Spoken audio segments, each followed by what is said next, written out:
Kart's onto the racetrack here for the first of the 2 rounds of heat races. Our very first group, it is Junior Max Group A and B together. Here, Turner Brown, our top overall qualifier, will lead us to green on the Speed Concepts Racing Red Speed. Alongside him, as you mentioned here, returning back with a little more experience, Davin Roberts and the Ryan Perry Motorsport Tony Kart.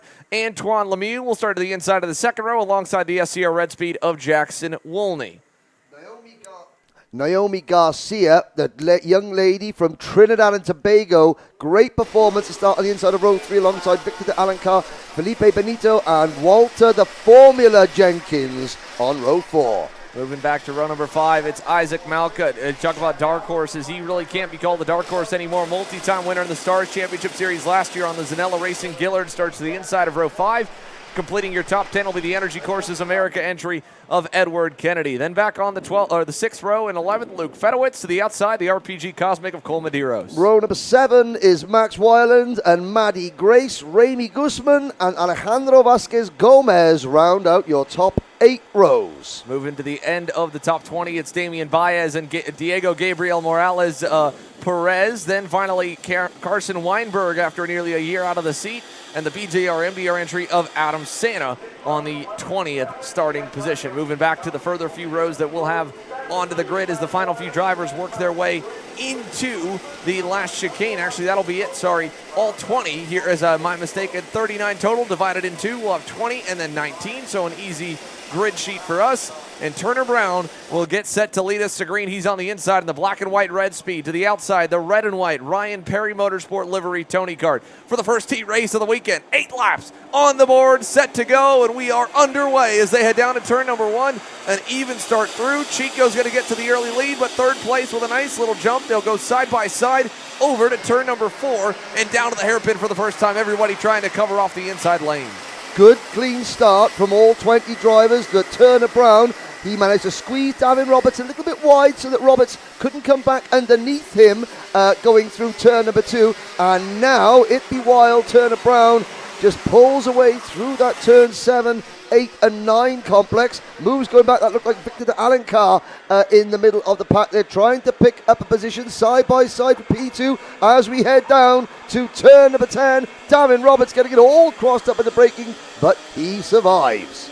8 laps here, and now Jackson Wolney with a good move in turn number 10 to get through to second. So it's an SCR 1-2 as Roberts, a late send down the inside going into that final turn. They'll drag race side by side for third onto the front straightaway as we complete lap number 1 and start lap number 2 down to the first couple of corners.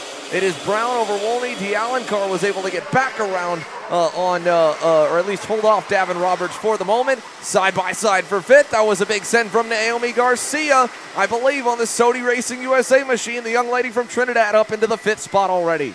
Yeah, Naomi's got her younger brother, Axel, racing in Micromax as well. She came to the Winter Trophy 2 years ago and, as a mini driver, and I think it's fair to say she was just learning about go-karting. She was a long way off the pace, but now she is a legitimate front runner as Brown puts a 1.2 second gap between himself, Wolney, then de Alencar under pressure from Davin Roberts. I've got to say, impressive from Davin Roberts. Yes, he's gone back a couple of positions, but you look at the names he's racing. Brown, Wolney, de Alencar, Lemieux, then Malcoop, Jenkins, Benito, names that are very, very familiar with the karting audiences. Not so much Davin Roberts, so he knows he's giving away a little bit in terms of experience at this level. So let's not beat ourselves. We've done a great job in qualifying for the Ryan Perry Motorsport team.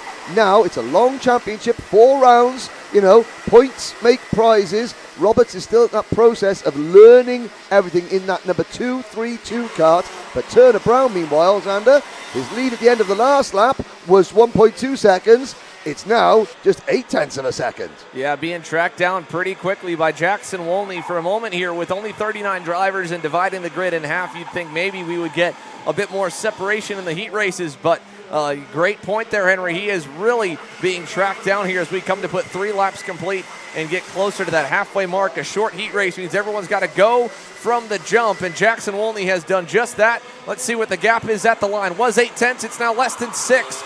Just over half a second between first and second and Victor De Alencar. Davin Roberts, they're coming along for the ride. They're only about a car length or two away from Jackson Wolney as they have pulled away from Naomi Garcia. Everybody quicker than Turner Brown right now. We're about to have a 4-car party at the front here. A great way to start our morning with the first heat race. And even though there's an awful lot of, they fitted an awful lot of track into a relatively small amount of space. It's a very tight, twisty, technical circuit here at Orlando Kart Center. But those 2 long straights, this straight, the scrapyard straight, see the scrapyard just to the driver's left there, and also then the start-finish straight, and also the cut back down here. So you've got 3 really good opportunities to get a slipstream, get a draft, and to prevent somebody from pulling away. And what's the phrase they used to use in short track racing? Stinking up the show. Yeah, definitely not going to happen here. And Turner Brown had a big run coming from Jackson Wolney, who almost got to him there by turn number 1. He's down to a car length back, fading low into turn 4, but not going to send it that aggressively. He's still got plenty of time left as we just got the cross flags. 4 down, 4 to go. And again, Naomi Garcia still a bit back, but she wasn't too slow last time. She was matching the pace of the leading quartet and was 0.3 quicker than Brown. So if we begin to shuffle, which I'd imagine we do pretty soon, Naomi Garcia and more could join. Down the backstretch, Jackson Wolney takes a look back. Looking low, our first lead change of the day happens in turn 10. Jackson Wolney takes over the point from Turner Brown as they head to the chicane. Chicago, Illinois now leads Alamo, California with the 2-2-1 of Victor De Alencar, the Nash Motorsports driver in P3, and Raleigh, North Carolina, Darren Roberts in P4. And these quartet of drivers pulling away from Garcia, Lemieux, Benito, Weiland, and there's Turner Brown back to the inside, the crossover, and that's going to cost Brown second place, or is it? He dives back at the inside, side by side. Suddenly, Jackson Wolney's going to find himself with a handy little advantage. And unlike Turner Brown earlier, who was a couple of tenths off these guys, Jackson Wolney was even to them. So now they've really got to put some good laps together to hang on to the 202 machine, or he might quickly dance off to the checkered flag, because it'll be 2 laps to go this time by in this short sprint of a heat race here. While we focus up front, it's Wolney, De Alencar there in the blue and yellow on the Nash Motorsports machine. Davin Roberts, now Turner Brown, Garcia, and Antoine Lemieux has actually started to make some headway towards the leaders as well. Was the second fastest driver on the racetrack last time around, a 55.535. He closed in quite a bit on Naomi Garcia, went purple that time by 55.3 for Antoine Lemieux, back in the 6th spot as second and third charge down to turn number 4. Wolney still holding even, about 3 car lengths out of De Alencar and Roberts. Brown still 4th. Garcia, Lemieux, and a big gap back to Felipe Jesus Benito in the 7th spot. And I saw the mechanical flag going out for driver 242, Walter Jenkins the 4th. The formula, well, unfortunately, we haven't found the formula for success in this race. Jenkins' race is over. Also notice that Morales Perez and Adam Sana didn't take the start. Alejandro Vasquez Gomez has had a spin down in 18th place, but all 18 drivers that took the start still running as we get closer to the white flag. I think that's going to be, we're starting the final lap. Yeah, 1 lap to go by our count here as they head back to turn number 4. Jackson Wolney going to stay on the normal line. He won't fade too low, but De Alencar is closing, was 0.2 better last time by. Still a car length away, too far right now out of turn 5, but definitely getting close as they head towards the sweeping corner and over to turns 8 and 9. Now, you might have to think, so with the schedule adjustments that we've had here, you'll notice that maybe this is now a 9-lap race. You have to bear with us. I'm looking at the flag man there. Now, I'm unfamiliar completely, but holding a white flag not unfurled, does that signify 2 to go? We haven't seen the white flag being waved yet from our start line official. So I'm looking up there. This says we're on lap 8 originally. Now the checkered flag is in the air, so it is a 8-lap race indeed. Apologies for the confusion. Well, there's no confusion over who won the race. Wolney by just under 0.2 of a second from De Alencar. Roberts in 3rd, and Turner Brown, after a great start, maybe a little bit over exuberant, he comes home in 4th position. But so yeah, Junior Rotax 8-lap heat races, and I was confused by the fact that the flagman didn't wave the white flag. He just pointed the white flag. Yeah, and I believe they even missed the scale line cutoff, at least the leaders did, so they're going to take another cool-down lap, which is fine for us. Gives us a moment to break down the results of how they wrapped up for the first two groups here in Junior Max A and B. Brown end up falling down to the 4th spot. Jackson Wolney ends up as your overall winner. Dale Kart tracked him down, got close there at the end, just came up a little bit shy. Then, of course, Roberts, Brown, Lemieux, Naomi Garcia, Felipe Jesus Benito. Malkut ends up in 8th. Edward Kennedy 9th, just barely winning out in a drag race to the line over Max Weiland, Cole Medeiros, and Walter Jenkins, who, like you said, did get the mechanical, but he stayed on track and finished. We'll see what happens to him, but he scored unofficially in 12th. Then Luke Fedowitz, Carson Weinberg, and Matty Grace, your top 15 from the first heat race of the day, and that's only half of our Junior Max drivers. So Jackson Wolney, top of the heap there, picking up a couple of spots from his starting grid, and that's a big movement in the points. Then Remy Guzman, Damian Baez, Alejandro Vasquez Gomez all able to finish, like you mentioned, Sana, and one more that did not get to start this one, so only 18 took the green. Yeah, the GKS kart of the Dominican Republic's Diego Gabriel Morales Perez was the other non-starter. A quick word about Maddie Grace, the RPG driver for Rollins Performance Group. 15th position for Maddie. Had a bit of a tough day yesterday, but not for the reasons you might think. Her helmet, her crash helmet, was deemed not suitable for her to wear, so she had her own graphics kit, as most of these drivers do, on a crash helmet, and the Rotax Racing, she's not allowed to use it, so Mum and Dad had to purchase a plain white crash helmet for her, but it does make her very easy to spot, and she's at least racing. She wasn't best pleased with the fact that she couldn't wear her regular crash helmet. She had to have a plain white crash helmet design, but she's racing and she finishes 15th, does the young lady from Arizona. Well, we've got a couple of moments here before the second Junior Max Heat gets underway. Slated to go green here in about another 5 minutes or so. A perfect time for us here for the field and track marshals to take a few moments. A perfect moment for us as well to hear from our partners. So we'll take a quick commercial break. We will return with the starting lineup for Junior Max Groups C and D, getting set to go green for the first round of heat races here. You're watching Kart Chasers coverage of the Rotax Max Winter Trophy here, powered by Acceleration Kart Racing. Don't go anywhere. So you finally want to get behind the wheel, huh? Yeah, I've been shooting for 3 years and I've never got to drive. Well, you're going to need some more gear than just your helmet. Why don't you go to shopakr.com. They got their inventory online and they'll ship it the same day if you order before 5:30 p.m. Eastern.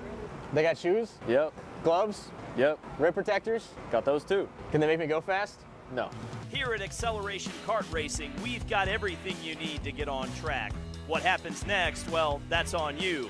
Check us out online at shopakr.com.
Here at MPG Motorsports, our main goal is to provide the best pathway into professional motorsports for our entire team, drivers and mechanics alike.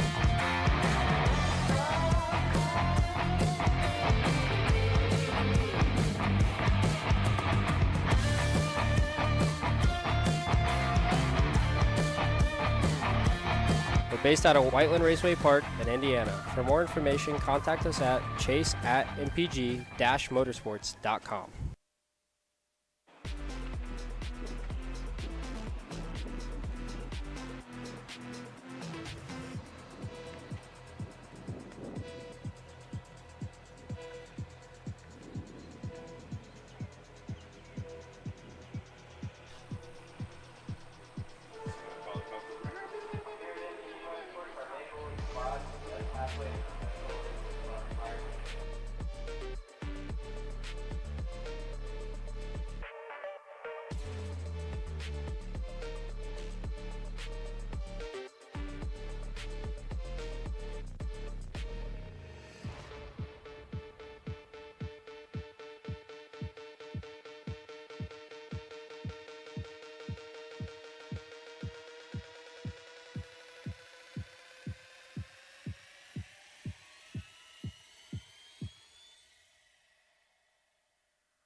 Engines have fired and drivers have hit the racetrack here for Junior Max Group C and D for heat number 1. And we'll get set to take you through the starting lineup for our second of the 2 Junior Max heat races here in the opening sessions of the day. Let's go through. It's Major Makovsky's on the PSL karting barrel art. That'll start on the inside of row number 1. It'll be the only heat that I believe he gets on the inside. Ty Fisher in the Race Lab Karting TV kart to his outside. Then it'll be Nathan Dupuis on the SCR Red Speed to the inside of row 2. Alongside him, the Prime Power Team barrel art of Pierce Wade. Henry? Terry Musella for Scuderia Buell and Salvador Della Vecchia for the San Antonio Racing Team on row number 3. Chase Gassioli for Dan Devereaux Racing, a late entry, and Martin Yaramillo for the U-Race team on row 4. Yal Pereira, a fellow U-Race driver, will start on the inside of row 5 alongside the Prime Power Team entry of Luca Cariotti. Then row 6 will be Lillian Scarborough to the inside alongside Maximo Karam on the Team Benek 214. Louis Cipre and Frederick Manning are on row number 7. Louis Thomas Pelletier and Tiziano Rosso Orcel from Nassau, the Bahamas on row number 8. Another one of the Scuderia Brielle drivers in Kenny Rogers on the inside of row 9 alongside Mannix Donnelly.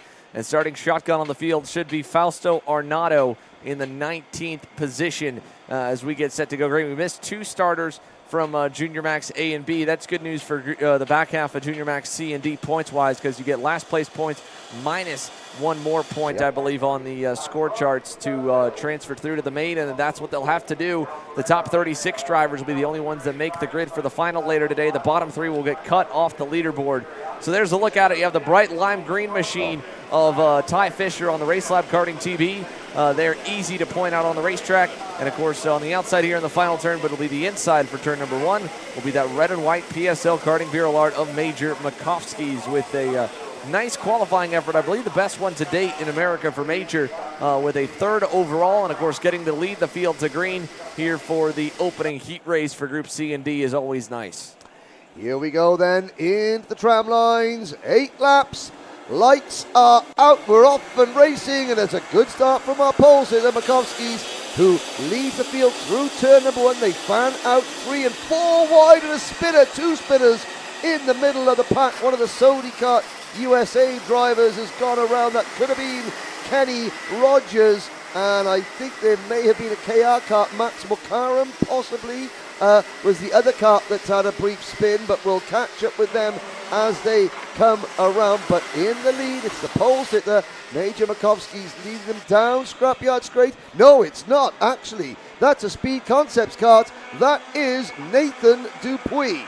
Yeah, Nate Dupuis with a great start there. The same as heat number 1, where the kid in 3rd was nearly able to get the lead on the opening lap. This time he does. Nathan Dupuis will take us around to complete the first lap of 8 here in Junior Max C and D. Makovsky's is still right on his heels as they come onto the front straightaway, and then not too far back to find Salvador de la Vecchia there in the Kart Republic in 3rd, just about a half second away from the top 2, and Dupuis drops a little tire there. That's a mistake. That'll open up the door, and Makovsky's is able to get through there in turn 4. That kink there, the turn 3 kink, is so fast, but you've got to be inch perfect. You've got the barriers right on the inside curb. Then you've got a little bit of curbing on the exit, but then it goes to grass. The grip level changes very quickly. Good car control for Dupuis, but he did get that line wrong only by a couple of inches. Now he's back on offense, but watch for Salvador de la Vecchia on that San Antonio Racing, the white and orange Kart Republic chassis. Then a couple more. Well, there's one more barrel at least. That's Pierce Wade, and then Martin Yaramillo on the Brandau Motorsports U-Race entry, rounding out the top 5. Ty Fisher down to 6th position. Great qualifying. Can we get the TB kart back up at the front in race trip? Yeah, hopefully he can make some moves there. He's 6th, as you mentioned, a little ways back from this group, but he's got clear track to run them back down if they begin to battle. Major Makovsky's not putting a wheel wrong, though. The pole man is starting to pull back away from Nathan Dupuis here coming out of turn number 5, doubling that gap from 2 car lengths to about 3, maybe 4, as they go through the sweeping turn number 7, 8, 9. De La Vecchia still closing in on the San Antonio Racing KR. A little bobble for him out of 9, and they're all just kind of spread apart as they come down to the hairpin.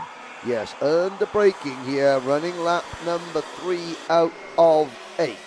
down towards the turn 10, 11 and 12 complex. Both leaders just leaping over that inside curb, and the kart control when they land, you know, they've got to make sure that they're turning the right way, because the minute you land, the second you land, you've got to be on that left, you've got to be turning left to get a good run out onto the start-finish straight. There's that kink, and Dupuis is inch perfect this time as he continues to try and chase down Major Makovsky. Yeah, just a bit too deep there in turn number 4. Turn 5 again, a little bit deep on the entry. Ken's up about even, trying to make back up some ground to Makovsky's, who's at the fast lap of the session last time. Yellow flags waving over into turn number 7 and 8. Don't know which driver we may have lost. It looks like it might have been Connolly. No, it's Mannix Donnelly on the BBR, the driver from Yorktown, Saskatchewan, the Blake Choker Racing entry, and he is out of the race. The Falcon has had its wings clipped. So the Falcon kart out. I believe one of the 2 Falcon kart BBR karting entries here this weekend will suffer a DNF, but again, still get scored higher than the 2 drivers that didn't start Groups A and B, so not a total death sentence, and they get that second heat race to bounce back as well. Speaking of bouncing back, Nate Dupuis, fast time last time by. He's close enough to send it on Makovsky's here in turn 4, but he does not. He stays in line, backs off a little bit out of the hairpin, but he's pulled away from Salvador de la Vecchia. That third place grouping now is a bit separated from the top 2, and they may begin to fight sooner rather than later here. De la Vecchia now under pressure inside, and clear is Pierce Wade there on the Prime Power Team Beer Alert. Nice move from the Canadian.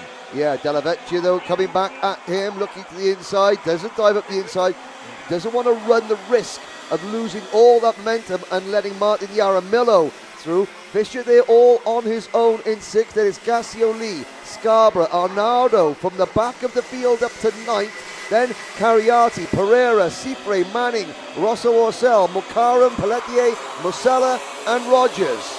Big over-under there from De La Vecchia on Jaramillo in the U-Race Tony kart. Jaramillo had a look at him in the chicane, then tried to send it in 1. Now Ty Fisher going to send it on him in turn number 4. A nice move by the Race Lab Karting TB kart driver. So move him back into the top 5. A lot of work still to be done for Ty Fisher to get back to neutral. He's still got a few more karts in front of him to do that, but he's making forward progress here as we get to the later stages of Heat 1 for Group C and D. While out front is still Major Makovsky's, then Dupuis. Pierce Wade has now gotten a little bit of a gap to De La Vecchia, and then there's still a bit of separation from Fisher back to Chase Gassio Lee, but Chase has started to get a little bit of a gap from Fausto Ornado in 8th, and again, Fausto started dead last, so a great drive forward, already halfway up the grid for Fausto Ornado. And I have to say that looking at the, you can see the white maple leaf on the front of Major Makovsky's crash helmet. That crash helmet design, it bears a bit of a slight resemblance, a tribute perhaps to the likes of Gilles Villeneuve and even Piercarlo Ginzani, and that's probably the first time that the drivers Gilles Villeneuve and Piercarlo Ginzani have been named in the same sentence. Drivers with a differing track record of success. But Makovsky's is now a few short ways from very impressive victories, Ander. Yeah, Major Makovsky's had a moment early on in this heat after he got around Dupuis, where Dupuis was closest. Now look at this. Big battle here for 3rd. De La Vecchia back on the inside of Pierce Wade. Looked like Wade might have been able to drive away from him, but he faded backwards into the clutches of De La Vecchia, and now he's under pressure from Ty Fisher on that TB kart as we cross the line for what should be the beginning of the final lap. 1 to go. De La Vecchia leads this 4-car train for 3rd. Battling further back for 7th, as well as Gassiet Lee has been reeled in by Fausto Ornado. So 2 simultaneous battles inside the top 10. Look at the defending here by De La Vecchia. He's all the way on the low side, Henry. And it makes you wonder, Ornado didn't go out, I don't believe, for qualifying, so his tyres are just a little bit fresher than everybody else's. Each driver has in most of the classes. Oh, and there he has a little look at the inside. That's Yaramillo on Fisher. And over the curbs there at turn number 9. Now, has that stopped Yaramillo from getting a good run up the straight? In fact, De La Vecchia looks over his shoulder at Wade. Fisher looks clear. We've got a couple of corners to go. Makovsky's has done enough. Dupuis not within striking distance. Yeah, the battle still goes on for 3rd further back as the leaders come out of the final turn. Major Makovskis will score the win in Group C and D for Junior Max Heat 1. And then further back, everything settled out all the way from De La Vecchia back to Gassiet Lee. It looked like for a moment that Fausto Ornato was going to get there. He does end up getting around Gassiet Lee at the end. Gassiet Lee back to the 8th spot ahead of Lillian Scarborough. So Fausto Ornato with an impressive drive to 7th, catching up to that battle for 3rd at the very end, with Jaramillo hanging on to 6th, Fisher 5th, as he had a lot of pressure from Martin early in that one. Then the rest of the top 10, Lillian Scarborough on the Nash Motorsports machine ends up in 9th. Luca Cariotti ends up in 10th ahead of Yal Pereira. Luis Cifre there in 12th. Frederick Manning, Tiziano Rosso Orcel, and Luis Thomas Pelletier on the PSL Karting Bureau Art, your top 15. We, of course, had a bit of trouble off the start for a few drivers. Teddy Musella also ends up with a DNF, unfortunately, on the Scuderia BL Sodi, who was a front runner with the RPG Cosmics about 2 years ago and has kind of been a little bit inactive on the national scene. Teddy Musella will have some work to do in that second heat to make up for those points. Mannix Donnelly, of course, in the Falcon Kart we saw with a DNF as well. Kenny Rogers was able to finish last driver across the line behind Max McCarron. Yes, indeed.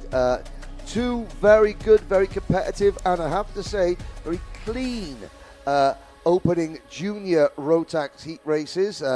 Every single one of the 39 drivers who have entered, well, 37 drivers we've seen on track, because the 2 non-starters in heat number 1, they have now completed one of their 2 heat races. And of course, the 2 heat races, the points you get in the heat races decide the grid for the grand finals. Now, I mentioned tyres very briefly.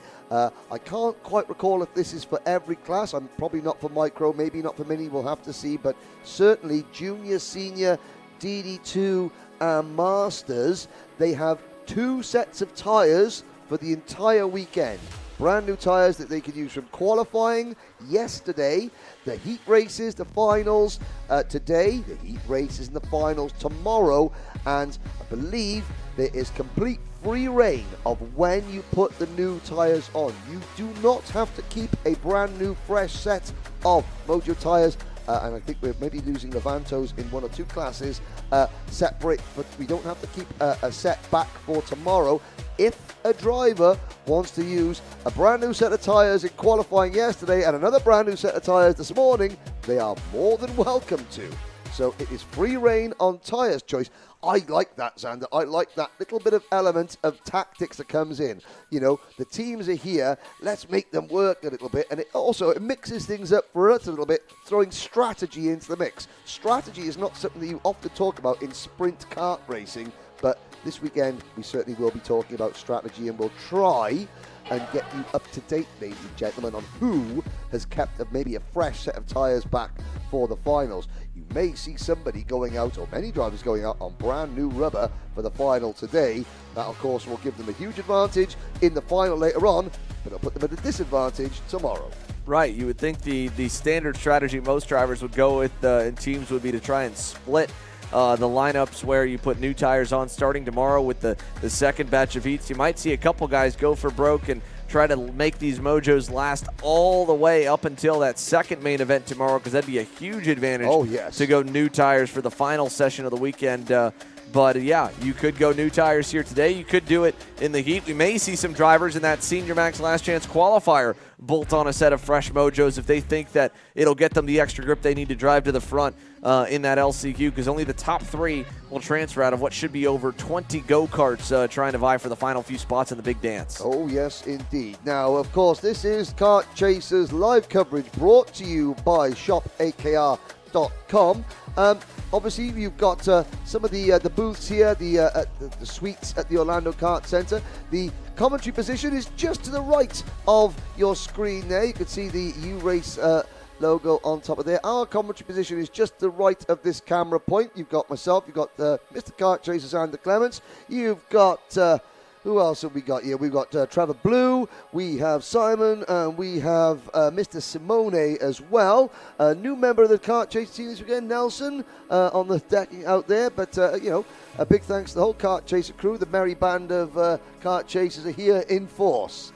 Yeah, we've got a good crew kind of spread all around the racetrack. This track is so easy for us to roll on into. Of course, Andre takes great care of us when we're here in a nice suite here this weekend. And then the catwalks with great viewing. You can see across the racetrack all the way to the Orlando Kart Center letters up there. That big wall also has a catwalk to watch from. That's where our good buddy Jerry is at on the camera down by turn number 1 on the far end of the circuit here. He's kind of by himself. There's not a lot of viewers that make their way all the way over to the far end of the racetrack. But there's a look at his camera on the far end where he's set up. Then over by turn number 4, that's where we've got Nelson. That's the next corner and section of the racetrack to the right-hand side of the circuit, just to the right of our little viewing deck. And this is where you see most of the people around the circuit as well. And then, of course, Caleb Viesca, who is working that camera, showing everybody else off around the racetrack. He's just to the left of that American flag setup, looking dead on to the chicane and start-finish line section of the circuit as well. So there's Caleb, and there's a look at our crew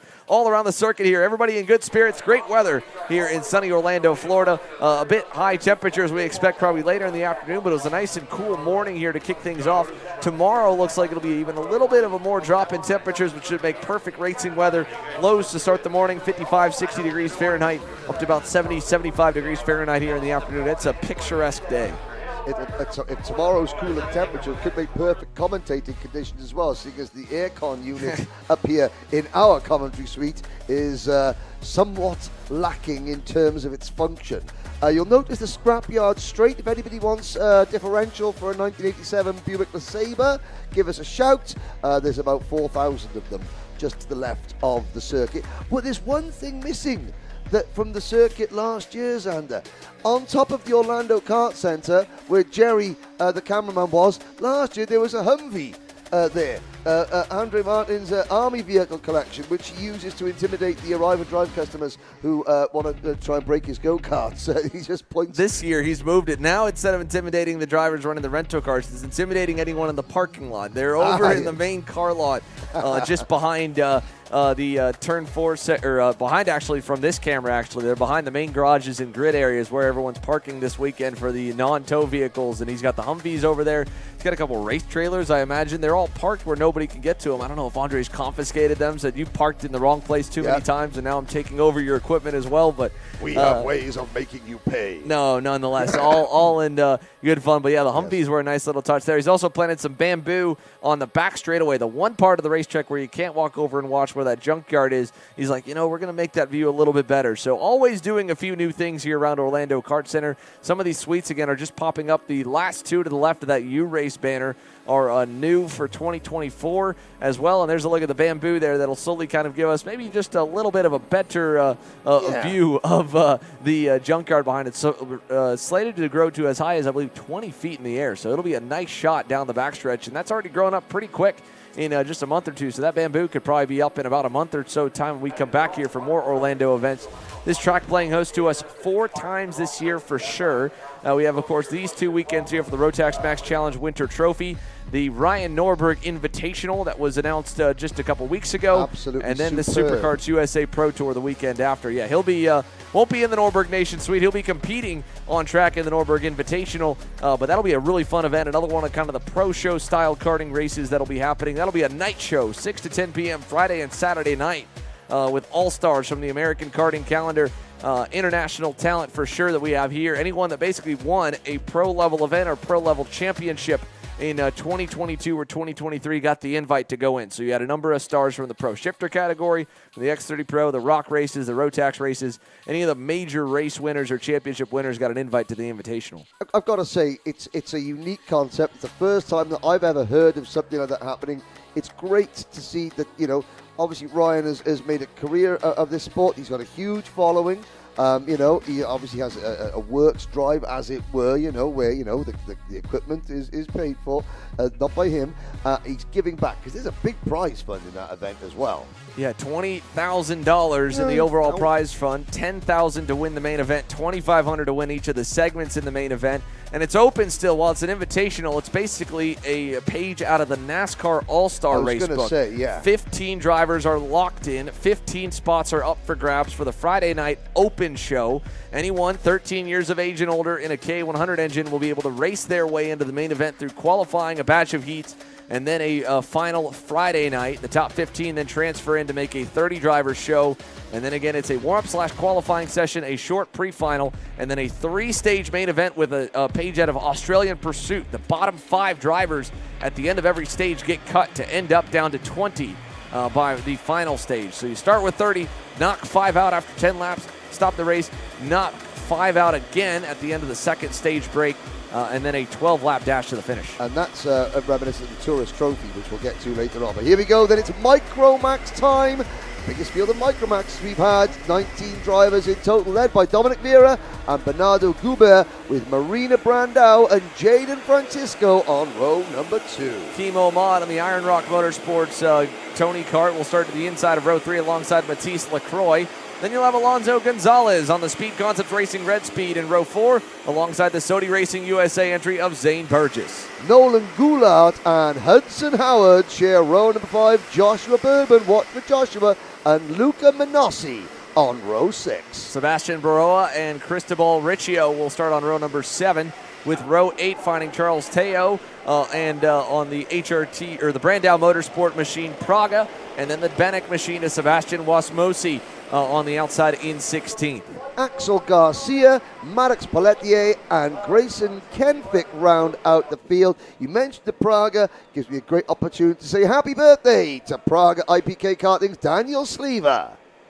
And a good happy birthday weekend hopefully in store, as they've got a number of competitors here. Of course, Marina Brandau, the princess to the operation here, as she gets set to roll off in 3rd for the Micromax grid. But so many new faces joining us here. The micro category in North America saw a lot of the stars move up into the Minimax ranks over the course of this year. Josh Bergman was even one of them. By the age restriction, he has to stay in the Micromax for the Rotax Max Challenge. However, it is anyone's guess what this one turns out to be. Dominic Vera, the recipient of the RTX Karting Grid 14 Scholarship Driver Development Program last year, got his first opportunity, comes back a year later, he's on the pole and on the power, and we're underway down to turn number 1. It looks like no yellow flags in the air, no green on the first time by. A little bit too amped up to lead the field of green, it looked like. Yeah, looked like the hand in the air there. He's on that Energy Core chassis on the outside of row number, the matte black crash helmet. That's Bernardo Guber, the driver of the, let's have a little look there. It's not Nolan Guber, but Guber is in the Italian driver on the French go-kart in kart number 27. Dominic Vieira, 5th in this championship last year. Matisse Lacroix, 9th in this championship last year. Jaden Francisco, 13th in the championship last year. Now, of course, they're the only 3 drivers who raced in this championship last year as micro drivers. Many more, including last year's micro champion Julian Rivera, have moved up this year, as Xander alluded to. But again, that's the beauty in this. The really the sign of the strength of karting in the country is how many more big names move into Micromax, the youngest category, as drivers move out as their age progresses. The fact that we've lost so many of last year's drivers up into Minimax and into other categories, they've been replaced, and the grid is bigger than ever. And it's not just, it's bigger than ever with top teams, top drivers, names that will become very familiar to the karting audience as the season progresses. And yes, which is a good sign. That's a sign that karting as a whole, not just in Rotax but in other classes as well, is in rude health. As the incident marshal there with his backpack on tells him to slow down. We've got the energy course of Dominic Vera. Lead them around, and you can, understand why he was getting a little bit amped up there. This is the big moment for Dominic. And into the tram lines once again. Yeah, here we go, getting set to go green here, side by side. A little bit fast for the second time by, but this time is good enough to get the green, it looks like. So we're underway, and unfortunately a couple have gone around. 2, 3 cars collected in turn number 1. One of the SCR Red Speeds was one of them. Hudson Howard was another. And so Sebastian Barrera, Hudson Howard, and more collected off the start as Dominic Vera leads us out of turn number 5. And a good start for Bernardo Guber on the Sodi kart there. He's right on his heels in second. And about a 4-driver breakaway as they battle back behind here to start off this Micromax 6-lap heat race. The young Brazilian lady, Marina Brandão, in third position, and then you've got that the bright green Nassau panel of Jaden Francisco. What a difference a year makes. Last year, Francisco was out the back. This year, he is firmly entrenched up at the front. Now, a gap back to the 5th place driver. That's the second Sodi Kart on screen. I'm looking at who that could be. Is that Axel Garcia was a little bit further. Joshua Bergman, I think, has made up a lot of positions. It's actually Zane Burgess, the Jamaican driver, in kart number 21, who is up at the P5 ahead of Lacroix. The Egyptian driver, Kimo Ahmad, then Bergman, Wasmosi, Menossi, Riccio, Teo, Garcia, Baroa, Gula, Pelletier, Kenfick, Gonzalez, and Hudson Howard did get his kart back in the race, but he's a long way down the back. Yeah, long way to go forward here for Hudson Howard in the number 12, about 19 seconds back off the lead.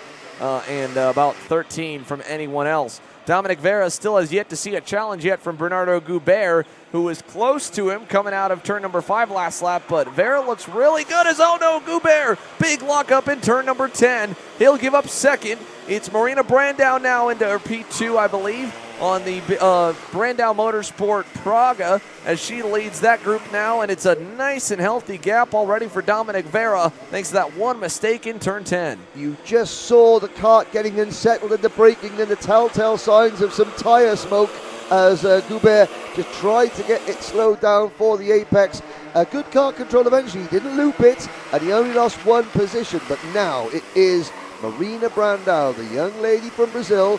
It's her job to try and close that gap down to Dominic Vera. You can tell Praga IPK karting, they're making a real sterling effort to break the American market here. They've got Cash Van Bell over from Italy, who runs the race program for Praga, and the karts always look spectacular, especially the purple and silver Praga factory livery. They're going like the clappers as well in the hands of not just Marina Brandão, but certainly she is leading the Praga charge, but she's coming under pressure now. Yeah, coming back to her will be Bernardo Goubert. We'll see the halfway this time. 3 complete, 3 to go. Great battle we caught for a moment as well in that battle back for 5th on backwards there with Josh Bergman, Zane Burgess there 1st and 2nd in the pack. They are 5th and 6th. Bergman was purple last time by at a 101.29. They got around Matisse Lacroix. Then it's Kimo Ahmad, and then about a second away to Sebastian Wasmosi. But the two Sodi drivers trying to catch up to their teammate Bernardo up here, who is still hunting down Marina Brandão to make up for that one mistake he made early on. And there's just not a lot of time for mistakes with only a 6-lap heat race here for these Micromax drivers. As they exit turn 9, though, Goubert's got a big run if he can make anything happen down at turn 10. I don't think he got the exit he was hoping for. It looked like he might have been on the bumper of Marina, but wasn't close enough. And then back behind, there's Burgess under pressure. Looked like he might have been feeling it from Matisse Lacroix, but Lacroix was not able to pull the trigger and get past. So he stays tucked in, and we stay even. And in the same order as they crossed the line last time, except this time by 1 lap less. 2 laps to go for complete here, Henry. Yep, only 6 laps in these micro and mini races, so the drivers have not got long to react to any mistakes they might make. Bergman, in the number 14 kart, had a faulty valve in his tyre in qualifying yesterday, so went a lot slower than expected. Now, obviously, that means the tyre has been fixed, or that the valve has been fixed, whether it's a brand new tyre or whether it's just a brand new valve. Depends how much damage was done to that punctured tyre, and of course he would have gone to tech afterwards to say, look, this tyre is no longer suitable because of the valve or because of the damage it was caused trying to qualify with no air in it. But regardless, this is where we expect to see Bergman. He's got Burgess behind him. Burgess coming under pressure there, very briefly from Lacroix. And then it is the Egyptian driver, Kimo Ahmad, who said to me yesterday, he goes, it's okay, I know I'm going to win this championship. I am going to go and represent Egypt in Sarno. So everyone else may have gone home. Yeah, Kimo Ahmad. Let's see if he can get any bit closer on the Gillard. He's still a little ways back from 7th. And that's the closest really fights that we've got. We've seen now Bernardo Goubert pressuring Marina Brandão. The white flag has been displayed. They're on the final lap, but he has not yet poked that nose back inside to get back to 2nd. And had a good start from the outside row. Maybe he's fine to hold in third and line up with another third place result in the second heat to go to the inside of row 2 for the final. But Bernardo Goubert, the closest battle we've got. You saw some of the signals from the mechanics there on the fence line. That's top of the grid. He's not close enough to do anything in turn 10. If anything, the battle may be back for fourth as Jaden Francisco is still getting reeled in by Josh Bergman in the blue helmet. I don't know if he'll be close enough for anything, but all across the board, single file to the chicane for the final time, Henry. Yeah, and a remarkably calm race for the micro drivers, barring that first corner spin. Just goes to show you that even though these are the youngest drivers, as Vera takes the checkered flag, they're using their heads side by side, further back.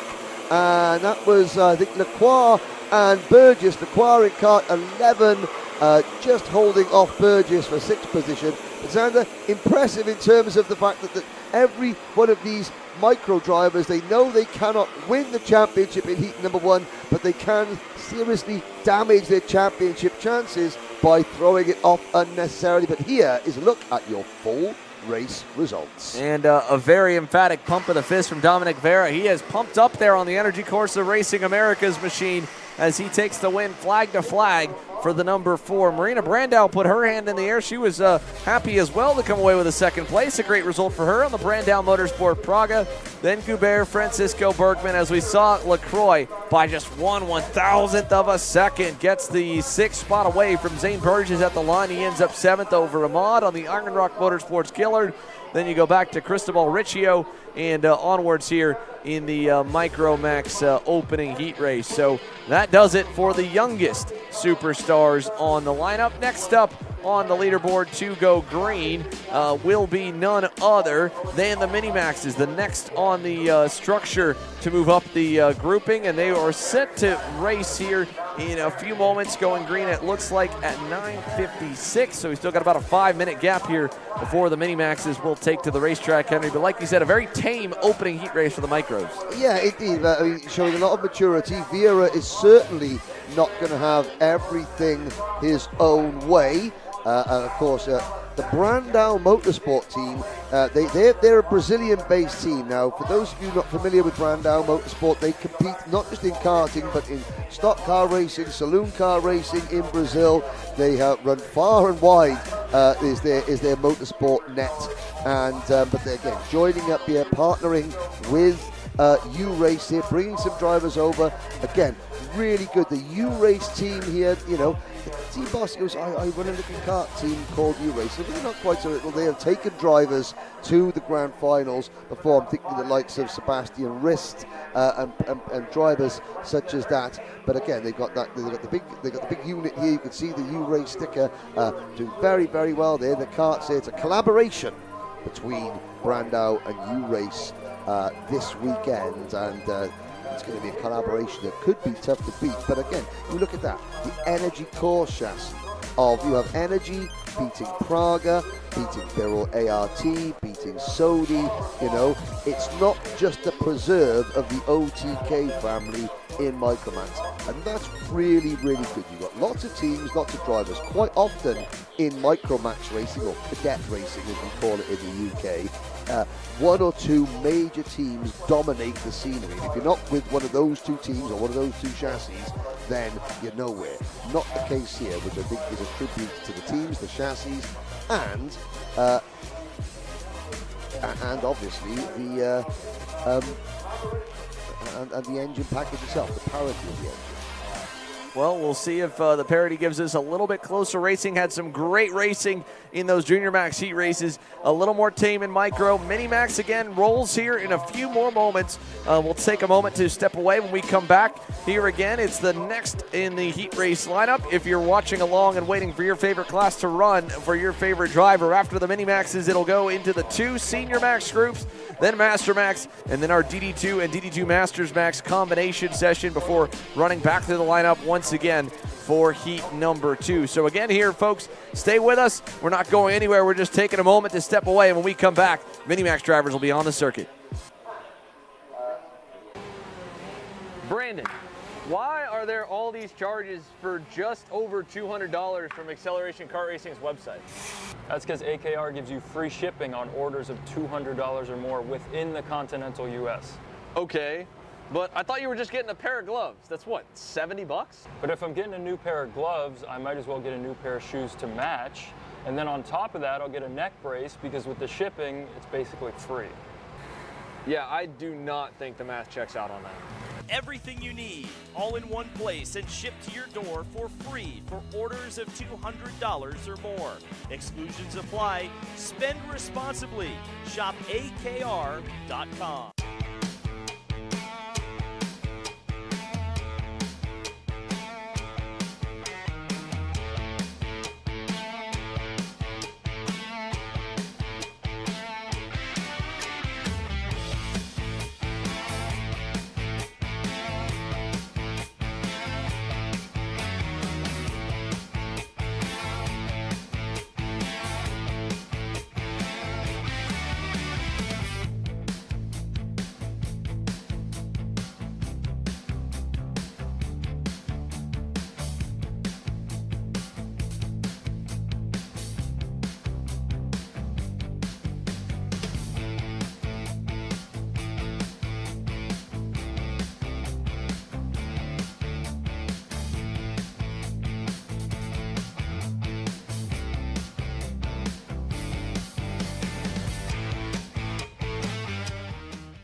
Kart's onto the circuit now here for Mini Max. We just finished the Micro Max Heat. Our Senior Max groups are on deck.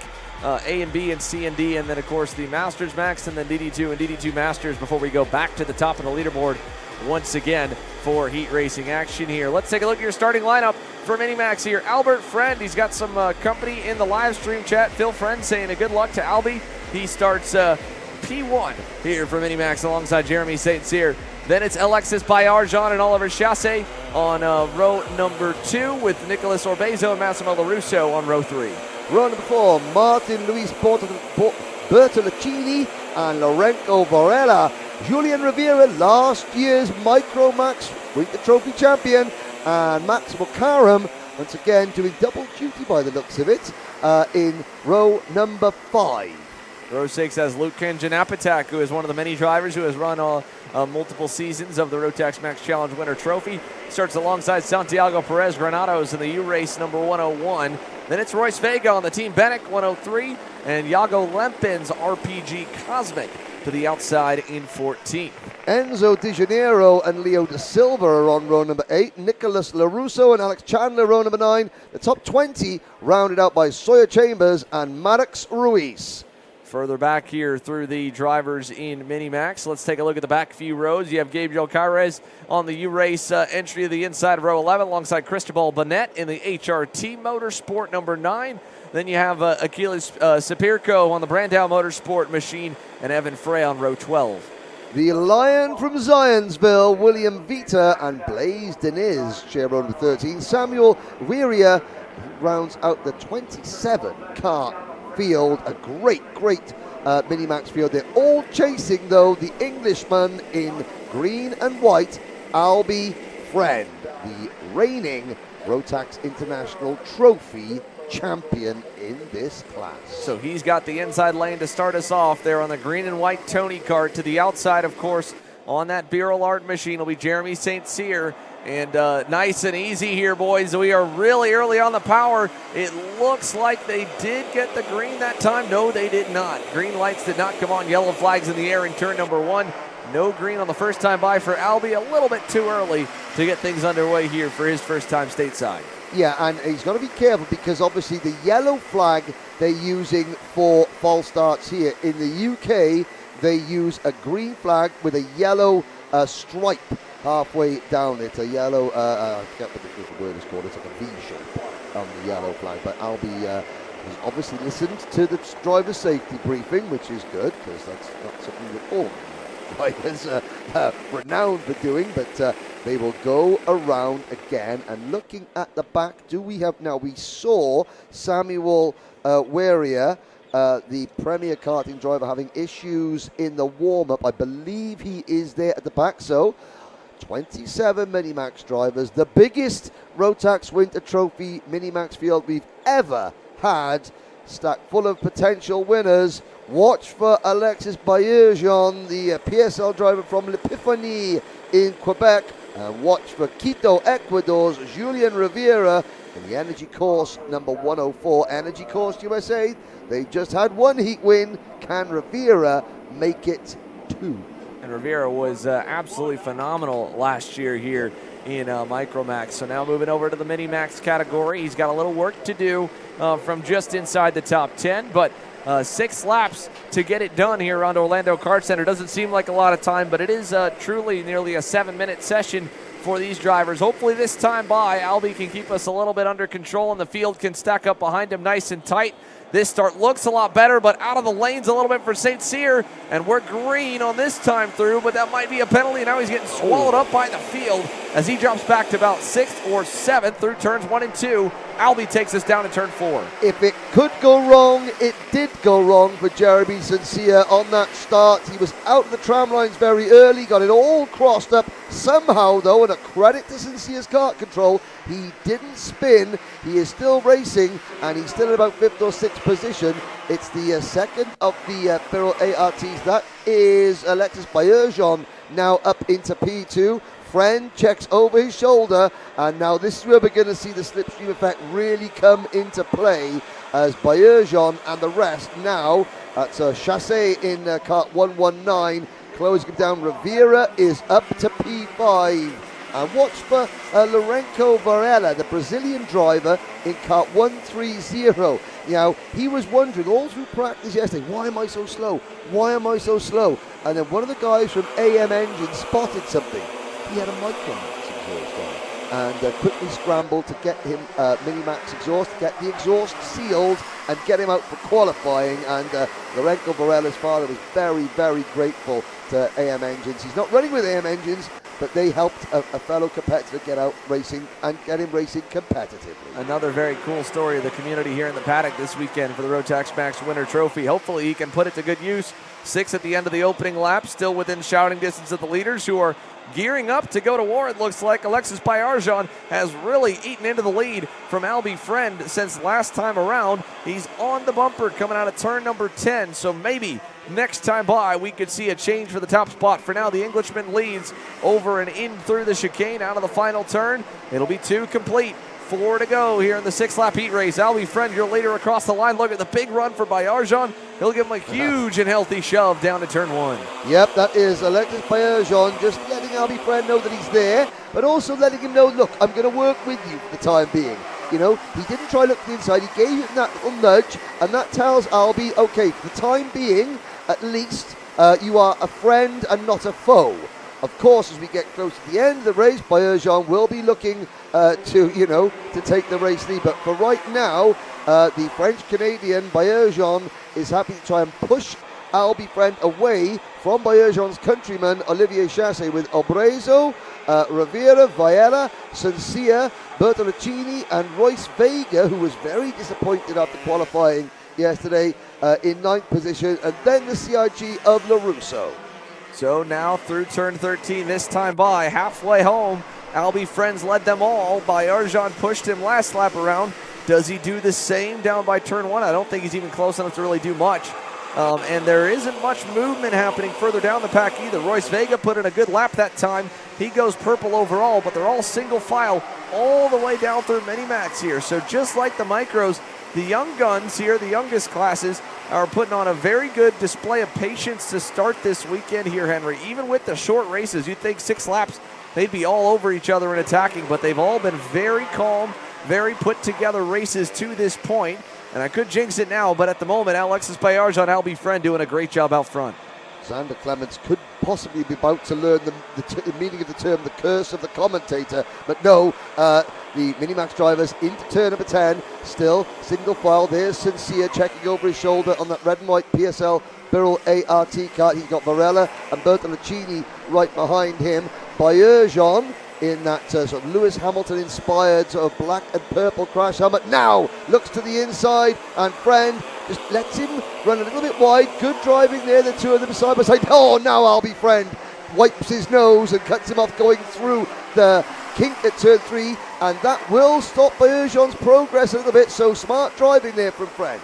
Big move as well from Julian Rivera. How about the AKT Racing Team Energy making his way now up into the 3rd spot? So Julian Rivera on the charge here, just ahead of Oliver Chassé with a nice move in turn 4, and thankfully with Baerjean getting pushed backwards, he's got a nice toe down this backstretch, getting a little bit closer. In fact, that line of karts goes back to about 10th or so, all the way through single file. A couple of moves made through the grid. We saw it look like a move with Jeremy St. Cyr going at it last time down the backstretch. He's back in that 5th spot, so hasn't made a lot of forward or backward progress after the rough start. But Julian Rivera seems to be the kid on the move. Was fastest last time as the white flag comes out here this time by 1 to go. Can he get up to the top 2 here as Albie Friend takes us over to 4? Yeah, through that kick once again. The top 3 give the outside curve a real wide berth. Oh, there's Rivera to the inside. He had a look about it and he committed. And once again, Baerjean takes the high line. Really good drive between those two. Baerjean gives up the apex, the corner. Here comes Chassé back on Rivera, and Baerjean trusted Julien Rivera not to drive into the side of him, and then helped the extra momentum on the outside to carry his speed through to hold on to 2nd. And now Rivera's under pressure from St. Cyr. He goes back in on Chassé. Oh, he runs him wide. Jeremy St. Cyr gets a 2 for 1, and now Chassé's under heavy fire as they fight all behind here now outside the top 5. Lots of pushing and shoving in that final turn. Across the line, Albie Friend is going to take a nice and easy win here in Minimax over Baerjean. But what a last lap for 3rd on back. And there's still big packs coming across the line further back from them. But Jeremy St. Cyr, a great heads-up drive. They're coming out of turn 10 to get around Rivera and Chassé, who are going at it. And Julian Rivera gets the fastest lap of the race, but ends up fading back to the 4th spot here when the dust finally settles. The big loser on that last lap was Nicolas Orbezo in kart number 105, the Iron Rock Motorsport entered driver who fell, was running 5th, fell back to 8th there, but it was Friend by 1.1 seconds from Baerjean, St. Cyr, Rivera and Chassé, with Lorenzo Varela, Martin Bertoluccini, Royce Vega, Obrezo and Santiago Perez Granados rounding out the top 10. Massimo LaRusso, the Don't Sleep energy drink entry of Luke Conjanapatak in 12th, followed by Enzo Di Janeiro, Iago Lempen from Peru, and then Sawyer Chambers. So Sawyer Chambers there just a bit off the edge of Iago Lempen, and then further back from the top 15 as we had 27 on the grid. Most of them were able to finish here in this opening heat race. In fact, it looks like they all were able to, even back to Samuel Warrier on the Premier Karting Tony Kart. So all the way through for 27 Mini-Max drivers. And now we switch gears over to the first of our two headline adult categories, Senior Max Groups A and B. This one will be so excited to watch the storylines all day, not just at the front, but the bubble spot here. In theory, that's going to put you right around, or at least where you want to be, is right around 16th or better. The top 33 in points transfer, and that's not an easy task, as we're going to have anywhere from 27 to 29 drivers in each heat race for both rounds. And with no pre-final, just 2 heats at the main event, you know, that is going to create, naturally, desperation, because there will be a bunch of drivers. Granted, there will be some drivers who turned up here knowing that they were going to be down towards the tail end of the field. I'm going to name check a couple of drivers here who are big kart chaser fans, and they said, look, this is our first national race. This is the first time that we've actually raced on Kart Chaser, and we're really excited about it. So Dane Wilson in Kart 338, and who's the other driver that I was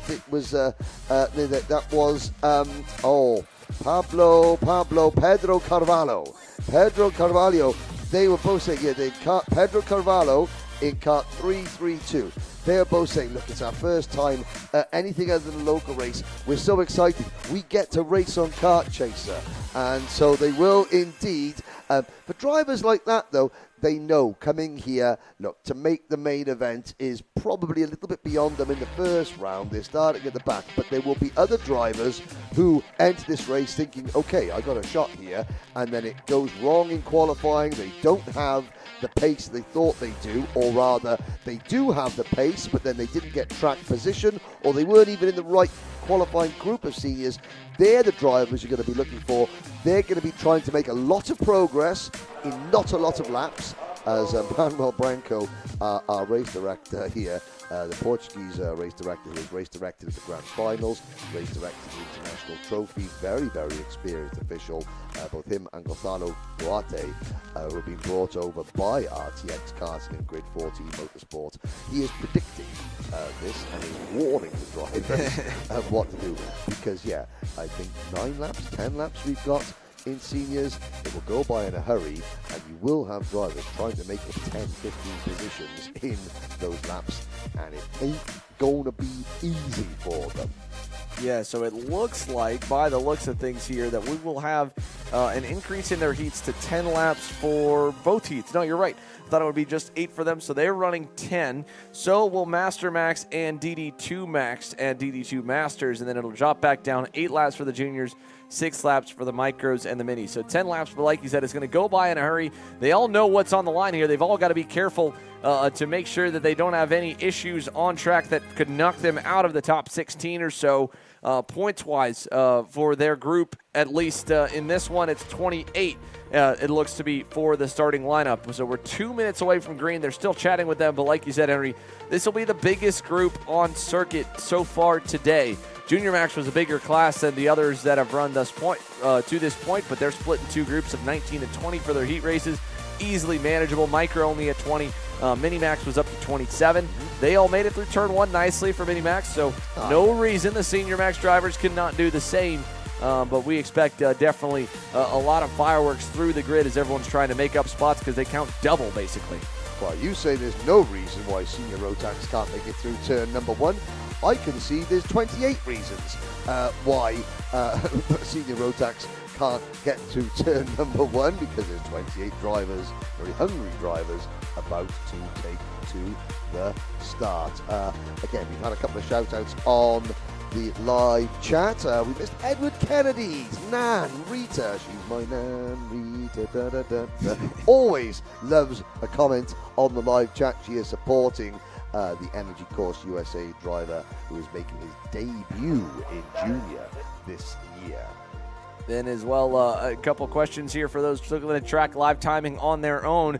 That's, of course, available on the SpeedHive app, speedhive.milabs.com. You can go to the live timing page and find it there. You can also find it on the App Store for all mobile devices as well. And, of course, I'll befriended a few supporters in the live chat. Opal Vanessa saying, yeah, go Kart Republic. And there's quite a few of them. The HM Propeller Group has brought quite a few, and they've got a few drivers, I believe, in even this opening heat race as well. Let's see if we can't pull the starting lineup as we're moments away from going green for Senior Max Groups A and B. And the drivers, I believe, will be headed onto the circuit in just a few moments as the drivers briefing concludes here on the grid. You mentioned the HM Propeller Group karting. Now, we'll get back to that now, but in the UK, HMP stands for His Majesty's Prison. So maybe something lost in translation, but here we go, the starting lineup.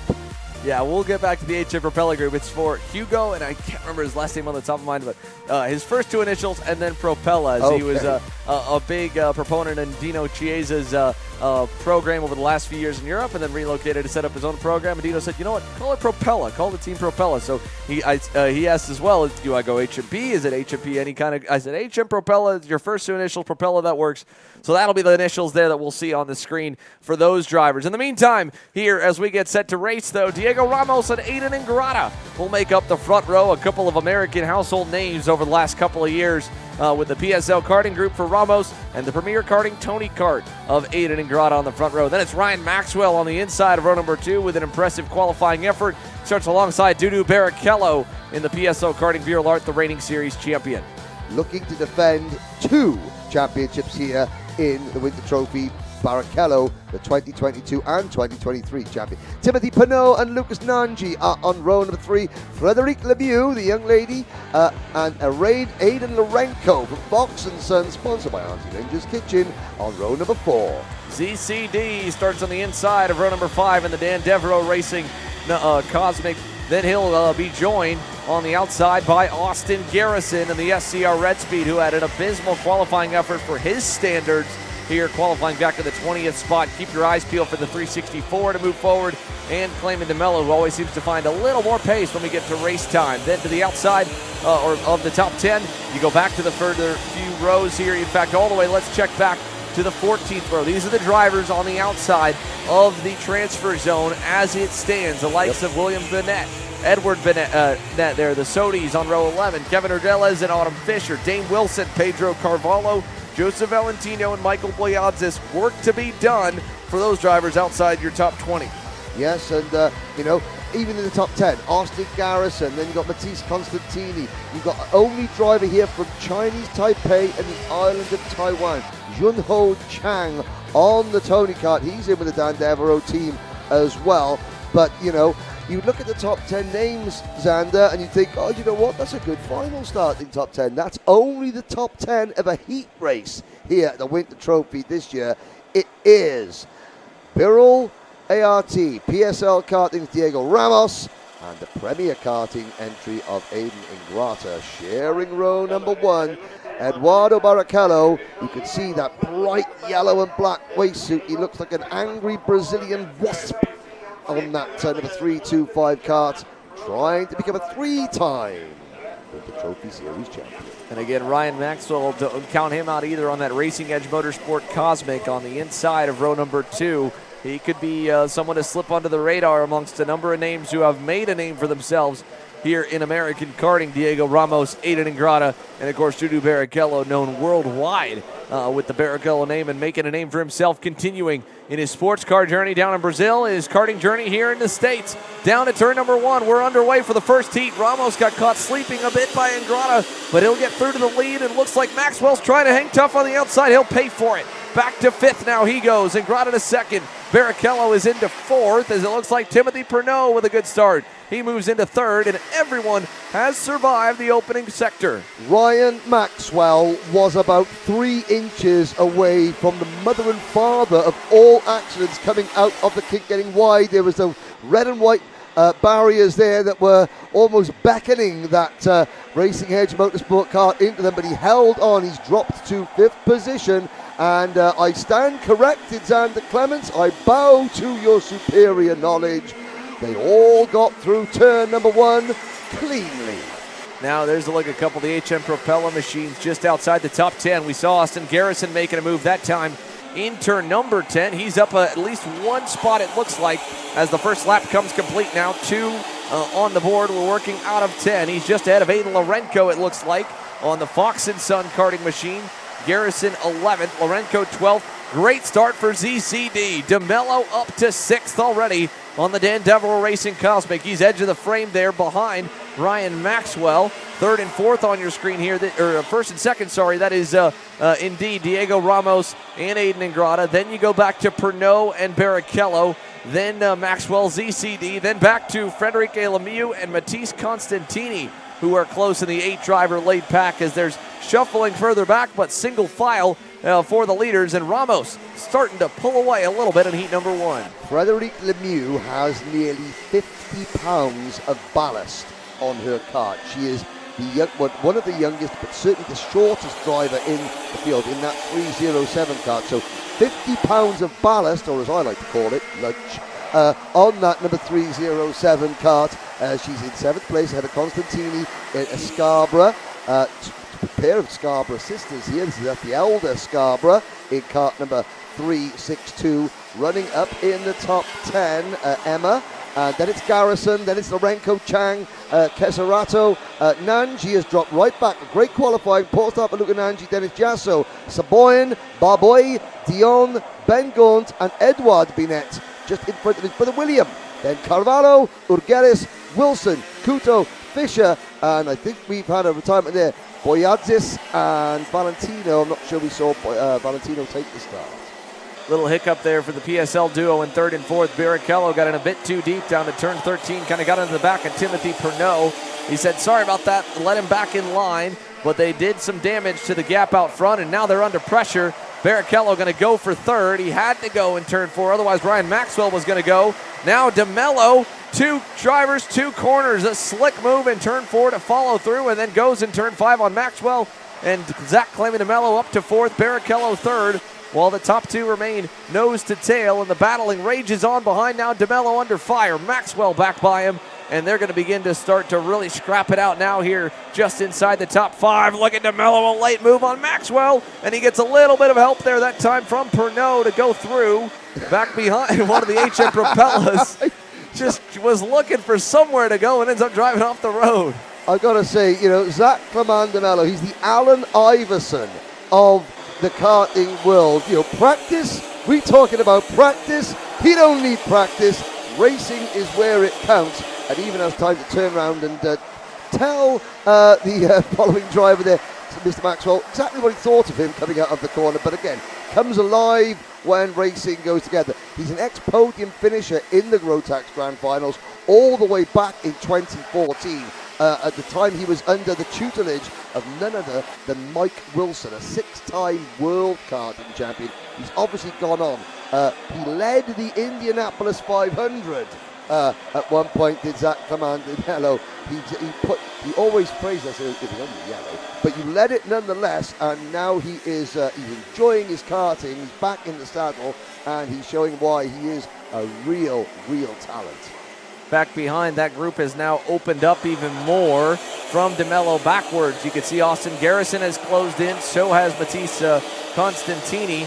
So it's back to 9th as Aiden Lorenko looks on, and the Fox & Son Cosmic in 10th, about a second away. So this kind of 5-6 car pack here from ZCD onwards. No changes that time around here as we went past the halfway mark. 5 complete, 5 still to go, and Aiden Ingrata up front hasn't done anything yet with Diego Ramos. We've been kind of patiently waiting for the top 2 to battle, and Ingrata's just been biding his time there in second and taking it as it comes. Eduardo Barrichello a second and a half away, not making up any headway, not losing a ton of time, but Diego Ramos and Aiden Ingrata pulling away by a good bit. And I've got to say, this is the sort of thing that I expected to see at the front of the field. With so many drivers, a DNF in one of your heats, that's not going to put you down, say, towards the back of the A final or the main event. It might not even put you towards the front of the last chance qualifying event. That could put you 20th to 25th in last chance qualifying. So the drivers at the front, you could see why they're just being a little bit more circumspect, although Ingrata, surely, if he gets to Ramos and the door opens, he's not going to not try for the move, but he's certainly not going to risk it just yet. Yeah, smart moves here from him, and to be only in his second full year in the senior categories. Normally the young drivers, when they first go up, they're so antsy and ready to go up against drivers they've looked up to and many been coached by in their careers that they are just ready to pass at every opportunity. But Aiden Ingrata driving a smart and controlled race right now, just waiting in the wake there behind Diego Ramos. We put another lap in that time. That's 6 down now, 4 to go. Here is it. No, sorry, 7 down, 3 to go here in the opening heat race for Senior Max Groups A and B. And Ramos really just looks fully in control. That kart has a great amount of rotation and roll speed he's able to take in those hairpins. And you can see how much he's able to pull away from Ingrata, who's having to attack the corners a lot harder. And you talked about tire management and the strategies they can have. If Ramos is able to really just keep those tires underneath him, he could save that second set for a good, better time, maybe tomorrow, maybe like we mentioned, later on into the day, and not have to, if he could extend the life of these motors, that'd be big for him. And you think to yourself, well, why wasn't Diego Ramos racing in the Winter Trophy last year? Well, the answer is he wasn't racing in last year's Winter Trophy because he was coaching and mechanicking last year's Winter Trophy senior champion Eduardo Barrichello, who he now leads by 2 positions. So this is a case of teacher teaching student, and now teacher is schooling student. And a big lesson there. Right now by 2.5 seconds back to Eduardo Barrichello. So just holding station in the lead while Ingrata trails behind here with 2 laps to go. Barrichello's got to be careful he doesn't slow down too much because DeMello was quicker than him by 0.2 last time by. If that gets any bigger, he'll get close enough to maybe mess with him on the final lap, but I think he should be safe. You can see the wide shot there back to ZCD. He's got Ryan Maxwell just kind of pushing him along, then Pernod, then Federique Lemieux, and Austin Garrison got around the HM Propeller Kart Republic of Matisse Constantini. He's moved his way up to 8th. Aiden Lorenko still in 10th at a Junao Chang on the Super Tune Tony kart. But 1 to go as we try to find different spotlights on the track to look for. Hard to say if and where the battle will come. Ingrata's close, but like you said, Henry, just a lot of patience being shown, and at the same time, Ramos getting a big enough gap that not much Ingrata could do even if he wanted to. Yeah, the good battle they're looking at on your screens there, the white crash helmet, the purple and pink race suit, that's Frederic Lemieux in 7th position, chasing her countryman Timothy Pernod. Austin Garrison runs behind them in 8th. Then it's Constantini and Lorenko with a good performance from Junho Chang. He's got Mr. Takahashi-san, Japanese driver for the Grand Finals, mechanicking and coaching him this weekend. And Junhao is doing a great job. Then he's got Emma Scarborough, Casarato, Anthony Sabon, Renato Barboy, Dion Yasso, Gaunt, and the rest. But it's going to be a win for Diego Ramos. Aiden Ingrata, a smart drive to P2. There goes the Nash Motorsport Cup across the line. That was Emma Scarborough finishing just outside the top 10, 12th position altogether. But Frederic Lemieux, 7th overall. I have to say, the girls, the young ladies are looking very strong so far here in the Winter Trophy in all classes.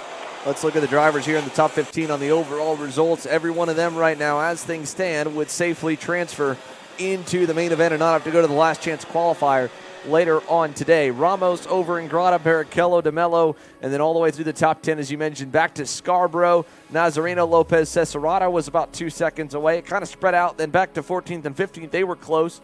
Renzo Barboy and Arnaud Sauberin on the Prime Power Team Birol Art in 15th. And then you have the drivers that are outside looking in at the end of the opening heat race that were outside this top 15. Charles Olivier Dione on the Birol Art in the 301 ended up in the 16th spot. That's just above the cut line, along with Pierce Jaso would be on the border in 17th, borderline of whether or not he gets that 33rd spot into the main if it goes here. But again, we won't have a direct look at the drop line of who goes in and who does not through these heat races, because it'll be a merge of the points. But then we go back to 18th, of course, Ben Gaunt there, Edward and William Burnett, Kevin Orgales, Victor Cotto, Dane Wilson, Autumn Fisher, Pedro Carvalho, and then the only 2 DNFs in this one, where Lucas Nanji, who retired a couple laps to go, Michael Boyadzis was out on the opening lap, or out on the second lap, and Joseph Valentino not shown there. I don't know if he ended up making it out for the session, but he did not get a single lap across the loop. Yeah, so the drivers on your screen, they're the ones that are now going to be biting their nails and trying to do something special in race number 2. But for Dane Wilson and Pedro Carvalho, there you go, boys. You've done your first race that's been televised on Kart Chaser. But Xander, I've got one bone to pick with you. You keep mentioning ZCD in that broadcast. It's gone. The doctor cleared the cream up the place. I told you not to mention that, dear. Oh, my apologies, Henry. Nonetheless, there's a look at the second half of the Senior Max group with another driver's briefing as they begin to get set for heat number 1. Again, that was only one half of our Senior Max drivers. Diego Ramos, perfect so far here this weekend, and a big boost of confidence coming off a weekend like he had last week. Again, such a disappointing end to that Rock Winter Tour for him with so much promise, and that's kind of been his story at the second half of 2023 and kind of fading into 24. When he has a good weekend, he's close but no cigar. Could this weekend be the weekend that Ramos breaks through and gets a first big win with the PSL karting group? It mean a lot to those boys who have been behind him as their supported factory driver for the last year and a half. Yeah, indeed. And again, it was great chatting with Diego yesterday. Myself and Simon, we went around the paddock to conduct a few interviews yesterday, just to chat there. And the atmosphere in the PSL karting tent was extremely jovial, shall we say. And without wanting to embarrass anybody, but myself and Simon, we ended up seeing a little bit more of a couple of drivers than we would have liked to have seen during the middle of an interview. But Diego was ever the professional and kept a straight face. And all I will say to the drivers who who we saw a little bit more of than we would have liked to, is that if you look up back, sack and crack waxing, that would be preferable. I shall say no more, and I will not reveal the identity of my goodness, man. But what we're saying is that, you know, what Rotax, what RTX Karting, what Grid 14 and what Kart Chaser all tried to do, as well as the Orlando Kart Center, we are trying to create a highly professional, world standard level event for world-class teams and world-class drivers with a world-class prize. However, we are all trying to keep that Rotax feel, the atmosphere, the humor, the sportsmanship, and, you know, people spend an awful lot of money to come down to Florida for 2 weeks in January to race in this. We want them to have the best event, but we also want to make sure that the paddock is a place that, yes, it's intensely competitive, but it is full of laughter. It's full of, you know, it's a sport, but this is supposed to be fun, don't forget. And there was a lot of fun had last night, I can tell you that. I was working till about probably 9 or 10 p.m. Here on getting the last bits buttoned up for our live stream at the end of the day when things were able to be quiet and we could keep working. And the RV campground, basically, it's kind of been formed behind that U-Race suite and the Norberg Nation suite where they're all parked. There were people hanging out till the end of the day, a bunch of drivers and families and friends still hanging in their pit area as well, late into the night having good times and good chats. And like I said, it's so cool to have an event like this with just a perfect opportunity for international drivers to come a week and a half at the same venue in a destination city like Orlando. Come here, have a vacation on Monday and Tuesday, and race on the weekends, and then head back out. And it's brought probably not just obviously for us some familiar faces that we hadn't seen in a full year. Maybe didn't even make the trip back to the U.S. for the Rotax Trophy Final or any other races held over here, but just for the Winter Trophy. And similar in the way that the Grand Finals is a reunion of sorts for friends all around the world, this event has kind of become very similar. Exactly. And what you mentioned, I mean, we talked about Albie Friend, you know, Albie is dad George, and, you know, Albie's older brother is here as well. And that's exactly, I asked him what they're going to do. He goes, Monday, Tuesday, Wednesday, we're going to the parks. We're going to Disney. We're going to Universal. We're going to experience this part of the world, you know, for what it is, and we're going to have a good time. And you mentioned about the RV park, and I mean, I walked out last night. The smell of the barbecues were cooking and stuff like that. And someone said something very profound and very correct, that, you know, you guys, when you race, the guys and girls, you have a lot of windshield time together. And I said, what does that mean? He said, well, when you're driving up and down the interstates and the highways, looking through the windshield, but you're doing it as a family, in years to come, you may not remember the exact race results in each final, in each event you do, but you'll remember the hours and hours spent with your mum and your dad and your family driving up and down, and the evenings laughing in the campgrounds. That is the beautiful thing of our sport, and that's the thing that I wish and I hope that all the drivers here, young and old, that they're the memories that they cherish long after, they put their race suits and their helmets in the cupboard for the final time. It's that windshield time, that time up and down the country, this colourful circus that we're all addicted to, it's those memories that really count. Yeah, and they got a lot of it here with this big continent. So many big drives to get here, all the way down to Orlando. But luckily at this time of year, it's one place that's got great weather when a lot of North America does not. So hopefully it's a good time for everyone here this weekend. Let's talk about the good time hopefully coming for these drivers on the track now. Nolan Bauer, what an impressive qualifying. He tied Ryan Norberg, the two of them in a dead tie down to the thousandth place. They'll share the front row for Senior Max C and D with the Prime Power Team Beerlard on the inside, Norberg on the outside, Henry. It was Bauer's had a better second fastest lap than Norberg. That's what gives him the tie. Move back to the second row with the Fox and Son karting lockout. That is Aiden Fox, the son and protege and driver coach under the camp. And then Wesley Gundler moving up from the Junior Max division. His Senior Max debut with an impressive qualifying effort, going to start fourth here in this heat. Camilo Trapper and Laurent Legault on row number 3. Fast Frankie Mossman and Grimsby's Harley Keeble share row number 4. A couple of drivers on their second full season here, or third full season in the senior ranks, slowly becoming veterans and big names that many will remember from other Kart Chaser streams. How about William Botillier on the HM Propella, number 349 on the inside, and Stephen Miller on the outside, the Nash Motorsports driver, his first senior 125cc start coming this weekend here in the 58.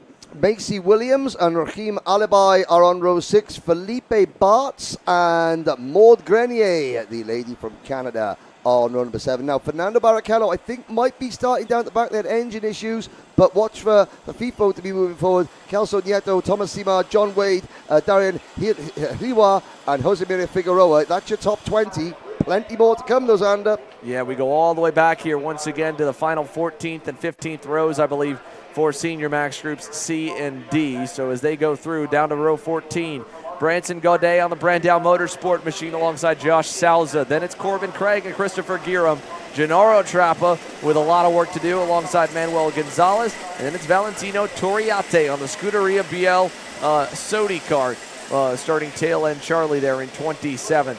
You got to get into the top 33 in points. That's roughly 16th or 17th average in the heats. Here it is, on to the front straightaway. Nolan Bauer, the Canadian on the inside, alongside the Orlando native, Mr. 8-time Ryan Norberg. We're ready, we're green, down to turn 1. Bauer with a good start. Aiden Fox will follow, trying to get through to second, and he does as the field is a little bit tripped up, especially for Harley Keeble, who got pushed 3 wide to the high side in turns 1 and 2. Yeah, Keeble there was caught between a rock and a hard place and almost rode up over the back of another go-kart, and that's had a concertina effect, and we've got a spinner up at turn number 6. Courtesy who that is going around, driver gets back underway. It was an aggressive start from Aiden Fox. I have to say though, Nolan Bauer held his nerve. It's not easy to start alongside a driver with such a reputation as Ryan Norberg, but he didn't let the occasion get the better of him, and Fox was actually able to capitalize. And what a start for Frankie Mossman there to move from the 4th row up to 4th. He's putting a lot of heat on Ryan Norberg here early in this heat race. 1 down, 9 to go. Fast Frankie Mossman is not trying to waste any time as they go down to turn number 1 as he rides right on his tail. And then it's Camilo Trappa with a good start, or at least a decent start in the 304 in 5th. Up a couple spots. Well, Botillier is what a send from Aiden Fox, and he gets bogged down so hard. Norberg to the lead out of turn number 6. Yeah, the Purdue engineering student, Aiden Fox there, made the move, but then it cost both him and Bauer exit speed, and Norberg, who knows the track like the back of his hand, was able to position his RPG car perfectly to get the exit without getting slowed down by the 2 drivers squabbling in front of him. New leader, Ryan Norberg. And Camilo Trappa was able to get around Frankie Mossman in that skirmish. Now Mossman is looking desperately to find a way by as Trappa is parking the bus on the inside lane, just defending heavily for that 4th position. I'm not sure if he's too confident in the pace of that AM Racing Team Express as Mossman tucks back in through turn number 1. Keep your eyes peeled here, turn 4. I think Mossman might try to dispose of him quickly. Down to the hairpin. No, a good bit of defending still from Trappa. He'll hold on as there was a nice move. I believe that was Laurent Legault getting around Wesley Gundler. Wesley Gundler there right behind William Botillier. Yeah, the second of the RPG carts, Laurent Legault, they're moving up, they're passing the bright green and black crash helmet of Fox & Sons, Wes Gundler. Top Gun, who sadly couldn't take his place to the grand finals for Team USA last year. He's got the race suit on, but with the licensing and the age restrictions, he couldn't make the trip to Bahrain. And there is a move, and that's what it's Aiden Ingrata's race suit, but it's Frankie Mossman behind the wheel and put the Speed Concept cart up a position at the expense of Trappa. And Laurent Legault was able to get back around William Botillier, so another spot up for Laurent. And look at Harley Keeble coming back into frame here. Big comeback drive for the 352 as he moves forward. And look at this, up for second. Nolan Bauer has gone back around Aiden Fox to take over P2. Now a little bit further back in the pack, you've got Fernando Barrichello running in P11. You've got Macy Williams running in P number 12. But Keeble, there he is, the 352 after that almost disastrous start there. Now he gets his head down, back into P6 we go. The top 3 have broken clear from Mossman, Trappa, and then it is Keeble with Legault, Botillier, Miller and Gundler rounding out the top 10. But that RPG cart, the second one of number 3, 4, 5, Laurent Legault, the Montreal-based driver, looking good behind a very, very smart, always striking electric blue Nash Motorsport entry of Stephen Miller. Quick time, that time by for Nolan Bauer in the Prime Power Team Bureau Art.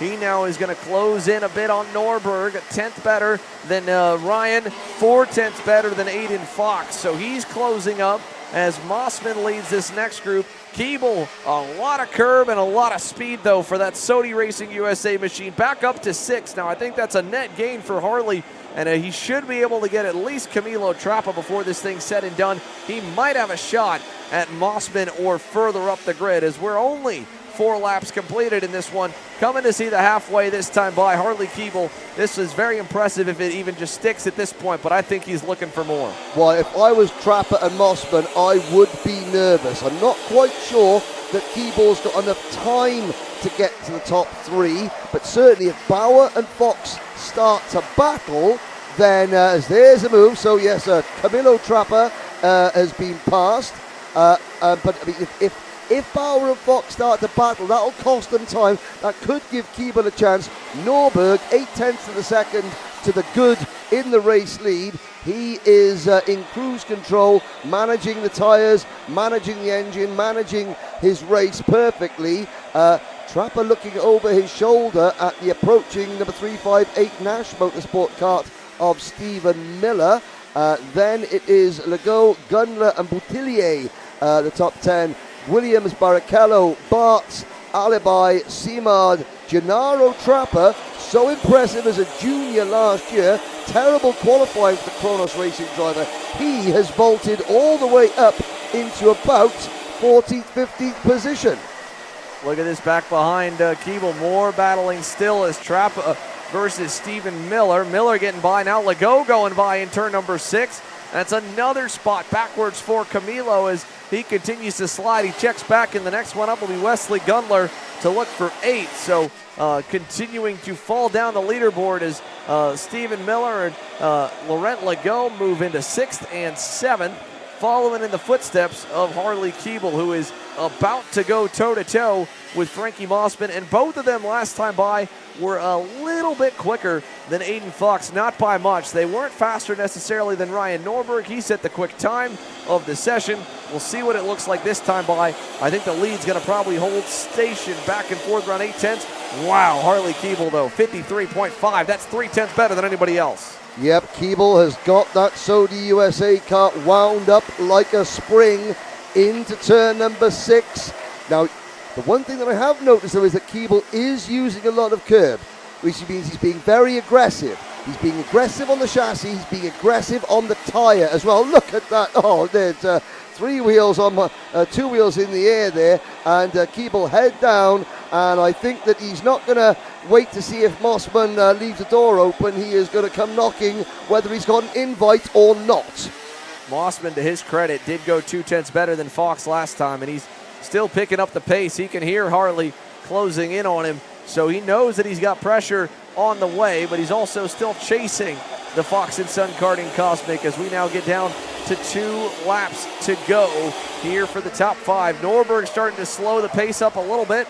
Nolan Bauer took a chunk out of the lead last time by, down to a little over 6/10, but Ryan can afford to do that here with just 2 laps to go. Start to conserve the rubber and make sure that he can make those mojos last as long as he wants, and hopefully have a good amount of rubber for that 15-lap final later today. Over the curb once again. Harley Keeble, I believe, is going to set Frankie Mossman up for a move coming into this corner here. Will he look to the inside of the braking? There he goes. Keeble into P4, and to give Frankie Mossman credit, Mossman does not fight it because I think he realizes, okay, Mr. Keeble here is not going to be hanging about. I'm just going to slot in and follow him home. Yeah, and with just 1 lap left, no pressure for Frankie Mossman at this point here. He can hang on, cruise it to the finish, and ride in 5th. Back behind Laurent Legault and Stephen Miller about to dance for the 6th spot. And while Norberg gave up another 10th that time, it's more than enough that he can spare. Still a half second out front. Aiden Fox got a bit lucky with the pass that Keeble made on Mossman because they were tracking him down. Here's the battle for 6th. Legault versus Miller. Headed over to turn 9. I need last second move. How about Miller to the inside into 9? That was slick right there, Henry. Yep, that is how you do it. We saw a couple of incidents in the Rotax with the trophy last year at that corner, which is how not to do it, but Miller getting it done and getting it done as clean as a whistle. But Ryan Norberg, after off the back of his first major win in some time at the SCUSA Winter Series, he takes another heat win here. It's the first step on his road back to the Grand Finals, an event that he last raced in almost a decade ago.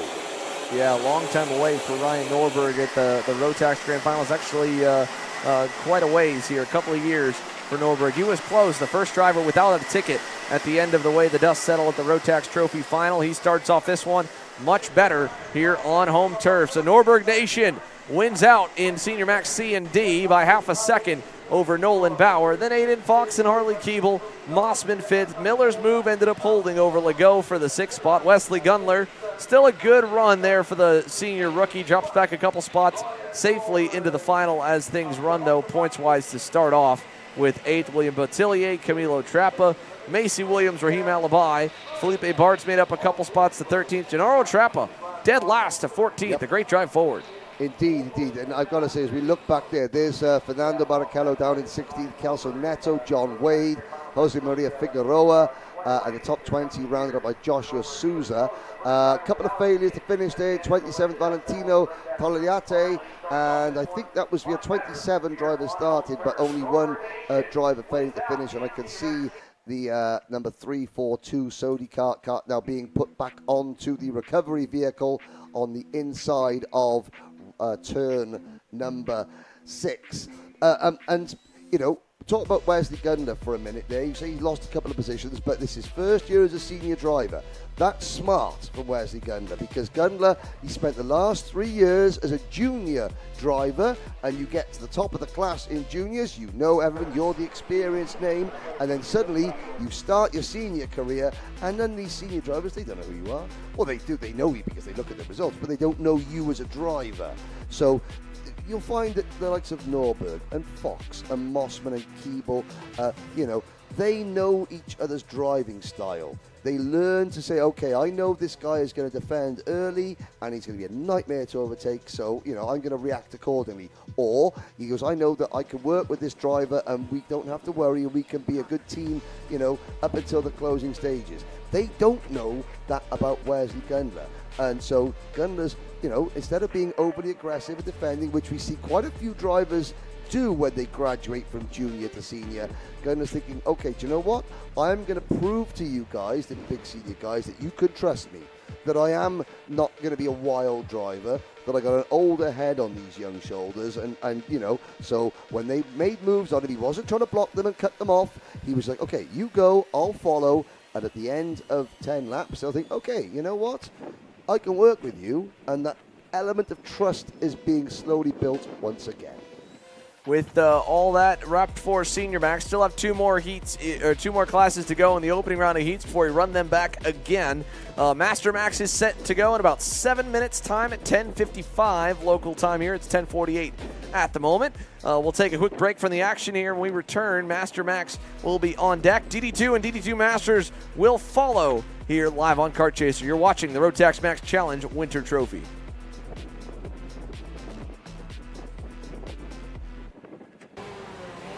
Brandon, why are there all these charges for just over $200 from Acceleration Kart Racing's website? That's because AKR gives you free shipping on orders of $200 or more within the continental US. Okay, but I thought you were just getting a pair of gloves. That's what, 70 bucks? But if I'm getting a new pair of gloves, I might as well get a new pair of shoes to match. And then on top of that, I'll get a neck brace because with the shipping, it's basically free. Yeah, I do not think the math checks out on that. Everything you need, all in one place and shipped to your door for free for orders of $200 or more. Exclusions apply. Spend responsibly. Shop AKR.com.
Welcome back, ladies and gentlemen.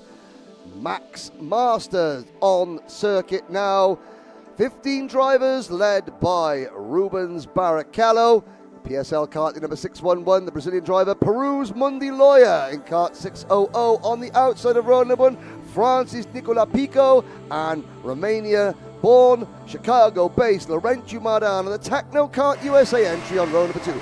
Romain Monti and Danilo Romalo on row number 3. David Laplante and Vince Carey, row number 4. Jean-Pierre Albrecht and Mathis Bonvin on row number 5. Then it's Dominic Legrand, Ramses Licoric, Michel Legrand, Abel Martinez, and Sylvain Chenard. They are your 15 Master Marks entries, all chasing.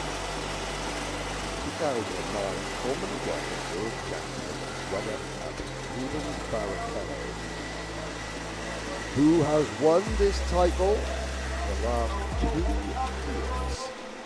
Loya, Pico, Mardan, Monti, Romalo, Laplante, Carey. This will be another 10-lap race.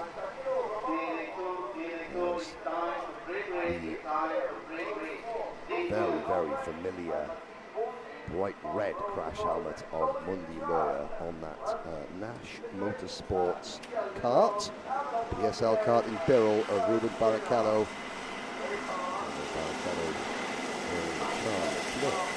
Black suit. Out of turn number 13.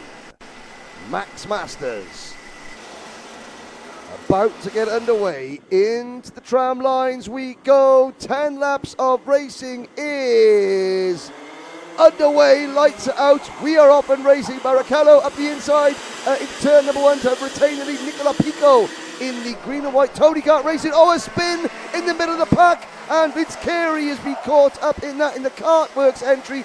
Abel Martinez in the AKT Racing Energy Chassis also involved, but the first driver that went to the spin, it was the Sodi Kart chassis of Romain Monti that was turned sideways in front of the pack, and then that caused a chain reaction.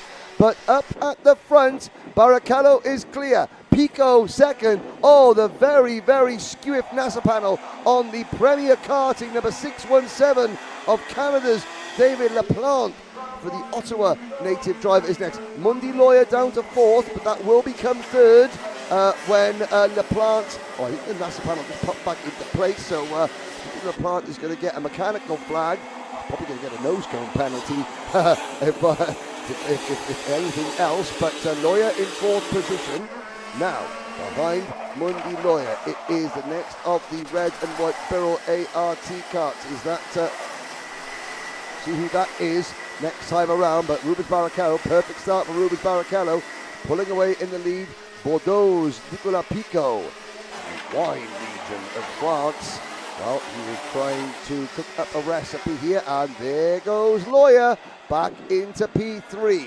Now, Nicola Pico and Rubens Barrichello locked horns for the first time in their respective careers in Bahrain in the grand finals last December, because Nicola has finally reached the age where he can compete as a Masters driver. Oh, Loya back to the inside, up over the curb, and a little bit of wheel-to-wheel rubbery there. There is Loya backing out of it, and that has cost Mundi Loya a position. Danilo Romalo moves into what is now 4th position.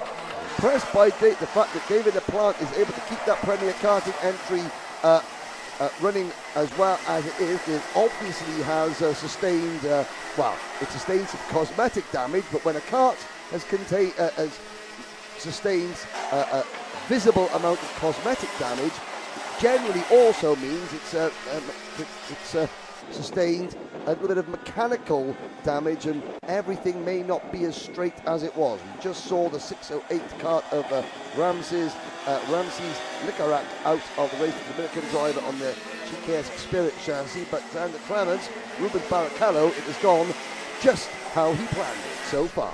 And he remains the quickest overall. Last time by, this time by, we'll see if he's able to do it again. What does the gap open up to at the line? 55.4 for Rubens. That time, Nicolas Pico picked off a little bit of the gap, but Rubens already getting to a lead that early by over a second. He might just already be starting to try and slow things back down, make it nice and easy on the equipment. and just manage the race at this point here. He's been more than experienced to do that in plenty of races before. So for Rubens Barrichello, a second gap, a 10th gap, 2 tenths. It's all you need. You just need to be the first one across the loop. Doesn't matter by how much. So he might be kind of slowing things down a little bit, or Nicholas Pico might just really be turning the wick up. Either way, the two of them are long gone from this group here for third of LaPlante, Romalo, and Lawyer all together. Now, of course, for a lot of these drivers, they're looking at that and they're thinking, okay, I'm not going to be as quick as Rubens, but I can be more consistent. And amongst those drivers who were thinking that was Laurentio Mardan and Vince Carey. Unfortunately, Carey out of the race. Mardan is down in 13th position. Last kart still running. Now, Vince Carey obviously damage on that Kart Works entered Cosmic chassis. And potentially thinking, okay, well, I'm not going to get anything out of this race, so I am going to save my tyres, bring it in, and live to fight another day. I think actually, looking at the screen there, I think Mardan might also have brought the Techno Kart back in. It was the first lap incident coming through the kink at turn number 3. The Sodi kart of Romain Monti was turned around. He's dropped to 9th. Then behind him, karts literally scattering as they saw. There's a little bit of a discussion going on there between two drivers. Karts going left and right, and sadly Vince Carey and one or two others were caught right up in it and have nowhere to go, ploughed into the wreckage and out of the race. But the front it is Barrichello by 1 second over Pico. They were dead even last time by Henry. 55.146 for the both of them, first and second. Still pulling away. That was about 3 to 4 tenths better than this group here with LaPlante, Romalo, and Mundi Lawyer. It was Matthias Bonvin and Dominic Legrand battling it out. The two Beer Larts in 6th and 7th, and a nice little fight amongst themselves. And then Romain Monti, then Jean-Pierre Albrecht, who's fallen a little further away. So we stay glued kind of on a few different groups around. There's a look at Bonvin and Legrand, and it was actually my mistake. It was the two ones. No, it was Legrand as well going at it in turn number 9. And there's the rest of the pack cycling on through. And I believe you're right. Laurentio Mardan has pulled it in, as has as well Abel Martinez, it looks like potentially. Oh, well, I think just I just saw outside of the window, Martinez is still going a long way down, but of course there are two Legrands. There's Michel Legrand and there is Dominic Legrand. And I'm now trying to remember, I think Michel is Le Papa, but at the moment it's Son faster than Dad. We'll catch up with that for certain next time. Sylvain Chenard in 10th position. Michel Legrand has dropped back a little bit. We'll see if Abel Martinez, who was another driver that got a lot of damage in that first lap incident there, but we're all chasing Rubens Barrichello. This is the best battle on circuit now. 3rd, 4th and 5th. The damaged Premier Kart and Tony Kart of David LaPlante, and then the undamaged Birol ART of Danilo Romalo, and the well-worked kart of Mundi Lawyer, who has been quite aggressive early on. He's almost had a couple of incidents and finds himself now from 2nd of the grid down to 5th. Yeah, Mundi Lawyer, though, staying consistent right with them. Even though he did fade back, he's not really made too many urges to go forward, but he also hasn't lost touch with 3rd or 4th either. So it's just been kind of a rubber band game as these guys tighten up in the braking zone and spread apart on exit for the last really 5 laps or so. It's been a very calm Masters Max Heat beyond the start, and that'll happen, of course, quite a bit when you knock out some of the fast contenders on lap number 1, and the field just kind of, spreads itself out and funnels itself out to where it's at currently. Now, if you are new to karting, if you're watching Kart Chaser for the first time, because you've got interest in the sport, and you hear him talking about bumper penalties and tramline penalties and things like that, and then you look at the results screens later on, you think, well, hang on a second, that driver didn't finish there. Obviously, everything you see on track and everything that Xander and I say in the commentary box remains provisional. At the end of every race, each driver and kart goes through tech inspection. They go over the weigh bridge to make sure they have got the correct weight on the kart. They have their front bumpers checked. There's a bracket on the front bumper that if the front bumper makes contact with something else, the bracket drops, and that is a 5-second penalty. If you leave the tram lines before the lights go out, that's a penalty. And also, if there's any other incident or technical issue, that can range from a time penalty to a warning to an exclusion from the race. even an exclusion for the event. So everything we do say as we approach the final stage of this Masters race is provisional. All these karts, and there's a move. Fabio Cromalo, Mundy Lawyer tries to go through, so David Aplante, who I am sure is going to get a nose cone penalty at the end of this one, just with the NASA panel knocking around. Goes back in as we start the final lap. Good battle though. Yeah, that was a nice move by Nilo Romalo, really heads up driving, and he's triggered a fight for fourth. That's given him a little bit of extra breathing room, although a great run into the corner for turn 4 for David LaPlante. Not enough to make a move in turn number 5, though, as he lost someone exit. Mundi Lawyer is still in 5th, and again up front, you haven't missed too much. Rubens Barrichello's definitely given up some time to Nicolas Pico, but he's not close enough to challenge. As the fight for third rages on here on this final lap, let's see, does Romalo see a charge for LaPlante into turn 10? No, nothing there. It'll be the last run into the chicane for anything for third and fourth. Meanwhile, Rubens Barrichello, while losing a little bit of time by the end, he cleanly comes across the line to the checkered flag to win over Nicolas Pico. And then back for third, fourth, and fifth. A little bit of back and forth, but no change. Romalo over LaPlante, and then Mundi Lawyer for the end of the top 5. Further back, we're watching the number 616 kart of Matthias Bonvin, finishing in 6th position. Dominic Legrand in 7th, just holding off the recovering Romain Monti on the Sodi kart for 7th and 8th positions. Jean-Pierre Albrecht is 9th. Sylvain Chenard rounding out the top 10. Then Michel Legrand, and the last driver home, he did make it to finish, Spain's Abel Martinez. There he goes across the line, pointing at something at the front, saying, maybe the front bumper is askew.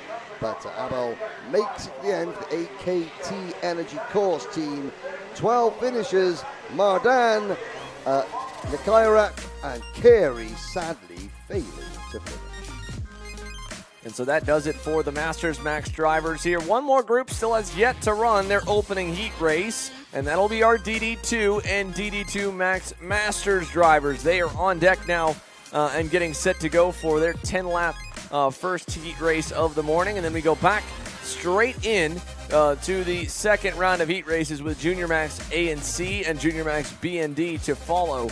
DD2 and DD2 Masters here. Looks like we've actually gotten quite a bit ahead of schedule, so they are slated to go green at 11:16. It's in about 11 minutes time. So a short little break for the hardworking on-track team, and including our camera operators as well. We'll be back at 11:16 a.m.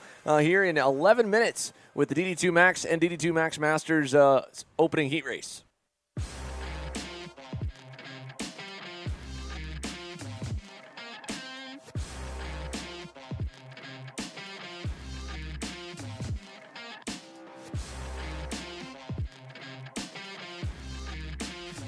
Colin, I need a new 219 chain. I need a 77 tooth sprocket. I need some more chain lube, and I need it probably as soon as like tomorrow. Dude, are you even listening? Like, we need this to run this weekend. Want anything else? What do you mean? I already got it in the Kart on Acceleration Kart Racing's online store, bro. All orders over $200 get free shipping. Oh,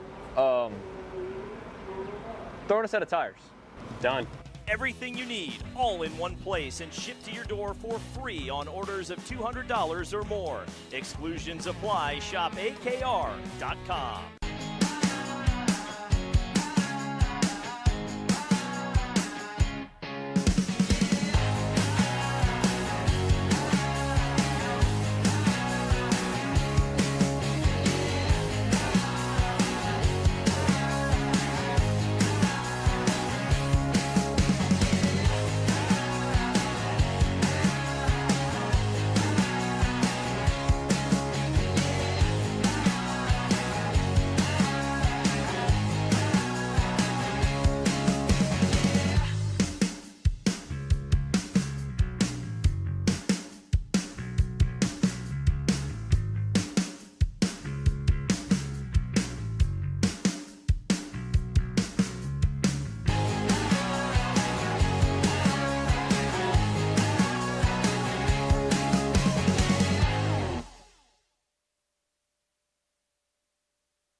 Engines have fired here for the DD2 and DD2 Max Masters division.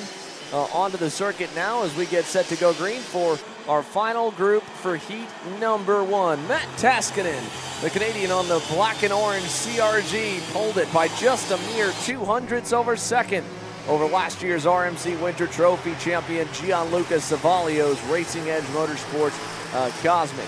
Then back from row 1, you have Oliver Bedard on the inside of row number 2. Alongside him will be Leonardo Rice.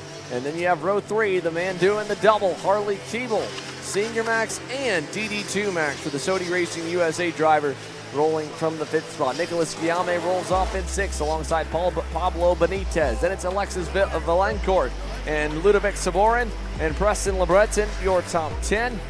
Back to then Theo Silveira, Michael Wiggins, and our 2 DD2 Max Masters drivers, Michael McLean and Bruno Bouchard. They're starting 13th and 14th in the combined group here, Henry. Well, I would like to make an apology to all the Preston Le Breton fans. I said he was from Texas, of course he's not. He's from New Orleans, the Big Easy. It's not got things easy this weekend, starting 10th, but out there. Now, the 2 drivers at the back of the field with the 700, start 700, 701, Bruno Bouchard and Michelle McLean. They are running DD2 Masters. That again, that's a 32-year-old age cutoff. Not quite sure. There's no DD2 Masters ticket available in this class. I think the Max Masters champion gets the DD2 Masters ticket. Not enough entries in DD2 Masters to have it all from their own. But here we go. These the 2-speed karts, the fastest members of the Rotax family, and it is an all-Canadian front row with Canada and Brazil on row number 2, the UK and Belgium on row 3. Everyone else following behind. Taskinen has the CRG on point. Lights are out. We are off and racing. Savalio trying to go around the outside. Taskinen doesn't give him room. Oh, and Savalio then gets elbowed aside slightly by Leonardo Reese. Oh no, that was Olivier Bedard, I believe, who was getting his elbows out early up into P2 with the red and white Birol ART kart. I think that is Bedard next with Savalio out 4th and Keeble running 5th. Yeah, so big shuffle there on the opening lap. Now another move. That's for 2nd there with the Birol ART down the inside, all behind Matt Taskinen. They got close to him, closer than I thought they would out of turn number 3 and 4 because of the way that Savalio got shuffled to the wayside. But Matt Taskinen not getting away easily here right now to start off this 10-lap heat race on the CRG. He's got company hunting him down here in just a moment. Big run across the line as they cycle through. Oliver Bedard and Leonardo Rice have definitely thrown some haymakers at each other. It's Rice there in the red and white Birol ART closing in, about a car length away, looking, and Taskinen heard him coming. He covered the inside off there in turn 4. Now you can see, and there's the battle for the lead. There's the move. Great opportunistic dive under braking. New leader, Leonardo Reis from Brazil. And that caught Matt Taskinen napping a little bit because he's not lost one place. He's lost 3 positions as Bedard and Savalio take advantage. And it's all guns blazing down the main straight. Here comes the Sodi kart of Harley Keeble. And the CRG of Matt Taskinen now finds himself back in 5th and about to be deposed to 6th if Belgium's Nicolas Guillaume has anything to do with it. And Oliver Bedard and Gianluca Savalio need to make quick work of each other and sort out what they've got going on for 2nd. Leonardo Rice looks really racy here early in this heat race, and he might be able to drive it quickly off and away if they aren't careful. Here we go down to turn 4. Keeble trying to go down on the inside, nearly 3 wide as he gets by and hooks Savalio. Just got hooked together on the right front rear bumper of Savalio and the left rear bumper of Keeble. Coming out of turn 4, and Savalio drops all the way back to about 7th. And that is going to cause a problem for his nose cone as well, his front bumper, because as Keeble ran wide, Savalio just on the outside trying to slow down there, and Keeble's rear bumper sort of hooked Savalio's front bumper. Now, there is the Team Belgium racing. White crash helmet, that Sheppers Racing kart of Nicolas Guillaume before, when it's a Premier Karting stroke HMP livery machine with the Sheppers Racing logo on it. Now the Belgian national karting team, even though they run in yellow, they're called the Red Devils. And if anyone would like to answer on the live chat, why do the Belgian national team call themselves the Red Devils? Put your answers in the live chat. I have the answer here, verified of course. So get your thinking caps on. Why are the Belgian team running yellow called the Red Devils? Meanwhile, back to the racing. Yeah, speak of it here. Harley Keeble really hunting down Oliver Bedard. I don't know if this lap will be quick enough to go faster than Leonardo Rice, but he is definitely moving nicely at the moment. About a 7 to 8 car length lead, pushing a full second back to Oliver Bedard. And then Keeble and Matt Taskinen, a slow start for the CRG driver, but he is following Keeble forward. So Matt Taskinen, your pole man, trying to recover after getting shuffled to the wayside there early on here in this heat race. 4 laps complete now, 6 laps to go. Keeble did go purple that time by 0.2 of a second at 53.7, and he's going to send it from way back and get clear. A bit overdone on Oliver Bedard, but he should get it fully done over in turn 6, and he does. So Bedard back to third, Harley Keeble now to second, and the fastest man on the racetrack here as they go to turn 7 and 8. And we talk about how these DD2 karts are tricky to kind of master and get used to. Keeble has never driven one of these before, and here he is, debut weekend in the kart, putting moves on left, right and centre. Just goes to show that the very best drivers, no matter what you put them in, they get to grips with them very, very quickly indeed.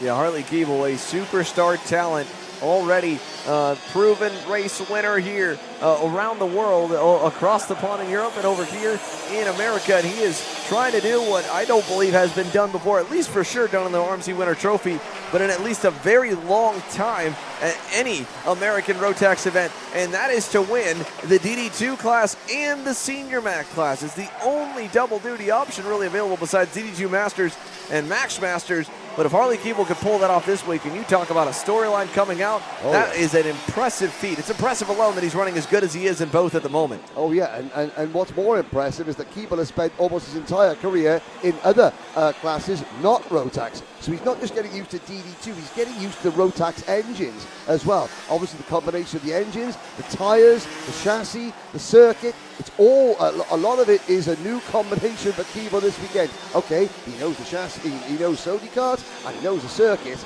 but that combination of engine, tire, chassis and circuit, those 4 elements, Keeble is getting used to them, and of course he's then hopping out of one kart into another, which is again the different chassis, tyre, engine combination as well. The same chassis Sony kart, not exactly the same kart because these DD2 karts have front brakes, nothing else does. But of course, yeah, it's hopping in and out, sort of resetting your driver's brain to deal with the different attitudes of the kart. Very difficult, I have to say. Keeble, head down.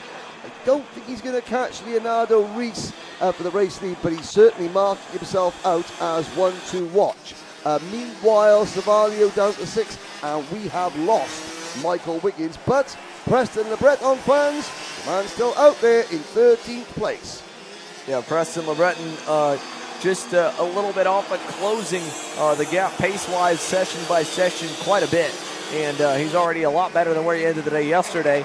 Now to within about 2 seconds of the leaders, or 2.5 or so. Keeble that time by wasn't quickest, but neither was Leonardo Rice. It actually goes back to Gianluca Savalio all the way back in 6th. Remember, he got shuffled way back when him and Keeble got together. Well, a 53.4 for Gianluca Savalio. That is half a second faster than the current race leader, and 0.4 better than everybody else in front of him. The bright yellow helmet there, top of your screen, in 6th, is definitely closing the gap after, like you said, the bumper issue, getting hooked with Harley Keeble, and it definitely looks like it potentially is pushed in on both sides. So heartbreak for Savalio. Yeah, but he's pushing on.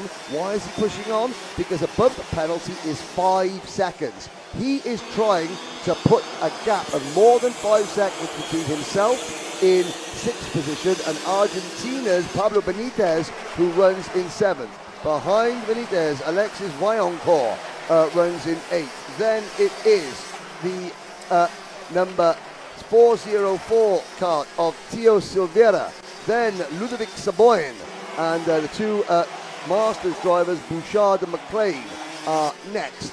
So it's Reese, Keeble, and again, we're going to start to call that the Keeble line through the 8-turn chicane. He is using more curb, getting more airtime than anybody else through that chicane. It makes it work for him, though. Yeah, I mean, he is definitely doing a few different lines, even right here in the chicane, not only by taking more curbing in some of the sections.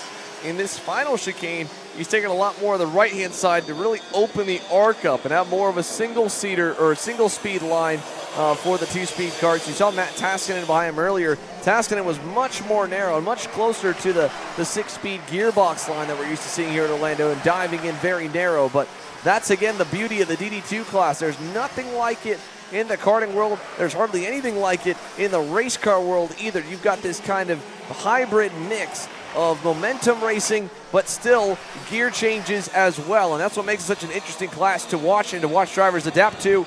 Impressive enough for Keeble to be as fast as he is, but I just don't think he's going to have enough time here with half a lap to go. Leonardo Race is looking great. Yeah, and Keeble slightly overstepped the mark coming out of turn number 9. Almost brushed the barrier on the exit of turn number 9 on the run onto the scrapyard straight, and then had a little look over his shoulder, a more the circumspect look over his shoulder. Checkered flag goes out for Leonardo Rees. Keeble second, Bedard, Taskinen, Savalio.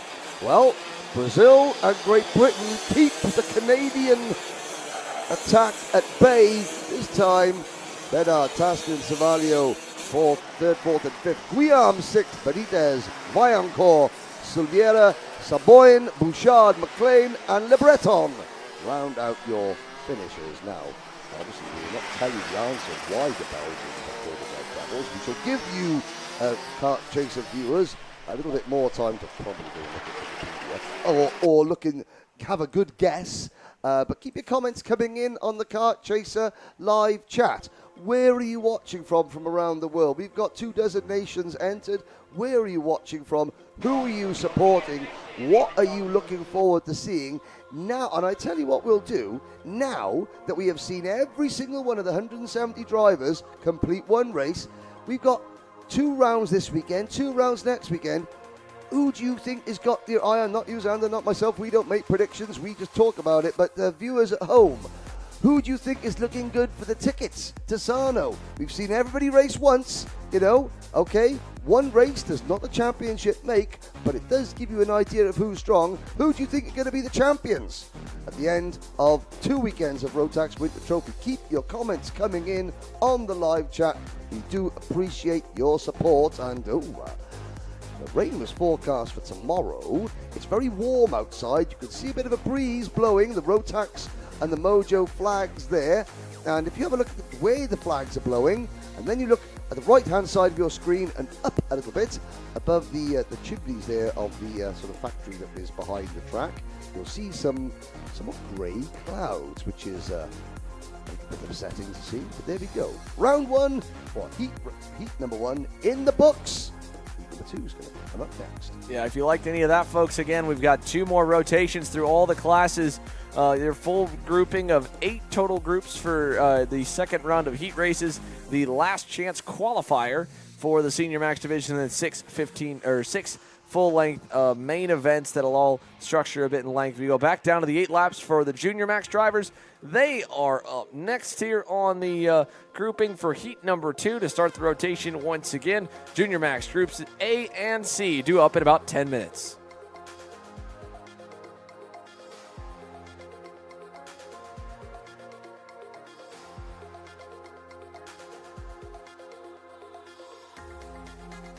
I need a new 219 chain. I need a 77 tooth roof sprocket. I need some more chain lube, and I need it probably as soon as like tomorrow. Dude, are you even listening? Like, we need this to run this weekend. Want anything else? What do you mean? I already got it in the Kart Acceleration Kart Racing's online store, bro. All orders over $200 get free shipping. Oh, throw in a set of tires. Done. Everything you need, all in one place and shipped to your door for free on orders of $200 or more. Exclusions apply. Shop AKR.com.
Junior Max Groups A and C. Onto the racetrack now as we get set for the second round of heat races here from Orlando. You're watching Kart Chasers coverage powered by AccelerationKarting.com, your source for all online kart parks here in North America. Here's a look at the Junior Max A and C starting grid. Turner Brown starts on the inside of row number 1 alongside Major Makovskis. He's the official word. Just got a message on through us. Then it's Antoine Lemieux and Nathan Dupuis. Naomi Garcia and Teddy Musella. Felipe Jesus Benito and Chase Gassia-Lee. Isaac Malkett and Yao Pereira. Luke Fedowitz, Lillian Scarborough, Max Weiland, Luis Cifre, Remy Guzman, Luis Thomas Pelletier, Damian Baez, Kenny Rogers, and Carson Weinberg, and Fausto Arnado, your top 20. Fausto Arnado making such good progress in heat number 1. Now, what has Turner Brown learnt from race number 1? Very fast at the start, maybe overheated his tyres ever so slightly, getting a little bit too enthusiastic. Major Makovskis was able to capitalize. What about Lemieux and Dupuis? And what about Arnaudo at the back of the field? 20 drivers, 8 laps. Now, these drivers won't have raced each other before. Half of them, Group A, Turner Brown, Antoine Lemieux, Naomi Garcia, Felipe Benito, etc., will not have faced Makovskis, Dupuis, Musella, Gassia-Lee, etc. Chase Gassia-Lee getting the all clear from the doctors on Thursday to race after inverting himself at the Rock Cup at Miami last week. So as they round the final turn, Turner Brown there on the inside in the black and white SCR Red Speed needs a better start. He got going good at the end of heat 1, but it was too little too late. Again, he fire off a little better in heat number 2. We are underway down to the first corner. Good start for the Junior Max drivers. A little bit tripped up further back around the 6th row and onwards, but they all survive over to 4, and everyone gets quickly down to the low side to try and hang on for that position or dive even lower and get around as there was a bit of side-by-side action. All the while, Turner Brown leads us as we head to the sweeper. Yeah, it was the Kart Works development machine of Adam Fedowitz, or Luke Fedowitz rather, who got very, very close to the inside going into turn number 1, managed to sort of hold it all together as the field head up scrapyard straight for the first of the time. For the first time, Turner Brown leads, but being chased hard by the following driver on that. That's the R Racing Edge Motorsport livery Kart. And out of turn number 13, across the line, Makovskis is in P3, but it is second position. Is that Lemieux in second place? I think it is. Antoine Lemieux in P2, Makovskis in third, side by side for 4. Nice pass there. I believe that might have been Teddy Musella making a move. As look at this, Antoine Lemieux through to the lead there over Turner Brown. So Antoine Lemieux puts the Cosmic up front. Brown back to second. Makovskis still third, but that one pass for the leads opened it up, and now Brown goes back. Yep. Chico back to the lead there out of turn number 9 and down the backstretch there, 3 wide. Nate Dupuis trying to cover off the inside and eventually had to give way to Makovskis. And then right there in the Sodi as well as Musella. Is that Musella? Or it is Musella. Then it's Malkut, Gassia-Lee, Fedowitz, Scarborough, Pereira, Arnaudo already up into 12th with Rogers and Pelletier next in line. I think Antoine Lemieux is thinking, well, my older sister's getting all the publicity here for doing so well in her first race in seniors. I need to show the world that there's more than one Lemieux racing here this weekend. And there's a move for third Dupuis to the inside. And put Nathan Dupuis in Kart 204 up to P3. New race leader, Antoine Lemieux. Yeah, Antoine Lemieux, same move, 1 lap ago in turn number 6 to get through to the lead over Turner Brown. This time there's a little bit more of a gap out back, so Antoine will be safe through turn 9. But now Brown has his teammate in Nathan Dupuis closing in, and what a drive through the grid for Isaac Malkett on that Zanella Gillard as Dupuis, a late move to send it on the inside of Turner Brown in turn 9 and 10. And so Nathan Dupuis now goes to second. A cursory shrug there from Turner Brown saying, come on teammate, why aren't you working with me? Dupuis may be thinking, well, looking at the way this is panning out, Turner Brown hasn't quite got the pace to match race leader Antoine Lemieux. As we reach half distance, Makovskis holding station in 4th, and Dupuis to the inside. What a move Nathan Dupuis, and Turner Brown capitalizes to also put Lemieux back to third. It's a Speed Concepts Racing 1-2 at the front. A 1-2 punch indeed in turn 4 and turn 5 for Antoine Lemieux. Major Makovsky is still close, but no moves made yet. After the start to go into third, it's just kind of been holding station for Major or letting one or two drivers through. Nathan Dupuis, on the other hand, he has been on a tear here in heat number 2. To the lead with a nice and healthy gap back to Turner Brown. Big chunk of curve there, and now Major Makovsky is almost on cue, going by for fourth, as Isaac Malkut for fifth was under pressure and lost that spot to chase Gassiet-Lee. So Gassiet-Lee now into the fifth spot. And Malkut had climbed up a number of positions to move into the top 5. He's now back down to 6 on that Gillard, and then it's Teddy Mussel and Luke Fedowitz. It's not all smiles, however, for Speed Concepts Racing, because you will notice at the side of the track in one of our camera shots there is a Speed Concepts kart out of the race. That is the number 200 kart of Dominican Republic's Felipe Benito. But all other 19 drivers in the race. There it is on the left-hand side of your screen. That is the abandoned machine of Benito, but it is Dupuis. I'm going to start calling it, he's like the smiling assassin, is Nathan Dupuis. He's the happiest little guy in the paddock, always polite, always beaming, happy to have a little chat, and then he gets the kart, and some of the moves he's pulled off in this race have been absolutely blistering. No quarter asked, none given, and including the one on his own teammate. High risk, high reward for Nathan Dupuis, who now, though, is going to start feeling the pressure from Turner Brown as we get onto lap number 6 out of 8. Yeah, right near the end here. 3 laps to go. Major Makovskis, last time by, was the quickest by about a tenth and a quarter over the top 2. Fast lap of the session, now looking for P2. He'll take it away from Turner Brown. Major Makovskis on the PSL Karting Bureau Art. Your new driver in second, and only about 3 car lengths stand in the way, and him trying to challenge Nathan Dupuis for the heat race victory. Gotta say, that move from Makovskis has probably done Nathan Dupuis a big favour, because look at the gap that Dupuis has now got over the chasing pack, and Makovskis made that move just as Turner Brown started to look as though he was building up to some form of passing manoeuvre on the race leader. But now Dupuis, who checks over his shoulder just to see that he's got a 5 kart length lead, doesn't need to defend, and it's a 3 kart scrap for second. Makovskis, Brown, and don't count out Antoine Lemieux. Yeah, Antoine Lemieux still there, still a factor if things start to open up, but it's really on the shoulders of Major Makovskis to run down Nathan Dupuis. With the pass on Turner Brown, he was still about a tenth of a second better, but this lap he hasn't cut into the gap nearly as much, and that's why Turner Brown is going through in turn 10, although a bit too deep, and Makovskis is back into second with a nice crossover into the chicane. Turner Brown is in the worst place possible now because he's got Antoine Lemieux behind him, and already we've seen a couple of aggressive moves from Lemieux. So every time Brown moves off the racing line to maybe size up Makovskis for a move, he comes under pressure from Lemieux. So, yeah, Turner Brown is the meat in the sandwich, so to speak. He's got, like, he's the pancake between 2 slices of Canadian bacon in second, third, and fourth positions. Down through turn number 7. Now watch, they're all using the Harley Keeble line over to turn 8. And there's the move. Brown, attack is the best form of defense. Half a lap from home. Makovskis now is the one on the defense as Lemieux goes to the outside to try the undercut.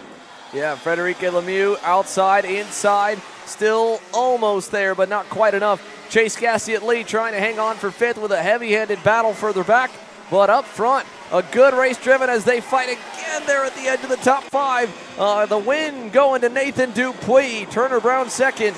Major Makovskis over Antoine Lemieux. And look at that skirmish across the line. 6 cars deep from Chase Gassiet-Lee back to Luke Fedowitz, all covered by less than a second and a half. That was a close run at the stripe for all of them, and a couple of side-by-side runs to the line. Musella just barely getting ahead of Naomi Garcia.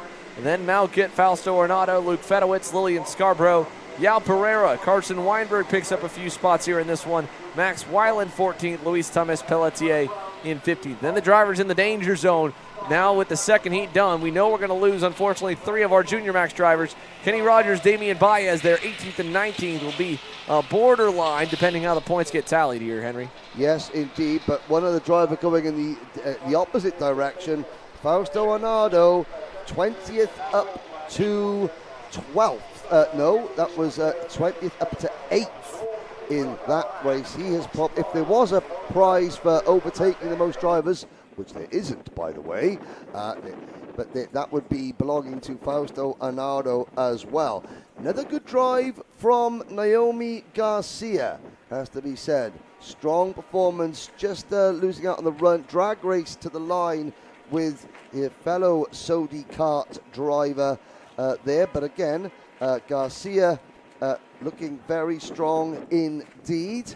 As there is Felipe Benito getting on the back of the recovery vehicle. While we're waiting for the next race, a big thank you to all 0 of you that typed in your answers on the live chat about why the Belgian karting team are called the Red Devils. It goes back to the First World War. Just before the breakout in the First World War, the Belgian national soccer team, football team, soccer team, they wore red. The manager was a well-known sort of tyrant, and he worked them like devils. The media said he worked the team like devils. They played in red, so they became the Red Devils because they were very successful. That's why the Belgian national sport team are called the Red Devils. There we go. Here all week. Thank you very much. A very nice history lesson, Henry. We've got more racing, though, to come your way. We're paid here to talk about the action. Not too much to give too many history lessons, but a cool tidbit for sure. And the Belgian national team will see, of course, a handful of those drivers in that livery, the bright yellow, on track when we get back around, because all the classes still got a lot of racing action coming up. Next up, it is Junior Max Groups B and D, slated in to go here in about 7 minutes, at 11:56 for the other half of our 11 to 15-year-old division.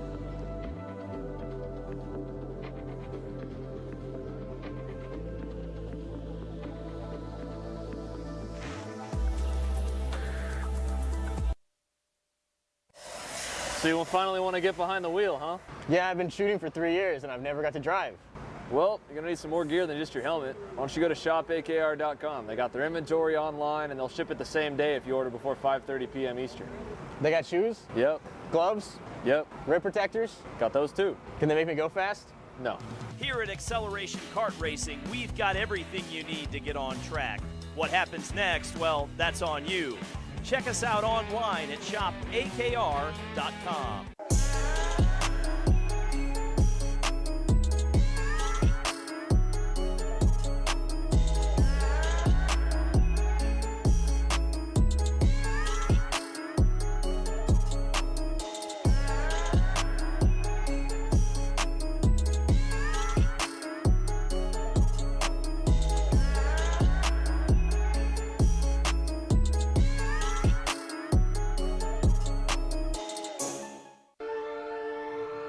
Here at MPG Motorsports, our main goal is to provide the best pathway into professional motorsports for our entire team, drivers and mechanics alike.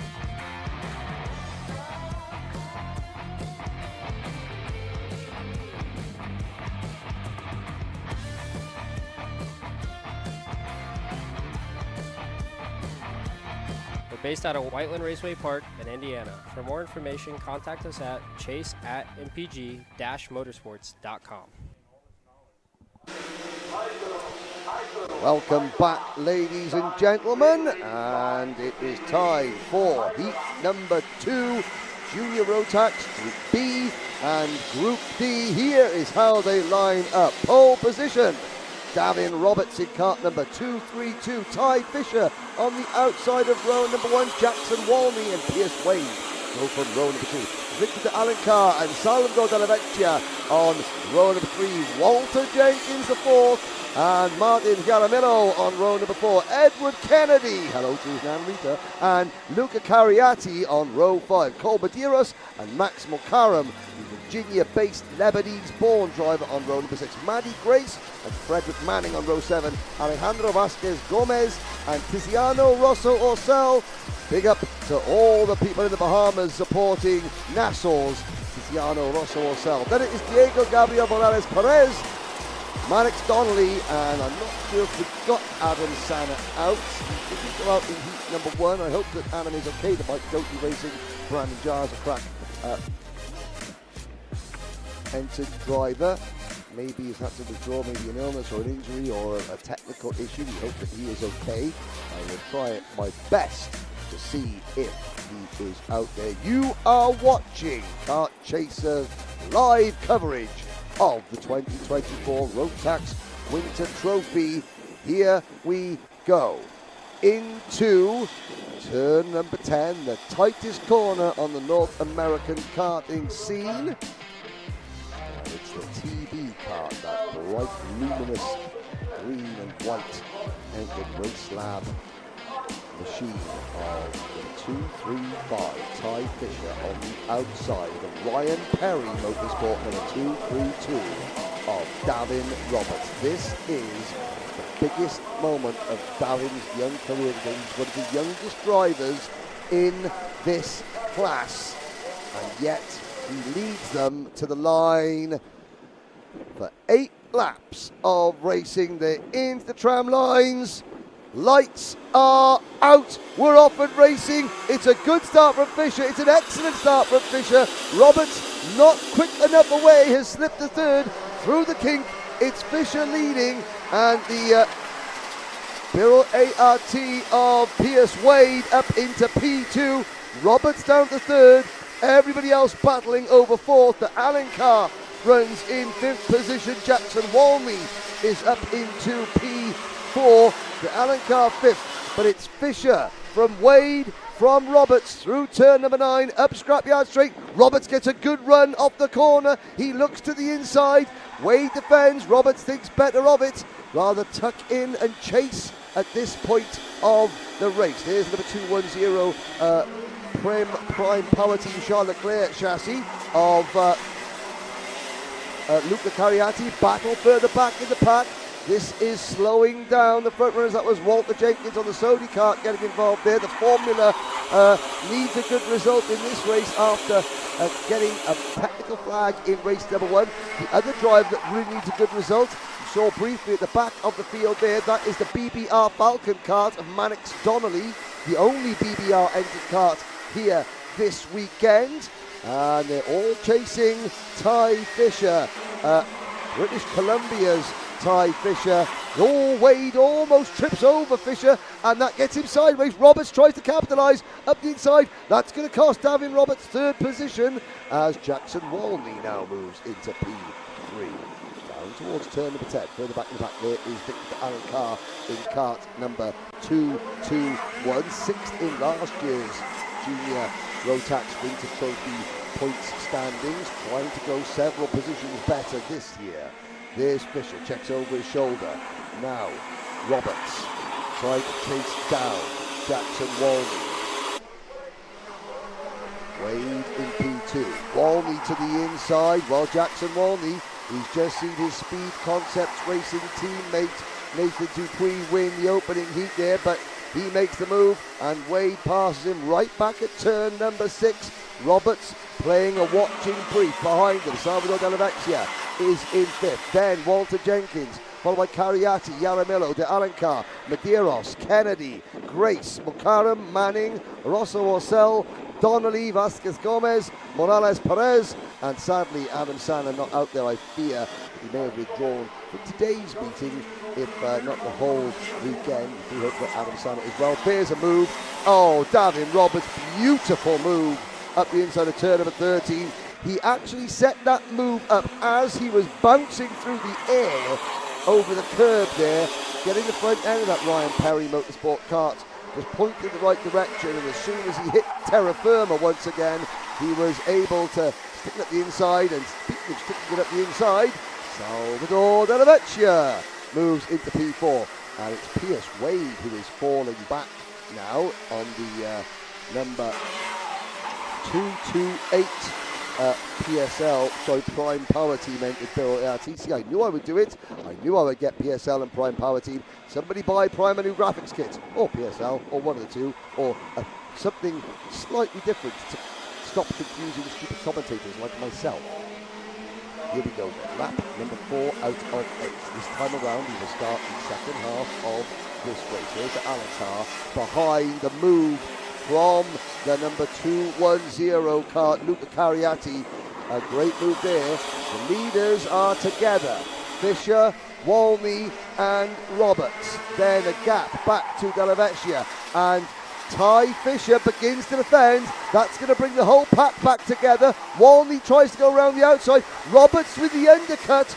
This is going to be tough for David Roberts. He's going to be on the outside line through turn number 7. Smart driving from Roberts. Doesn't want to hang it out there because no good will come of it if you're on the outside at turn number 7. Change of lead.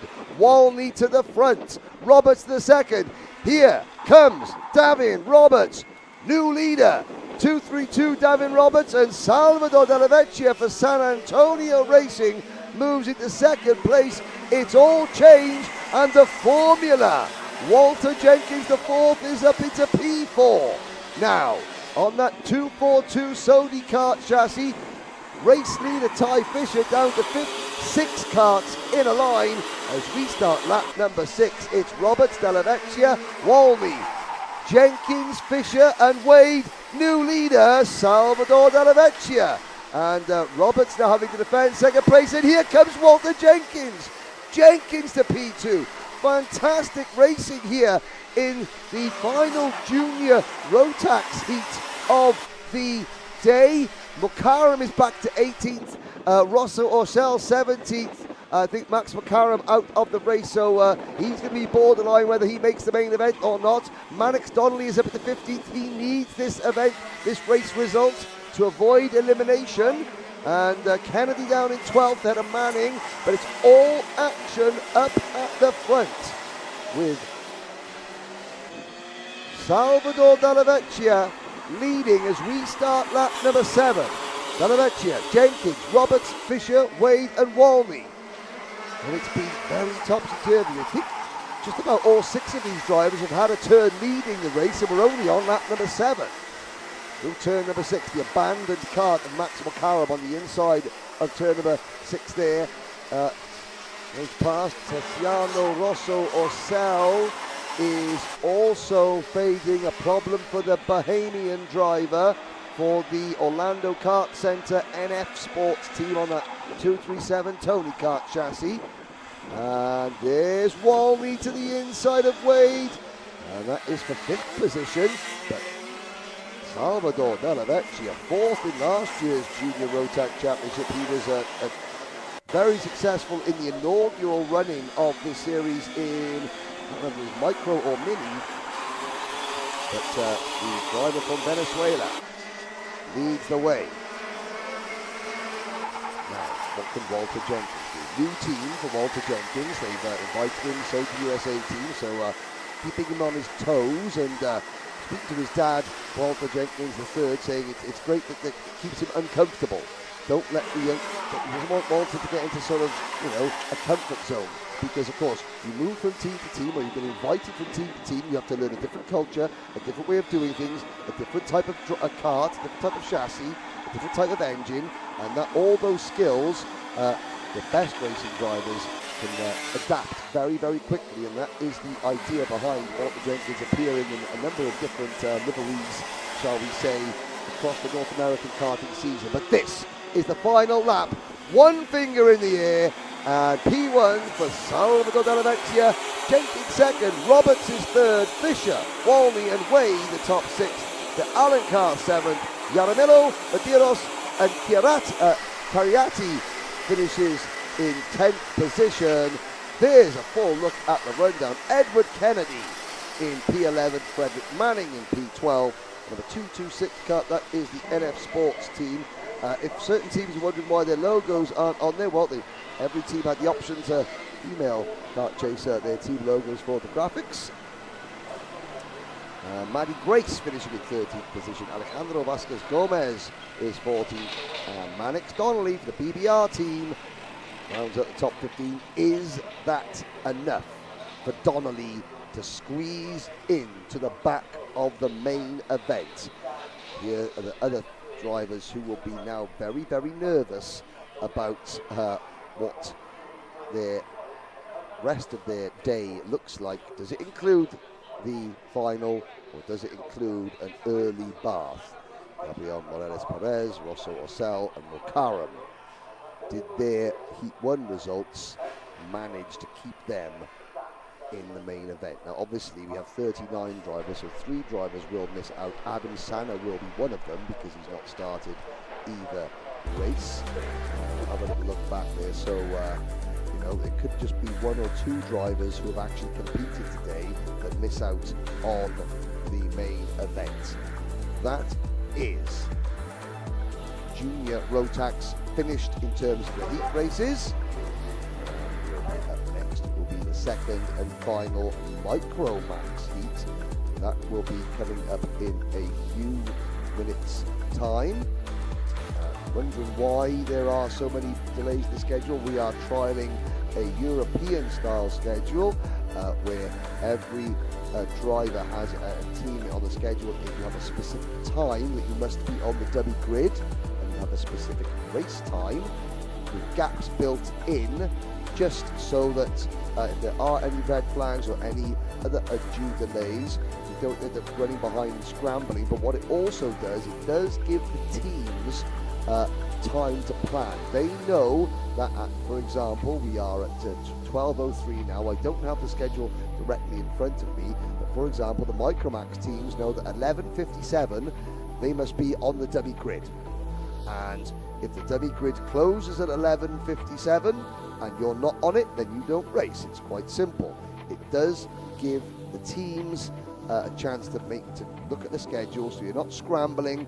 And if you are late to the grid, well then there's no real answer for it, because look, the schedule says you have to be on the grid at this particular time, to the minute, to the second in fact, and if you're not there, then you can kick and scream about it as much as you like, but that's what the schedule says, and that is what goes. And of course, for me being from the UK and European style racing, the drivers, this is second nature to the drivers. It's slightly different here in the USA, so there's going to be a few teething problems, I'm sure, but Rotax are trying to bring Rotax racing in the USA more in line with Rotax racing around the rest of the world, in terms of some of the CIK regulations that we employ, some of the scheduling, and some of the rules and regulations regarding equipment, etc. It will be, a transition that takes a little bit of time.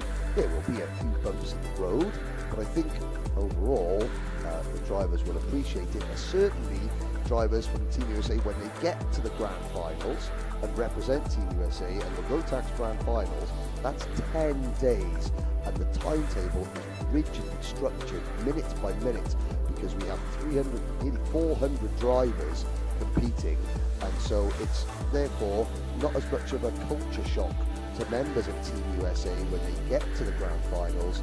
They know, okay, we have to be at this point at this precise minute, and if we're 10 seconds late, we don't race. And I think it's going to work out to the benefit of the US national Rotax team in the long run.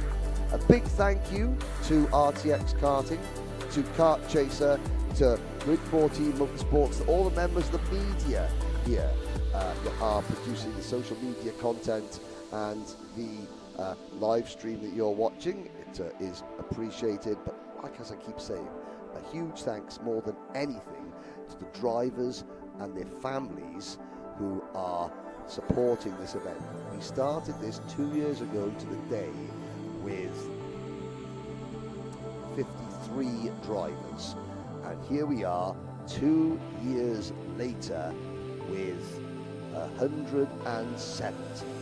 So we are certainly on the correct trajectory, shall we say, as we wait for the second Micromax Heat to begin very shortly.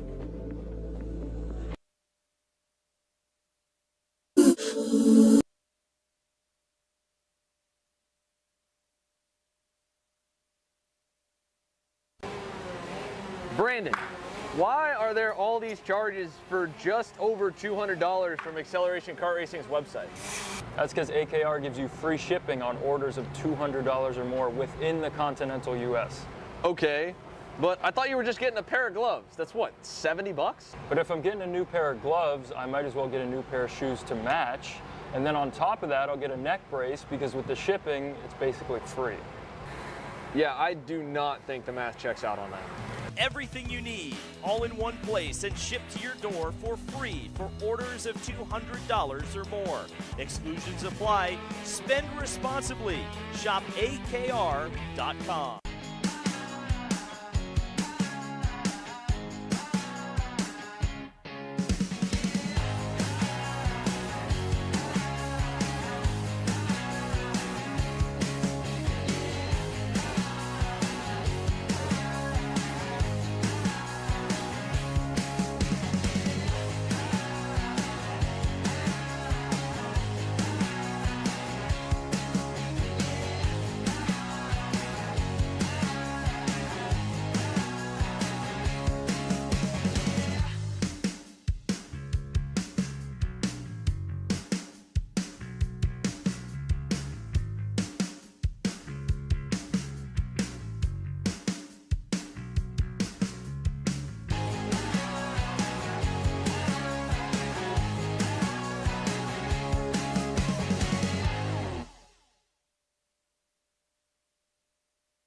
I'm David Serra, 18-time Australian karting champion, and we're launching Kart Class. Kart Class is an advanced digital training program that suits a driver who's just starting out in the sport, all the way to the driver looking to win a national championship.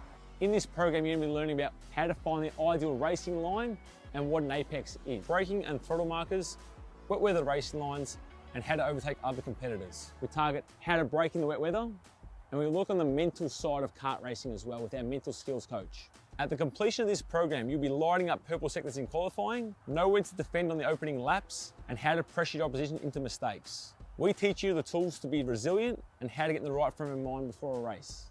We look to complete the whole package by getting a strong mindset, a driving style to suit all conditions, strategizing your race, and getting the last 1% from your team. We'll teach you how to win the final lap of a race, driving the wet like Max Verstappen, and creating the perfect bubble for yourself to mentally be in the zone. To find out more, click the link below.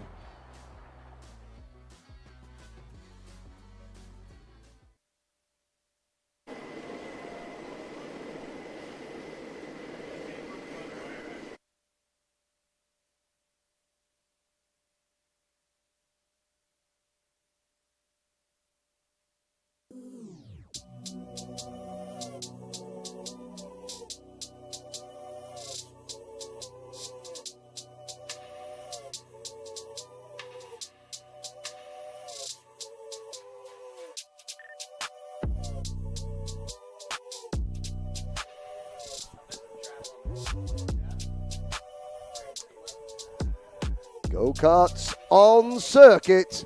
Time for Micromax Heat number 2.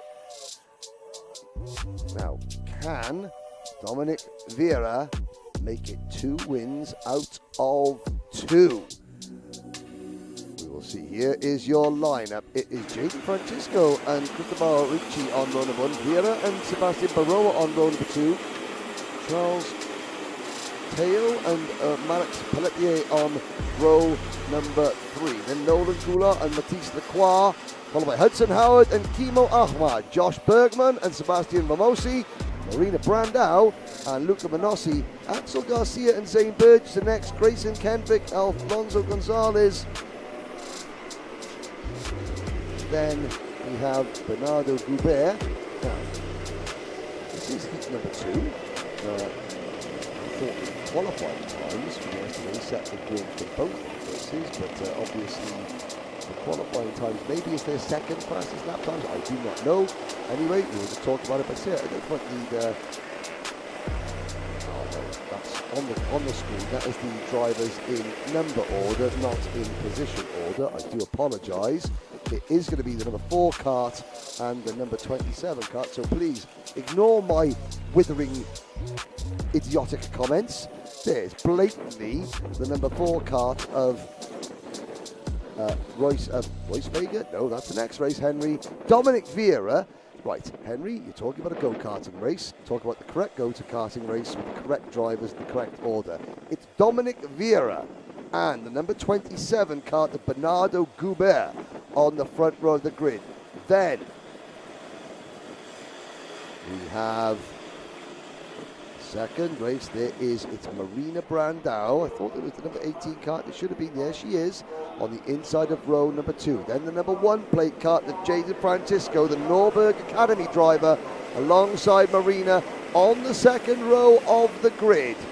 We will come into the tram lines. 6 laps of racing. I know that much. We also know that this should be a very good race. Couple of drivers out of the tram lines early, and we will go around again. So, Dominic Vieira in the number 4 kart for Energy Course USA. We'll get a second bite at the Micro Max Cherry, and obviously I have been left. Xander leaves me alone in the commentary box for just 5 minutes, and somehow, like a naughty puppy dog, I managed to get the wrong race order. Oh, Henry, come on. I know. You'd be put in the corner and told to go to bed about reading. No, I was just reading what was on the screen and it was incorrect, but I didn't realise that because I'm stupid. Here we go, but it's Vieira and it is Goubert on row number 1, Brandao, and Francisco on row 2, Micromax Heat 2, about to get underway. 6 laps of action.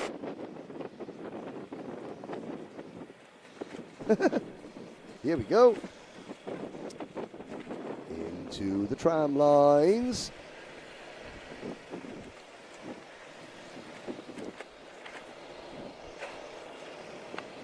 Back of the pack there. See a couple of drivers there trying to get those karts tyres warmed up. And the Praga kart down towards the back of the field. Grayson Kenfick. There's a Praga kart on row number 2. There's a Praga kart at the back. You've got the Nitro of Jaden Academy. You've got Energy Core chassis. You've got a couple of Red Speeds in there. You've got Sodis. You've got Lando Norris karts. You've got Birrell ARTs, Gillards, Powerlins. You've got a couple of Bennecks. A huge variety, not to mention Alonso Gonzalez's KR kart. So plenty of variety, which they say is the spice of life. Vieira has the field at his mercy. We are into the tram lines. Lights are not out again. Oh, yeah, not out again. Oh, and that was a late, I have to say, that was a late call to call a false start, and already somebody, that was the Lando Norris kart of Nolan Gula, who was looking up the inside there. The number 10 kart was in the midst of a big move to the inside, but luckily everyone saw the waved yellow flags quickly enough, and disaster was averted.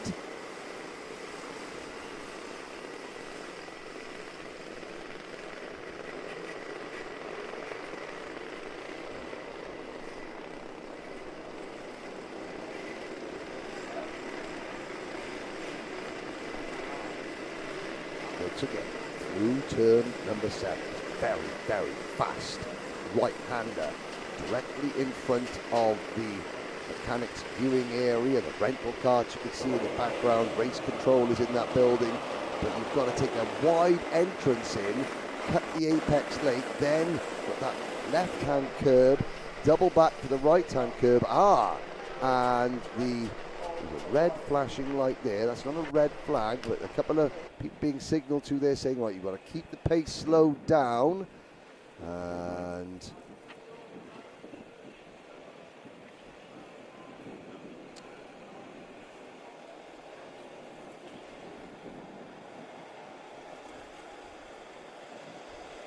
they look into turn number 1 very slowly. Now that red light flashing, there is Manuel Branco, the race director, just the left-hand side of the screen saying, nope, race stop, we are not going. Now, I don't know why. whether we will see that. Now, we could be in for a treat, ladies and gentlemen. We could be about to see the first game of Shut Up and Listen of the 2024 Rotax Winter Trophy. The rules are quite simple. The drivers have not been able to correctly start their go-kart race. Therefore, the race director, in this case, Manuel Branco from Portugal, will invite at least the top 2 drivers out of their karts and they play the game. The rules are very simple. They shut up and they listen as Manuel Branco explains to them how to correctly start a go-kart race. The prize for not starting the go-kart race correctly the next time around is a free trip to the back of the grid, if that is what the race director insists upon. Although, we'll have a little look now. Is it an audience with the entire field or just the top 2? Oh, looks like everyone's playing the game. Now, everyone's playing, you'll see a lot of nodding of the heads there. The drivers, if they're smart, they will shut up and listen.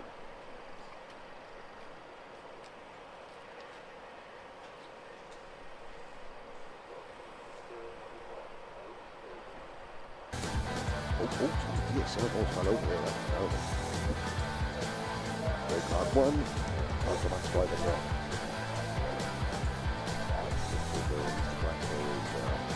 Display the correct RTS track lines, they're all for a reason, they're white lines, display is the driver's vision, they're all there, you're all listening to modern words. Now we're going to have a look, so one more chance. Look at the lights, wait for it to change, then you drive. Look at the drivers back there, oh, we're going to look Lizzie going on there. No, we're going to have a dance in our Sody Kart driver there. Now, they've done well, they've shut up, they listen, but special audience for the front 2 drivers. It's their responsibility. If we don't get the start right next time around, the race director does have the ability to give them their star prize, that free trip to the back of the grid. But hopefully, for the Micromax class at least, this will be the only game of Shut Up and Listen to the weekend. Usually, we only play 1 round per class. It can be slightly more difficult for the older classes, but look, the rules have been explained. The drivers get back to their karts, heads bowed, after successfully completed the first part of the game.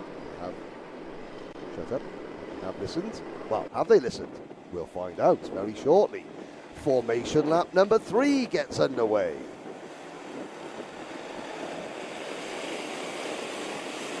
There's also the question, you have to be slow. The pace was a little bit too fast as well. These are the youngest drivers here, let's not forget. But, you know, they are treated like professional athletes. This is a professional sport. It's one of the only really sort of professional global sports. I say professional in terms of these drivers aren't being paid. They're not paid professionals, but the actual sport itself, from the every aspect of it, is highly professional. It's the only sport, professional sport, where it's kids that are the majority of the competitors. Here we go again. Don't give the Micromax drivers more of an allowance because they're younger. They have to do exactly the same as every other driver. A lot of responsibility, a lot of technical know-how to take in. Have a scrapyard straight. You can see the pace is nice and slow, and the pace here is not the problem. It's the pace coming out of the final corner into the tram lines that is the problem. Either way, I would like to thank the Micromax drivers for giving me time to get back into the booth to call this race there. You know, you said, Henry, you told to go to the corner and have a timeout. I think I'm in that same boat because I was the one that messed you up on the grid lineup, put the wrong grid lineup on your screen. I've since fixed it. Okay. I had to run back over and fix it for the next race. So we're both on the No, I did not fix it for this race, production team. I apologize. I've not got it ready for this one. I didn't want to break this session. We're both on the naughty step. We're both done. Someone called Caleb over here to call it in. Stream's canceled. We're going home. We apologize for the mistake. Yeah. Okay. Now, third time lucky Dominic Vieira under the watchful eye of Manuel Branco onto the start line, into the tram lines. Lights are out. We are off and racing through turn number 1. The yellow flag stay down, and they played the game of shut up and listen well. Vera has the race lead. Here comes Bernardo Goubert to the inside at turn number 4 for the race lead. Bernardo Goubert right off the bat. Now, we do have at least our leaderboard up, so that'll be going up on the left-hand side of the screen when it populates.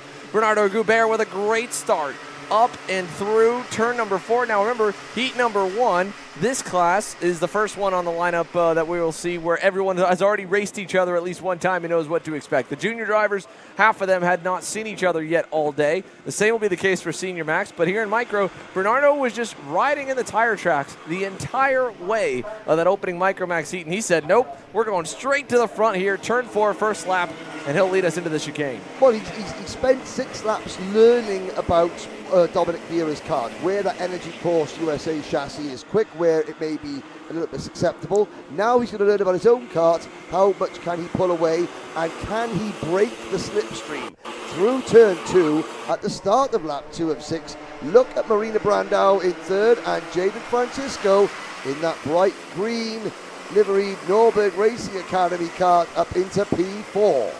Yeah, Jaden Francisco was on track with Ryan Norberg all day on Thursday, getting some more lead follow help during the unofficial testing. It's obviously paying off. He looks pretty close to where he needs to be to contend for the lead and the win, although he's just a tick back from the top 3 as they head onto the back straightaway. Brandao, like you said, really close. Then the next group, still not terribly far back for Kimo Ahmad, who's had a better start to his second heat race than the opening one on the Iron Rock Motorsports Gillard.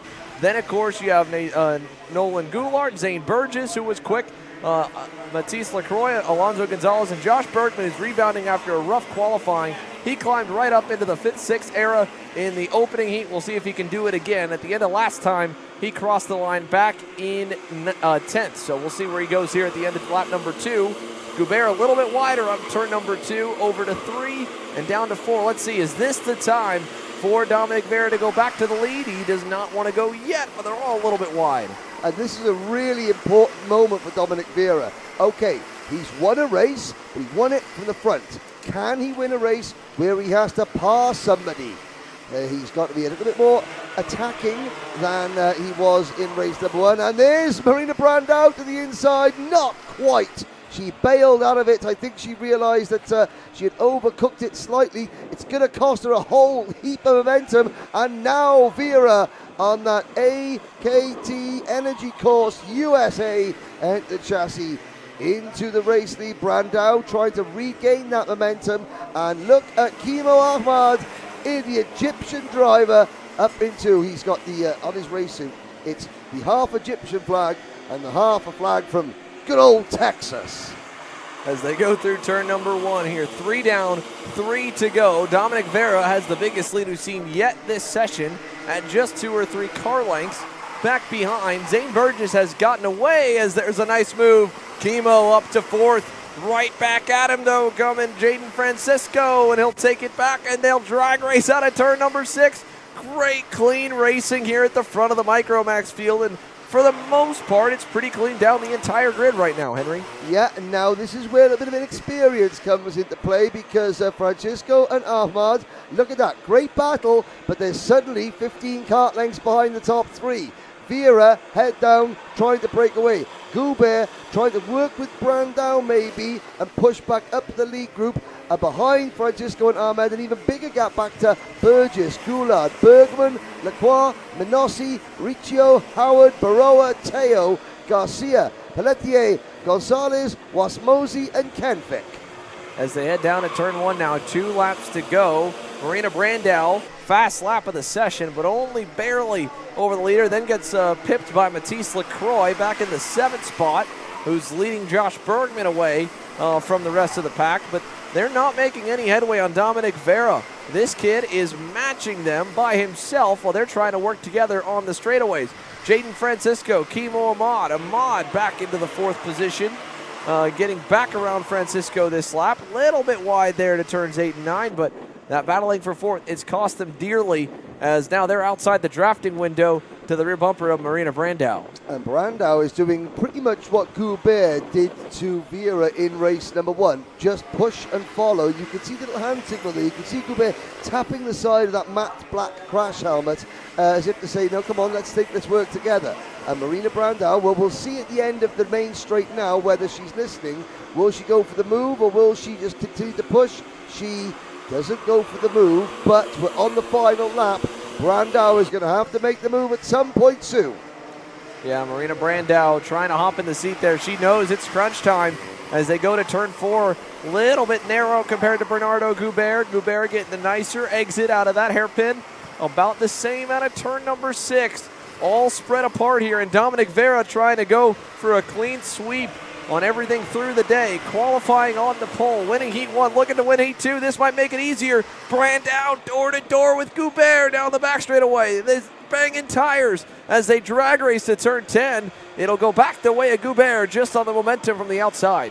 Whereas Brandau backed out, and there's a move, a crossover move that number 21 Kart, Zane Burgess getting involved with Matisse Lacroix, but whereas Brandau backed out of that move 2 laps ago, she didn't this time, but couldn't quite make it stick as Dominic Vera comes across the line.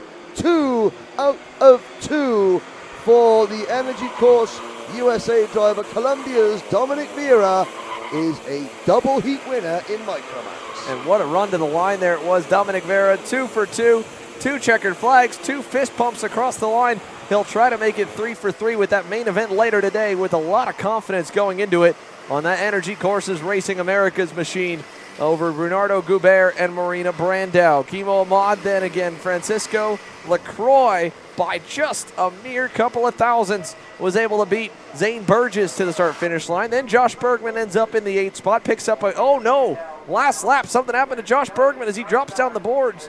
I don't know what happened there for Josh Bergman.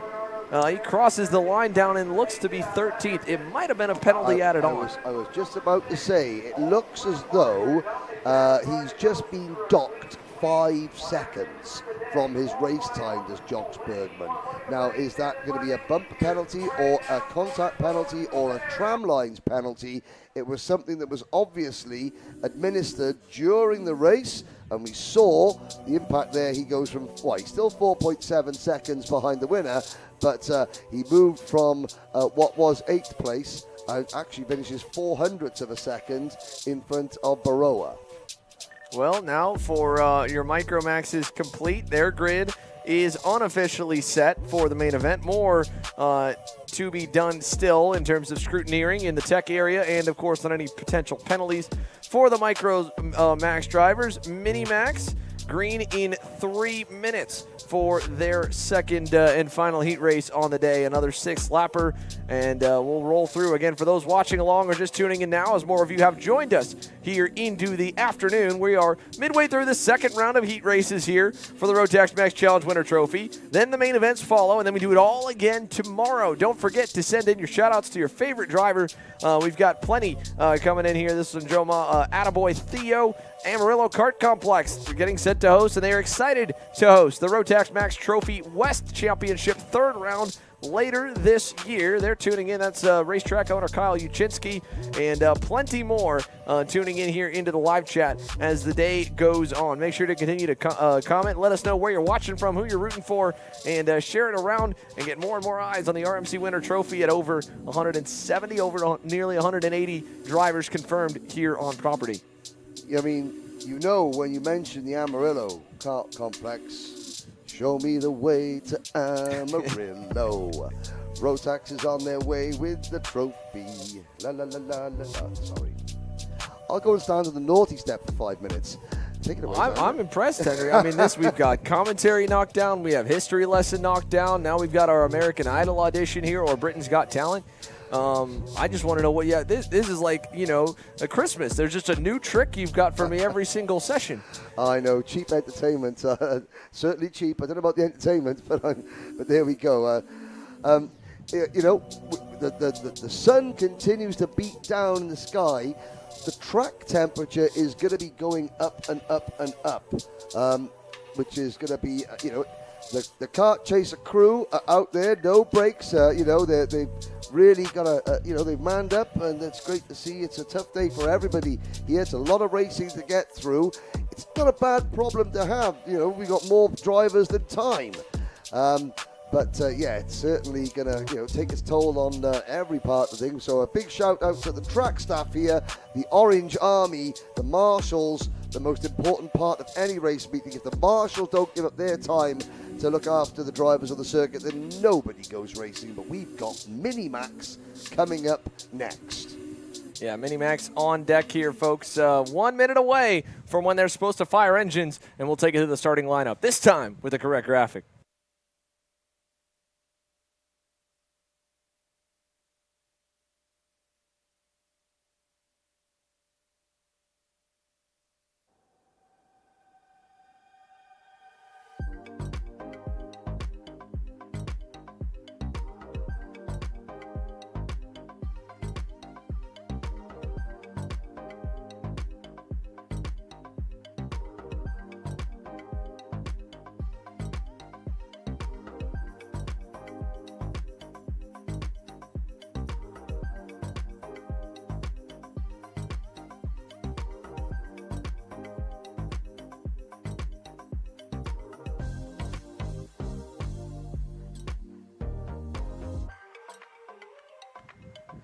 So the Mini-Max drivers have hit the circuit here for the outlap as they begin to warm up the tires and the Rotax Max engines for the final heat race for them here. And a big grid of Rotax Mini-Max drivers will set it off. Albert Friend in the Premier Karting Tony Kart to the inside of Jeremy St. Cyr's PSL Karting B-Roll Art Machine make up the opening row. Alexis Bayarjan and Oliver Chasse on row number 2. Then it is Nicolas Orbezo and Massimo LaRusso on row 3. Martin Luis Bertolacini on row number 4 alongside Lorenzo Varela. Then it's Julian Rivera on the Energy Corsa Racing America's machine alongside Maximo Karam. Luke Kanganapatak and Santiago Perez Granados on row 6. Royce Vega and Iago Lempin, row 7.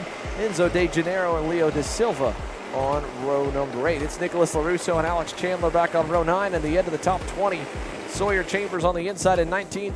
Maddox Ruiz in the HRT Brandau Motorsport Praga in the 20th spot. Then the final few rows here with Gabriel Caires on the U-Race machine alongside Cristobal Bonet in the HRT Motorsport entry. Then Achilles Sapirko on the inside of Evan Frey to make up row 12. William Vitor and Blaise Diniz on row 13 and all by his lonesome on row 14. Shotgun on the field in 27th. It'll be Samuel Werrier in the Premier Karting Cosmic. So 27 Rotax Mini-Max drivers. And like the Micros, a very tame opening race. A little bit of a battle for the lead, but overall, Albert Friend was able to pull away in the 6-lap heat, especially the final 3 laps, and make it look easy. Can he repeat the feat that was just done by Dominic Vera, or will we have a bit of a tighter fight on our hands for the 9 to 13-year-old Mini-Max division? Here they come into the tramlines. Heat number 2, little bit of shoving on the outside lane, a lot of shoving actually, but it's enough still. We'll get the green, the speed's good as they go down to turn number 1, and you could see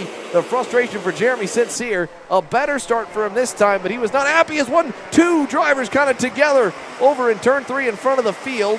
One of them looked to be maybe Nico Orbezo, but I'm not 100% sure. The other one, the Kurt Republic of Oliver Chasse for sure. So they all kind of get tangled up in the chicane. There's Julian Rivera in the middle of that on the energy. He's about 5th or so side by side through the carousel. He'll lock in right behind Oliver. And all the while, the top 3, really top 4 almost. Big gap here to start this. It's Alexis Bayarjan into 2nd, St. Cyr 3rd.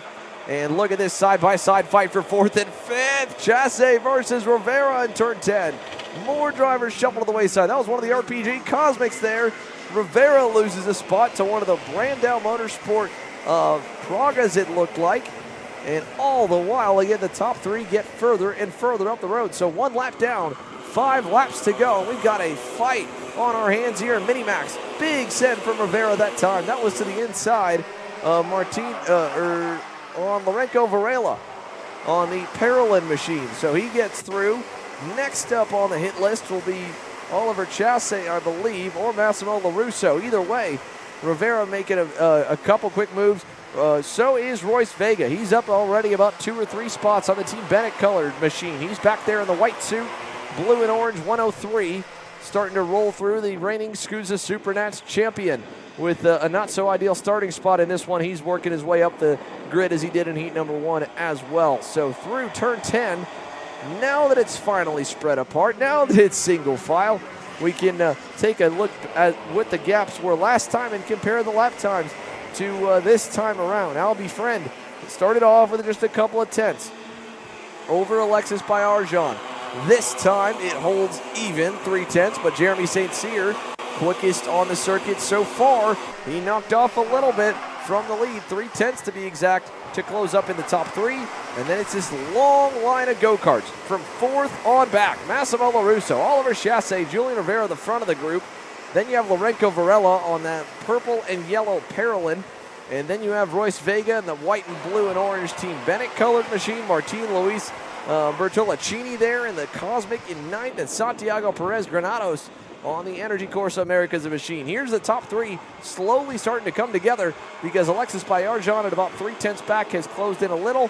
And a big time run from Jeremy St. Cyr on the PSL Karting Bureau Art towards the top 2. So he's making a lot of headway as the rest of the pack rockets into the chicane. The top 3, what do the lap times look like this time here as the halfway marker is met? 3 down, 3 to go. St. Cyr, another 3 tenths off the lead. And we've got more passing further back. That was Rivera. Nice move. Looked like he got around Oliver Chasse on the HM Propella Kart Republic. So move Julian into the top 5. And all of that now, all the battling they had in the first lap or two is kind of just split that group up in a way.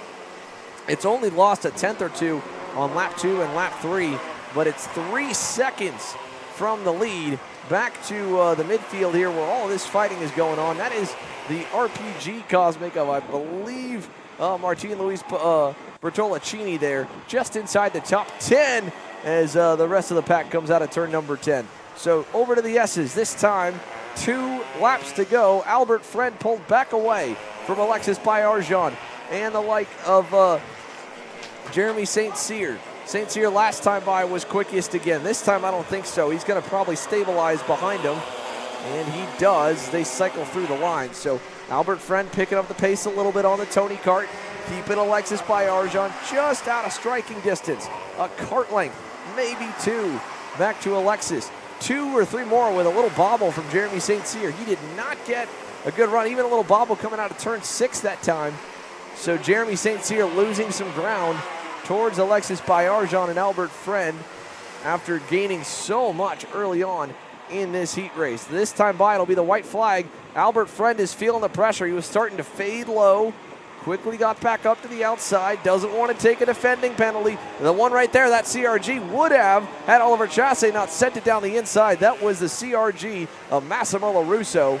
Went way down low and then opened up for the corner. You're not allowed to do that. That's a multiple move defensive maneuver. Fortunately and unfortunately for Massimo, he's dropped back so far. It doesn't matter too much as there it is, an outside run for Baillargeon and an inside defensive maneuver from Albert Friend. Final lap underway and we've got a battle. Here we go, down to turn 4. Baillargeon finds a hole down low. He gets through to the lead, down to turn 5. Albert Friend trying to follow him, looking for a way back by. He led all the laps but this one. Alexis Baillargeon leading his first lap of the day right now as they go to the sweeper on the final lap. Here comes a little hip check there from Jeremy St. Cyr. Not close enough to do anything now. Big over-under from Albert Friend. Not enough to the inside. Yes, it is. He'll get a little bit of an extra shove. And Baillargeon trying to roll the high side. Friend's going to cover that off. He'll get back through. Here comes St. Cyr to second.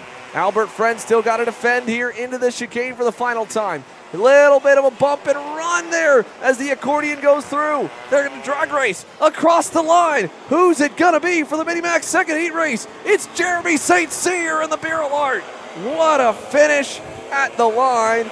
A bit of an accordion effect there with bumper cars. I think St. Cyr meant to give one tap to Albert, not multiple. And Baillargeon kind of said, we're all going in a bit too hot and got into the back of them as well. And then it just was hard racing at the line.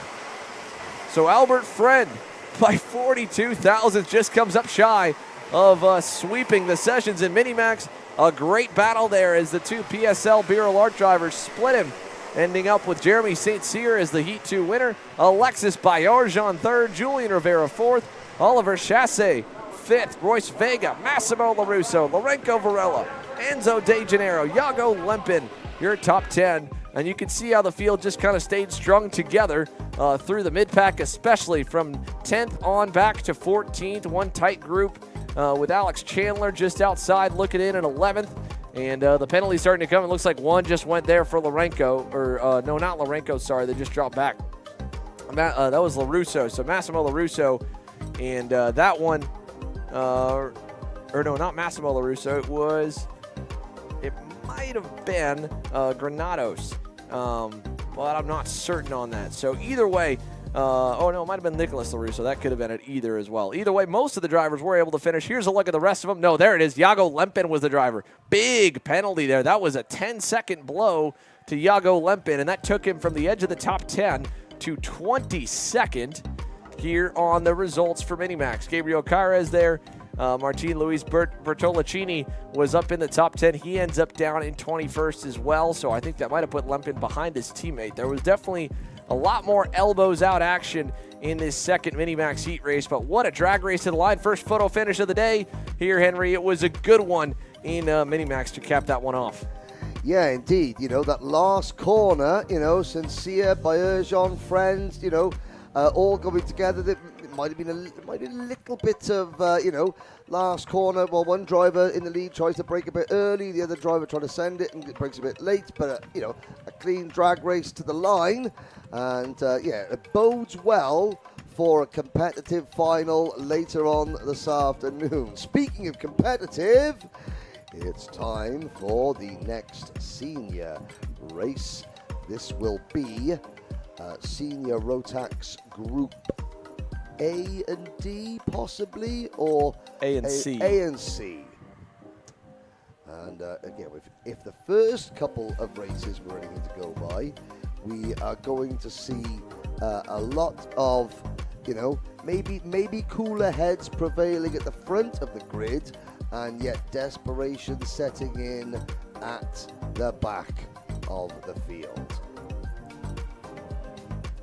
So that all is headed your way here momentarily, folks, for Senior Max Groups A and C. They are roughly 5 minutes out from going green with heat number 2, the first of it. And again, this class, the most watched on the bubble spot for the transfer zone, because there are a lot of drivers we'll be seeing again after the second heat before the main event. They will hopefully not be seeing us, but if they do, it'll be for that last chance dash to get into the finals. So all that is rolling up next here, live on Kart Chaser. You're watching the RMC Winter Trophy as we take a moment here to hang tight before the next heat race rolls.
Here at MPG Motorsports, our main goal is to provide the best pathway into professional motorsports for our entire team, drivers and mechanics alike.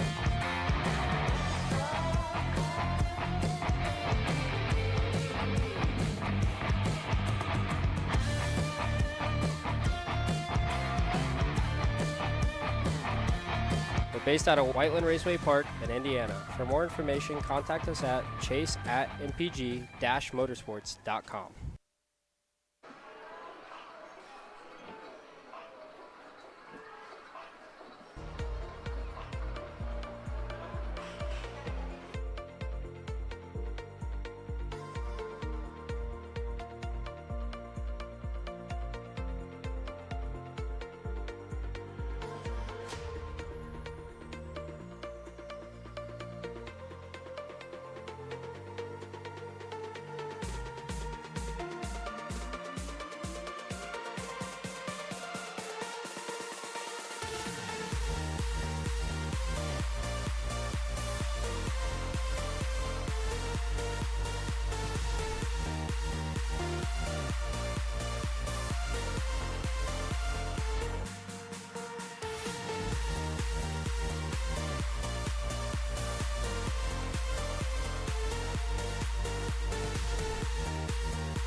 Kart's on the racetrack here now for Senior Max. Groups A and C, let's see how they're going to line up.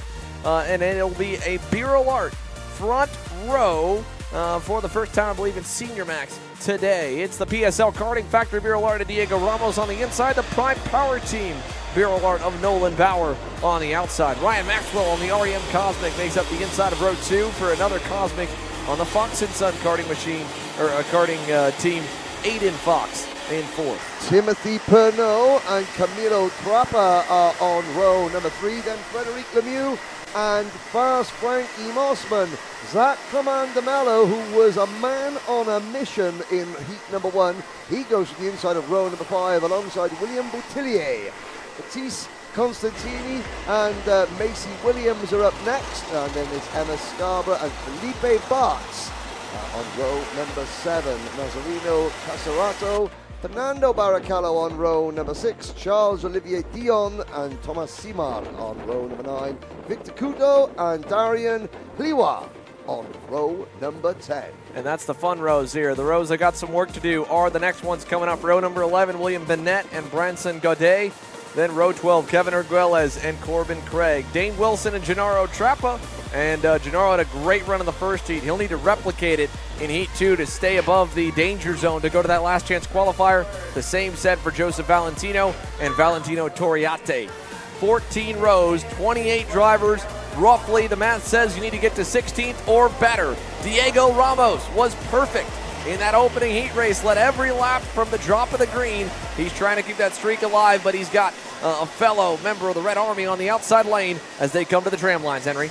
Into the tram lines, Ramos on the left, and then it is Bauer on the right. Lights are out. A great start from Ramos, who even managed, and in the middle of the pack there, that is Timothy Pernod up, and we've got a driver side by side, up and over on 2 wheels, the 357 kart. That is Macy Williams, and I've got to say, Macy Williams did that driver a huge, huge favor by just pushing the kart. Obviously, it was off her, but it prevented the kart, the Biro ART, I think that could have been Fernando Barrichello, from rolling completely over. Yeah, that was a complete yard sale down in turn number 1. It still is. They're trying to clean it. Red flag. Yeah, the red flags are out. Now, red flags are out. Obviously, anytime a kart leaves the prepared surface, there is, right, let's do an itinerary check. That's Joseph Valentino, the one driver that we said that needed a good result.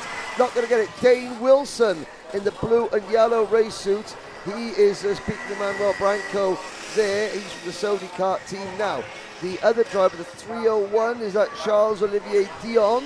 He may have been the car, I think it was Charles Olivier Dion in the Biro Art that is the driver that almost flipped over. And the rest of the field. Now, the good news is that all the drivers involved in that are up and out of their karts. They're not very happy, but they're up and out of their karts. The bad news is that they're not going to be going any further in this race. And drivers now being told to get back into their karts and head back to, I'd imagine, the start-finish straight, where they will be regridded in their original positions. They've got not far to go. There is Valentino's kart, which is seeking dragged out of the way, but I have to say that, you know, we got the entire first run of heat races, and without turn 1 being a flashpoint, but, you know, as desperation kicks in, turn 1, it's an opportunity to make up a lot of positions. Yeah, I mean, that was the first real, like you said, real bad start at all this weekend. Everything else had been, you know, pretty cut and dry through turn 1, pretty clean, and it was just a matter of a driver getting turned right in front of the field and nowhere for so many drivers to go. The good, bad news, you know, kind of combination to that is, since there was no laps completed, those drivers that were involved, if they are able to continue, will be able to reset kind of at the back of the grid. You see a couple of them did rejoin. That was one of the Saudi drivers there at the back that was just checking his tires, making sure they still had some air in them.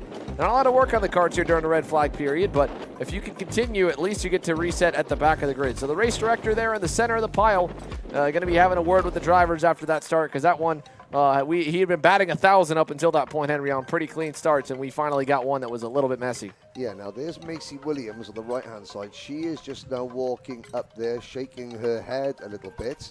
Her cart is back in the race. And I have to say, I think that this is, Manuel Branco, he sort of he lays the hammer down early and gives them all a telling off. There are other words that you could use, but it's family show. Then, yeah, this is probably, hopefully it will, curb any further issues. But you can see there, tall driver on the left-hand side of the screen. That would be Aidan Fox in the Fox and Son race suits. Yep, he was a lot further back. So there are going to be drivers that have got damaged carts, and a lot of drivers in that. You can see the two Trapper cousins, Camilo and Gennaro Trapper. They're cousins or brothers from Buenos Aires, Argentina. They're light blue, the Argentine colours. But yeah, we will allow the race director to discuss this. Now he sends the drivers back because it is not two corners have been completed. We will have a full regrid of the drivers still running. Now, of course, if your kart was out of the race, if your kart was not running at the time the red flag was called, generally the rules state that you cannot rejoin the race, and I think that's the rule in Europe. I'm assuming it will still be the rule in the USA. There's a couple of obviously very badly damaged karts. Joseph Valentino's kart will go no further, and now the drivers are sent back. There's Felipe Bartz in the Praga race suit. They're just chatting to maybe the driver that he's due to start alongside. And the driver with the white crash helmet, the red and white black race suit there, heading back to his wagon. Further back, you can see the driver with speed on the back of his race suit. That's Zach Command Mello. Looking over, he's got a Speed Concept Racing race suit. He's in a Dan Devereaux racing kart. And now, there we go. We will have a full regrid. Manuel Branco there in the black shirt, race director. We'll put them all back into their original positions. And Aidan Fox there had lost a lot of ground. He moves back up into his original starting slot. I can see the number 333 car. That's Ryan Maxwell. Back in position now. Fox looks down. Kart looks okay. There is the white race suit on. The Birrell Art logo. That is Timothy Pernod. Just moving the karts around a little bit. Of course, several of those drivers will have damage on their karts. Now, if it's a complete restart, will they be allowed to put their front bumpers back into position? Well, no one's checked that they haven't, so we'll have to see. There's number 351 kart. That is Corbin Craig.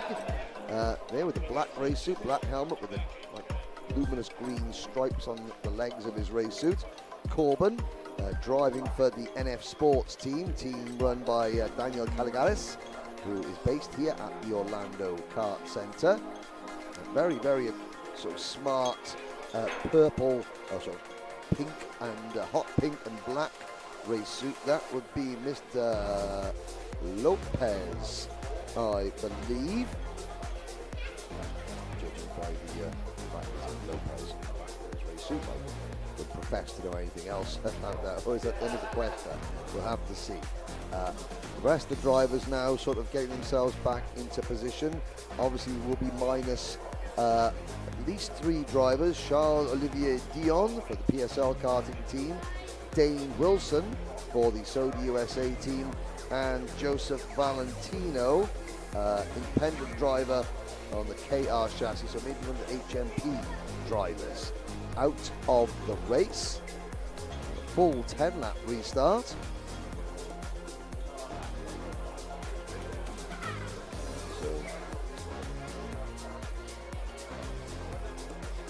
Very, very pint-sized driver in the middle of the pack. You can see her there too earlier. That could be Lemieux. Starting 8th, you can see the purple race suit and the REM logo on the back, the plain white crash helmet. And that tells you, we told you earlier, she's got nearly 50 pounds of lead on her kart to bring her up to the minimum class weight. And you can see she is, literally a foot shorter than some of the other drivers. You stand, Frederic, next to someone like Aidan Fox, and it's hard to believe that they're in the same class, but they are. Lacey Williams there at the back, just moving her kart backwards. You can see the huge scuff marks on the nose cone of that Christian Berg kart, because that had a Birrell on top of it just a few minutes ago. And she moves the kart up the center of the grid. And of course, hopefully, the everything mechanically is sound. There's somebody checking there. I think one of my track rods, the front might be a little bit on the bent side.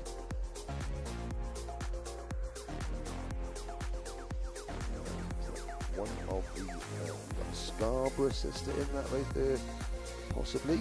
But it is, yes, that is Emma Scarborough in kart number 362.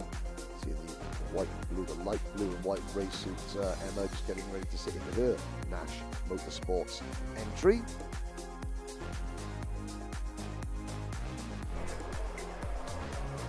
So, once again, we're in a slight delay as we wait for the next senior heat groups A and C to get restarted. Does look as though we have most, if not all, drivers now back in their karts. Frank Mossman just getting settled down behind the XPS flag. He's got directly behind him DeMello and the Matisse Constantini.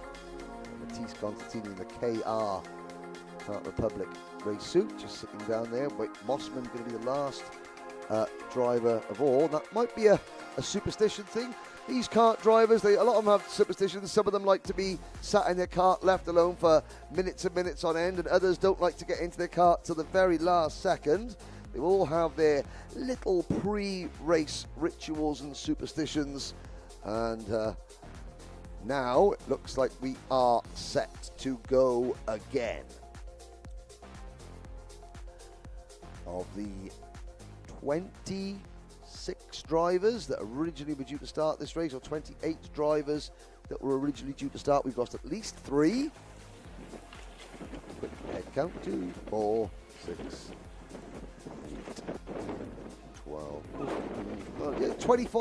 25 drivers on the grid. How many of those have got karts that are still in full working order? And you can see now on that board, the other side of the board, that's the signal that the drivers are communicated to by the circuit. That will have its own set of graphics on it. On our side, it says 9 laps to go. Will they deduct a lap from the race due to the red flag? At the moment, it looks like we're going to have, nope, they go back up to 10 laps, so it will be a full, complete restart. Now it goes back to 9 laps. Maybe they're just playing with the graphics. We'll have to see, but we will keep you updated as soon as we can. The other part to keep in mind here is, again, with the shakeup of how they're going to line up and so many of those drivers that were involved, like, I would imagine with the fact that Timothy Pernod and some of the other likes are able to go back to their original starting spot, we are going to do the full 10 laps. If it's a complete restart, they would get that original spot. In some cases, they have to go to the tail of the field. If you're the injured driver that the red flag's called for, you don't normally get to rejoin. Yeah. If you're an innocent bystander, you get to rejoin. It just depends on how it lines up. At least. But also, I think in some championships, the race director does have carte blanche to reduce the number of race laps. Manuel Blackburn said, well, look, drivers, if you can't start the race properly, you lose a lap. So that's a possibility as well. But we will not focus on what we have just seen.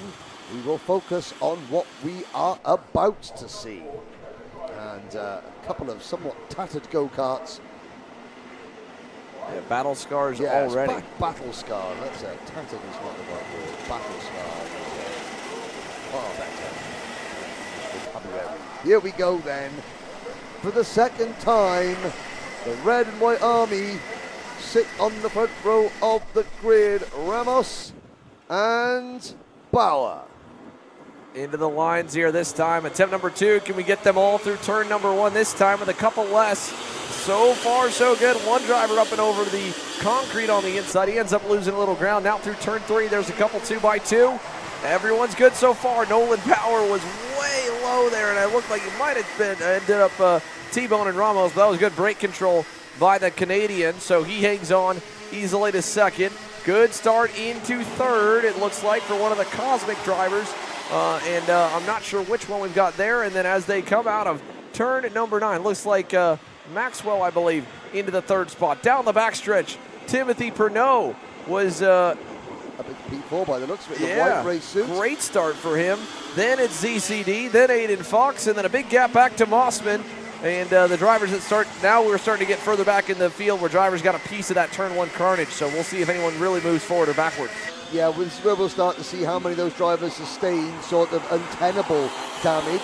At the back of the pack going through turn number 6, he did have a couple of spinners, and they're driving past now. You see yellow flag being waved because we'll wait to see the abandoned cart. Couldn't quite see it, but there certainly was a couple of instances. There is the abandoned cart, and that is possibly one of the Trapper brothers. The Argentine colours on the race suit. We will catch up with that next time around.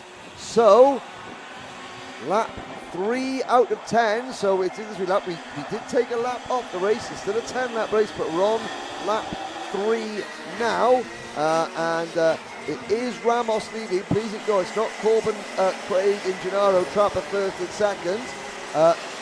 It's Ramos, Bauer, Maxwell, Pernod, Clement de Mello, Fox, Mossman, Constantini, Lemieux, and then it is Bart, 70-11, Emma Scarborough, Macy Williams, Boutillier, Casarato, Barrichello, Simard, Camilo Trapper, Uguelis, and Couto.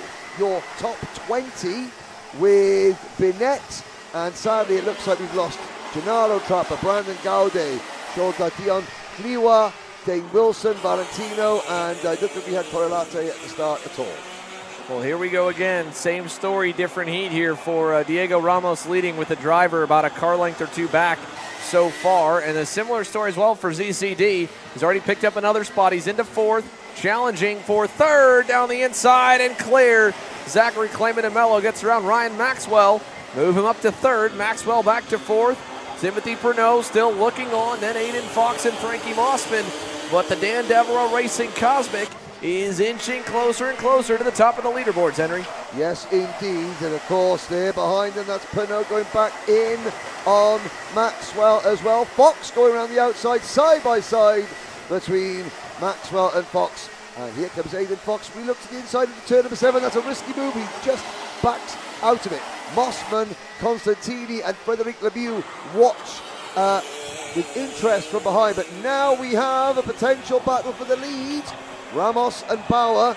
Now, question is that if you are Nolan Bauer, do you try and make a move on Diego Ramos, or do you think, you know what, I'm doing really well here, why don't I just keep a position of a top 3-4 grid slot in the final will be just fine for me.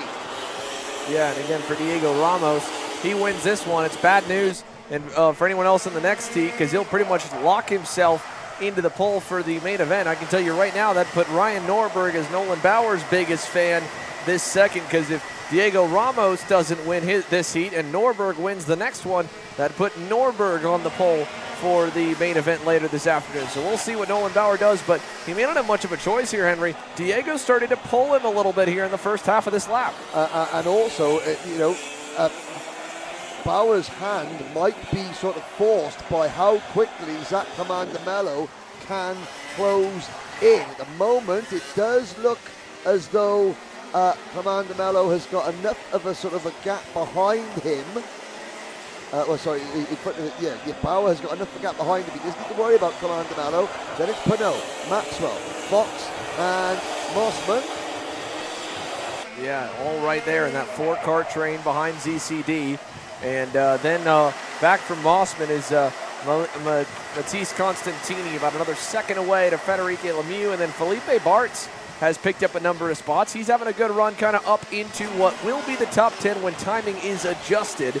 But we're just waiting to see when timing and scoring does notice that Corbin Craig is actually tail end of the lead lap, not your leader. Yes. Diego Ramos leads us down the backstretch. That time by lap time-wise, Ramos at 53.85, to Bauer at a 9.0, DeMello at a 54.2. In fact, Timothy Pernod actually reeled in Zachary Clayman DeMello by about a tenth of a second last time around. So while DeMello did get away as they battled for fourth, he might be getting reeled back in here as this race comes to a close. And the thing is this may throw off the lap counter as well, because you got a driver at the back that's going one lap ahead of everybody. If timing calls it off of that, and if the system shows that, then it could cut the race one lap short. Side by side out of 5. Well, I've got to say, Maria in lap timing, she'll be well aware of it. She is, a very, very accomplished timekeeper, and she'll be on top of things. But Ramos, Bauer, Clement DeMello, well, Ramos and Bauer, then a big gap for Clement DeMello. Pernod, Maxwell back in front, and Pernod has lost 2 places there because Mossman is now up into P5. Pernod, Fox, Constantini, Lemieux, and Felipe Bartz. So in the senior class as well, we've seen a lot of strong performances from the Praga chassis in the small classes, but in senior, Felipe Bartz now in the top 10. That incident on the opening lap and the fallout from it, I think it's going to have, you look down on the bubble, the top 33 in points is going to have a real effect there, because there's a couple of drivers, someone like Bart, someone like Boutillier, Scarborough and Casaretto, who weren't that quick in heat number 1. They are now moving up into the top 10, top 12, and there's several drivers who were on the bubble in the top 15 thereabouts who are now out of this race. But Diego Ramos has things all his own way. Yes, because Diego Ramos is the fastest in qualifying, 2 heat wins. If Norberg wins and Ramos wins both their heats, the tiebreaker goes on to the driver that qualified better. That was Diego Ramos. And Bauer, who, some race fans will be disappointed that Bauer hasn't had a go at Diego Ramos, but the smart race fans will be thinking, okay, you've got Diego Ramos, Nolan Bauer. With no disrespect to Bauer, he's not the most celebrated of those 2 drivers. Sit, watch, learn, and listen. And I mean, again, watch and learn, because Ramos just ripped out a 53.6. Nobody even close to his time that time by. That was 2 tenths better than anybody else. It was 3 tenths better than Nolan Bauer. At this point, Diego doesn't need to go that much faster. He's continuing to go regardless. Now, we are waiting on to see what timing will look like. They are working lap number 9. This should be the run to the white flag, barring the timing hour, but I think the error is going to put us at the checkers. So Diego Ramos to the line, 9 laps, and he gets it done, pulling away there at the end. Checkers in the air. Nolan Bauer, ZCD. Ryan Maxwell there in the 4th spot. Frankie Mossman 5th. Timothy Pernod, Aiden Fox, Matisse Constantini, Federico Lemieux. And how about Macy Williams having a cart on top of her shoulder to drive back into the top 10. Excellent drive. And there's the adjustment right there. So 9 laps the adjusted distance. The gaps will be a little bit awkward to read, but we at least have the proper lineup now. Williams there 10th, Felipe Bartz 11th. But yeah, very impressive for Macy Williams and the CV Motorsport Group, and the other drivers involved, because there were quite a few to continue and then, for the most part, stay around where they qualified. Camilo Trapper 15th, so Gennaro Trapper did all that hard work in race number 1 to climb from the very back up into what would have been one of the transfer spots in the main event, and all comes undone. A problem, and Gennaro Trapper out of this one. Not a whole, well, fair few drivers still finished there, but look at that. Simard, Fernando Barrichello back to second and 17th, and it was, I think, only 17, maybe Couto, Urgeles, and Corbin Craig was the last driver skill rating to 20 finishers from 27 or 28 starters. And there's going to be some very stressed mechanics now who have got to get those karts back into full working order before the main event.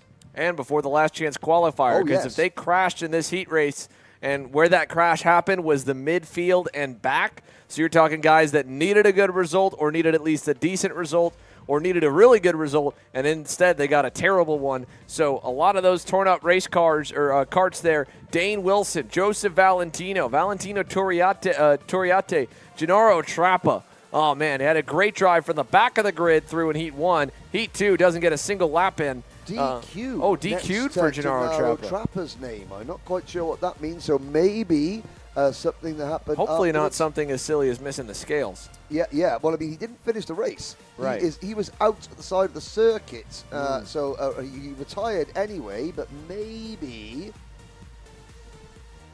who knows? Who knows? Okay. Well, we've... the reason at the time that we've had a few, breaks between races, and it's for this very reason that we can stay on schedule. And we will be up next with Senior Rotax B and D.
go for Senior Max Groups B and D onto the circuit here. There were a couple of potential DQs at the end of heat number 1. Ryan Norberg had won it, but there may have been a few drivers that got bounced for miscellaneous little items in post-race tech inspection. So this is all again still unofficial, but nonetheless, it's Aiden Ingrata on the inside of row 1 in that Premier Karting Tony Kart. Norberg starts on the outside to roll off in second. Then it's Dudu Barrichello and Wesley Gundler on row number 2. Lucas Nanji and Laurent Legault on row 3. Aiden Lorenko in the Fox & Son Karting Cosmic starts at the inside of Soda USA's Harley Keeble, who was a rocket ship in Heat 1. Even after getting bounced outside the top 10 on the start, he drove that thing right back up to the top 5. Austin Garrison then starts on the inside of the 5th row in 9th. Alongside him, the Nash Motorsports EOS kart of Stephen Miller. Junao Chang in the Super Tune USA Tony kart and Raheem Alibi. And then you go back. Renzo Barboy, Maud Grenay, Arnaud Saborin, Kelsonido, Pierce Jaso, John Wade, Ben Gott, Jose Maria Figueroa, and the final few rows on the grid as the drivers work their way into the trim lines. And here we go once again here, Henry. It is the Premier Karting. Aiden Ingrata on the inside of row number 1 takes the lead through the first 2 corners, and surprise, surprise, everybody well behaved behind him.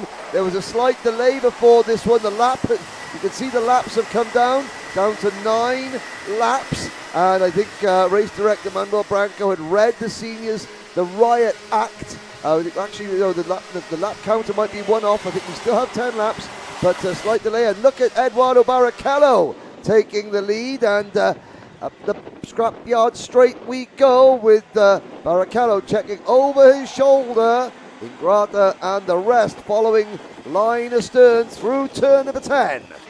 Yeah, single file here up front. What a start as well for the HM Propeller Kart Republica. Lucas Nanji up and into 3rd, just ahead of Aiden Lorenko. With all the chaos that went on in the opening lap there, especially through the sliding sections of turn 6, like Ryan Norberg shuffled way down the leaderboard to 18th, and more got collected there in the incidents. Norberg was in 4th, and he went off screen over to turns 4 and 5, and then everybody just had to go to the wayside. So in a crazy opening lap, Eduardo Barrichello and Aiden Ingrata, who started near the front, are leading the way, but a lot of the drivers that were 10th or 11th on back have cycled into 3rd and 4th, and this is a big time shakeup here, and now they're slowly getting cycled backwards as behind the top 2 battle for 3rd. Look at Austin Garrison, high, wide, and handsome around Lucas Nanji. He'll take over 4th and slide it by Lorenko as there's more contact in the back. And 3. The track is almost blocked, Xander. Yeah. Sorry.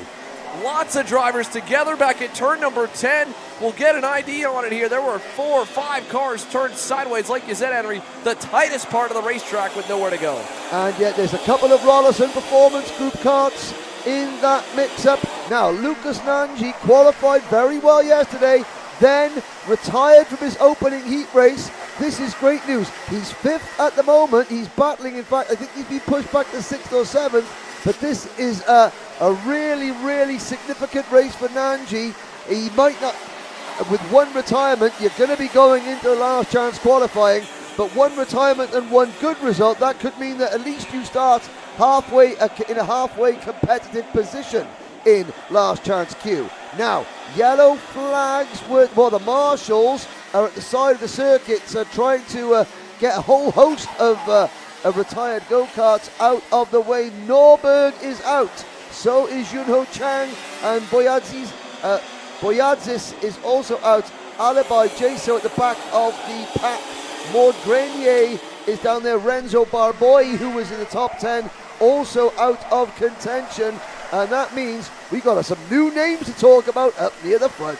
Yeah, how about Harley Keeble? Another spot picked off. He gets around Stephen Miller. They both got around Lucas Nanji just a moment ago. Eduardo Barrichello and Aiden Ingrata still leading the way, but not by much. Harley Keeble moving forward. Austin Garrison trying to roll forward there. Here's Ingrata with a big run to Barrichello. He's going to look for the lead. New leader, Aiden Ingrata takes the point out of turn 10, or does he? Barrichello, a perfect crossover back to the lead to the chicane. Now, the I know there's a scrapyard on the left-hand side of the main straight, but there's a kart scrapyard at the outside of turn number 10, including race 1, Heat 1 winner in this group, Ryan Norberg. Well, not this group because this is Group B and D, but Ryan Norberg won his first race, DNF. So, will that mean that Norberg is in? Well, he's going to be the back of the grid of the main event.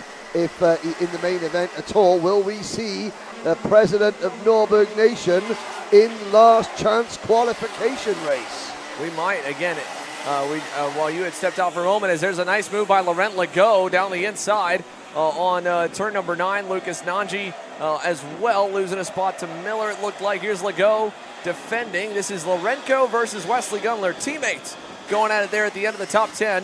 And up front, Barrichello, Ingrata. They've got Austin Garrison on the way. Aiden Lorenco still close there in 4th, but Harley Keeble, believe, may have gotten around him. He did, along with Miller. So they've shuffled Lorenco all the way back to the end of the top 10. But Harley Keeble, fast lap of the session. Second heat in a row for him. Super quick. Barrichello already defending a little bit low. That was kind of semi-narrow in turn 4 and in turn number 5. We've still got 5 laps to go here. This seems a bit early for him to be doing it, but Ingrata not forcing the issue too hard, and Austin Garrison loving it. He's now about a half second away. The oldest move, Aiden Ingrata up the inside of Eduardo Barrichello at turn number 9, and that allows Austin Garrison to close in the Speed Concepts kart as Barrichello back to the race lead at turn 10, and we got a 3-kart battle for top spot. Austin Garrison seemed about as defeated as I'd ever seen him at the end of the day yesterday with how the pace had been going through the weekend. Just not ready, or not really where he expected to be. The same with the SCR boys, as you're talking about a driver who was a contender here last year in the races. He went to Orlando and hot off the heels of a good run down in Homestead. He's on the bumper of his former teammate and protege in Aiden Ingrata, and right with Eduardo Barrichello as well. But a 3rd place here with all the attrition would be a really safe starting spot, easily into the top 10 in the main event later this afternoon if he rides there. If he gets more, he might move as high up as into the first 2 or 3 rows as we go down to the backstretch. With 4 laps remaining, though, the main driver to keep your eye on is that black and orange and white Sodi kart of Harley Keeble. Last time by, finally started to even out lap time wise, but overall still a whole lot quicker than the drivers in front. You took the words right out of my mouth, Xander, because I was about to say, don't look now, but there is a very fast Sodi kart driven by Harley Keeble making its way towards the lead group at a rate of knots through the kink. Miller in the Nash Motorsport kart a lap ago, Miller was right behind Keeble. You can see Keeble's pulled about a 10 kart length gap on Miller, who has his hands full with Nanji, Legault, Gundler, Lorenco, and in 10th position, a great run for the Prime Power Team kart entry, Arnaud Saborin. And again, for someone like Saborin, the consternation at the start of this race and the incident at the start of the last senior heat, that could really play to Saborin's hands as Barrichello looks over his shoulder. Garrison into second now at the expense of Ingrata. Keeble has caught the leaders as we complete lap 8 of 10. Yeah, Ingrata just completely missed the hairpin braking zone in turn 10 that time. I don't know if he got dirt on the tires, but Garrison got alongside him, and then Ingrata kind of let him go. Now he's going to have to let Keeble go. Harley Keeble to the inside in turn 4. Ingrata was already somewhat defending, and Keeble went even lower to get to 3rd. And he has been anywhere from 0.3 to half a second faster than Dudu Barrichello these last 3 laps. Harley Keeble on a tear as they go down the backstretch. Garrison trying to get up to the leader to get a heat win. He's got to get there and then shuffle him to let Keeble battle with him, because if he doesn't get to Barrichello first, before Keeble gets to him, he's going backwards too. We're coming to the white flag, or 2 to go this time by either way. I mean, that move that Keeble pulled, that tells me the kart is, number one, geared very well. Also, it's set up to perfection because he was able to dive in so low, park on the apex, and still get out of the corner without losing so much momentum that Ingrata now gets the crush back, the cut back. Ingrata tries to cut back. Keeble maybe went a little bit too deep on that kind, and now he is defending. Ingrata has the pace, but Keeble, watch the Keeble line over the curbs there, and Ingrata following him onto the main straight, but it's Barrichello and Garrison, 1-2 with half a lap to go. Yeah, and Keeble still blocking low here, and that's backing them all up. Surprised he did in turn 4. I don't think Ingrata was trying to pass him, but now they all have to defend to hold on to the positions. That'll be the case into the chicane for the final time as, Miller nearly gets into it with Nanji, but across the line, Dudu Barrichello is going to take the heat race win in a wild one. A very chaotic second run of heats for the senior max drivers. A red flag in the first try, and then a big crash that started with carnage on the opening lap, shuffling some fast drivers backwards, and then it ended up completely ruining a handful of drivers' days, including Heat 1 winner Ryan Norberg. So Barrichello fired up. Great heat race result for him. Good heat race result for Austin Garrison. They're up to second, and again, Harley Keeble, 2 consistent runs into the top 5 should put him in the first 2 rows, if not at least in the third for the final. Ingrata as well, he goes with a second and a fourth. It's going to put him really close to Diego Ramos, who is going to lock into the pole if nothing else changes. Miller there in the Nash Motorsports machine 5th, Nanji 6th, and then on down Gundler. Legault gets back to 8th, Lorenko slides to 9th, and then Arnaud Saborin rounds the top 10. But what a shakeup here if we go back to find all those drivers that got shuffled away back. Yeah, Kelso Neto 11th, Ben Gaunt, good run for Gaunt. That's 3 Fox and Son karts in the top 12. Manuel Gonzalez, the driver from Dominican Republic, a great drive from the very back of the grid up at the 30th position. The lady from Canada, Maud Grenier, is 14th. John Wade rounding out the top 15 for Premier Karting. Now the drivers that hit trouble all got caught up in that traffic jam. Souza, Edouard Binet, Fisher, Barboy, Alibi, Carvalho, Jaso, Jirem, Figueroa, and the retirements, Chang, Norberg, and Boyadzis. And what will happen now is that we will wait for the results to be confirmed. There will be obviously any post-race technical issues, incident reports for the 2 final senior Rotax races. Then we will get the list of the top 33 point scorers from the 2 heats. They are automatically in the main event. Everybody else goes into last chance qualifier, and the top 3 finishers from LCQ, they go through, they transfer to the main. So just got word from one of our spotters around the racetrack. So Norberg, it was Raheem Alibi that was the RPG involved in the crash over in turn number 10, but Norberg had engine issues that we seemed to be fighting from the start. So something amiss there for the power plant of the 362. Yes, and that would explain why Norberg, you said, went off into turn number 4 and then suddenly slowed down.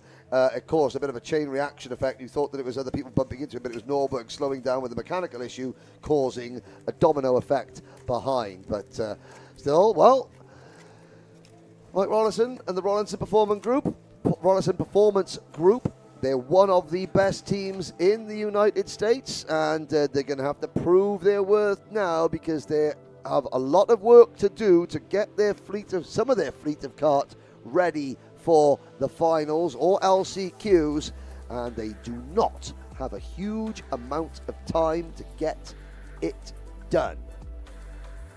But as the recovery vehicle heads out onto the circuit, you can see on the left-hand side of your screen there with a couple of go-karts and the disconsolate drivers. Oh, look at that, just head back. That is the Tony Kart driver there. They know that it's last chance qualifier or bust for today only. But of course, the beauty of having a double-header championship round is that you can do it all again tomorrow. Tomorrow you start with a clean sheet of paper. It's Master Max is going to be up next as we wind down with the last of the heat races. 2 heat races to go. Master Max and then the DD2 and DD2 Masters heat race before we go straight into main event time. And I have to say, Luciano with a blue t-shirt there, trying to put the Rotax barrier back up. Luciano was one of our team members here the very first with the trophy. He's now mechanicking for Jean-Pierre Albrecht we're about to see in the next race, the Kalkev Racing driver. But Luciano, being the good lad that he is, still doing his bit to keep the place looking ship shape and Bristol fashion.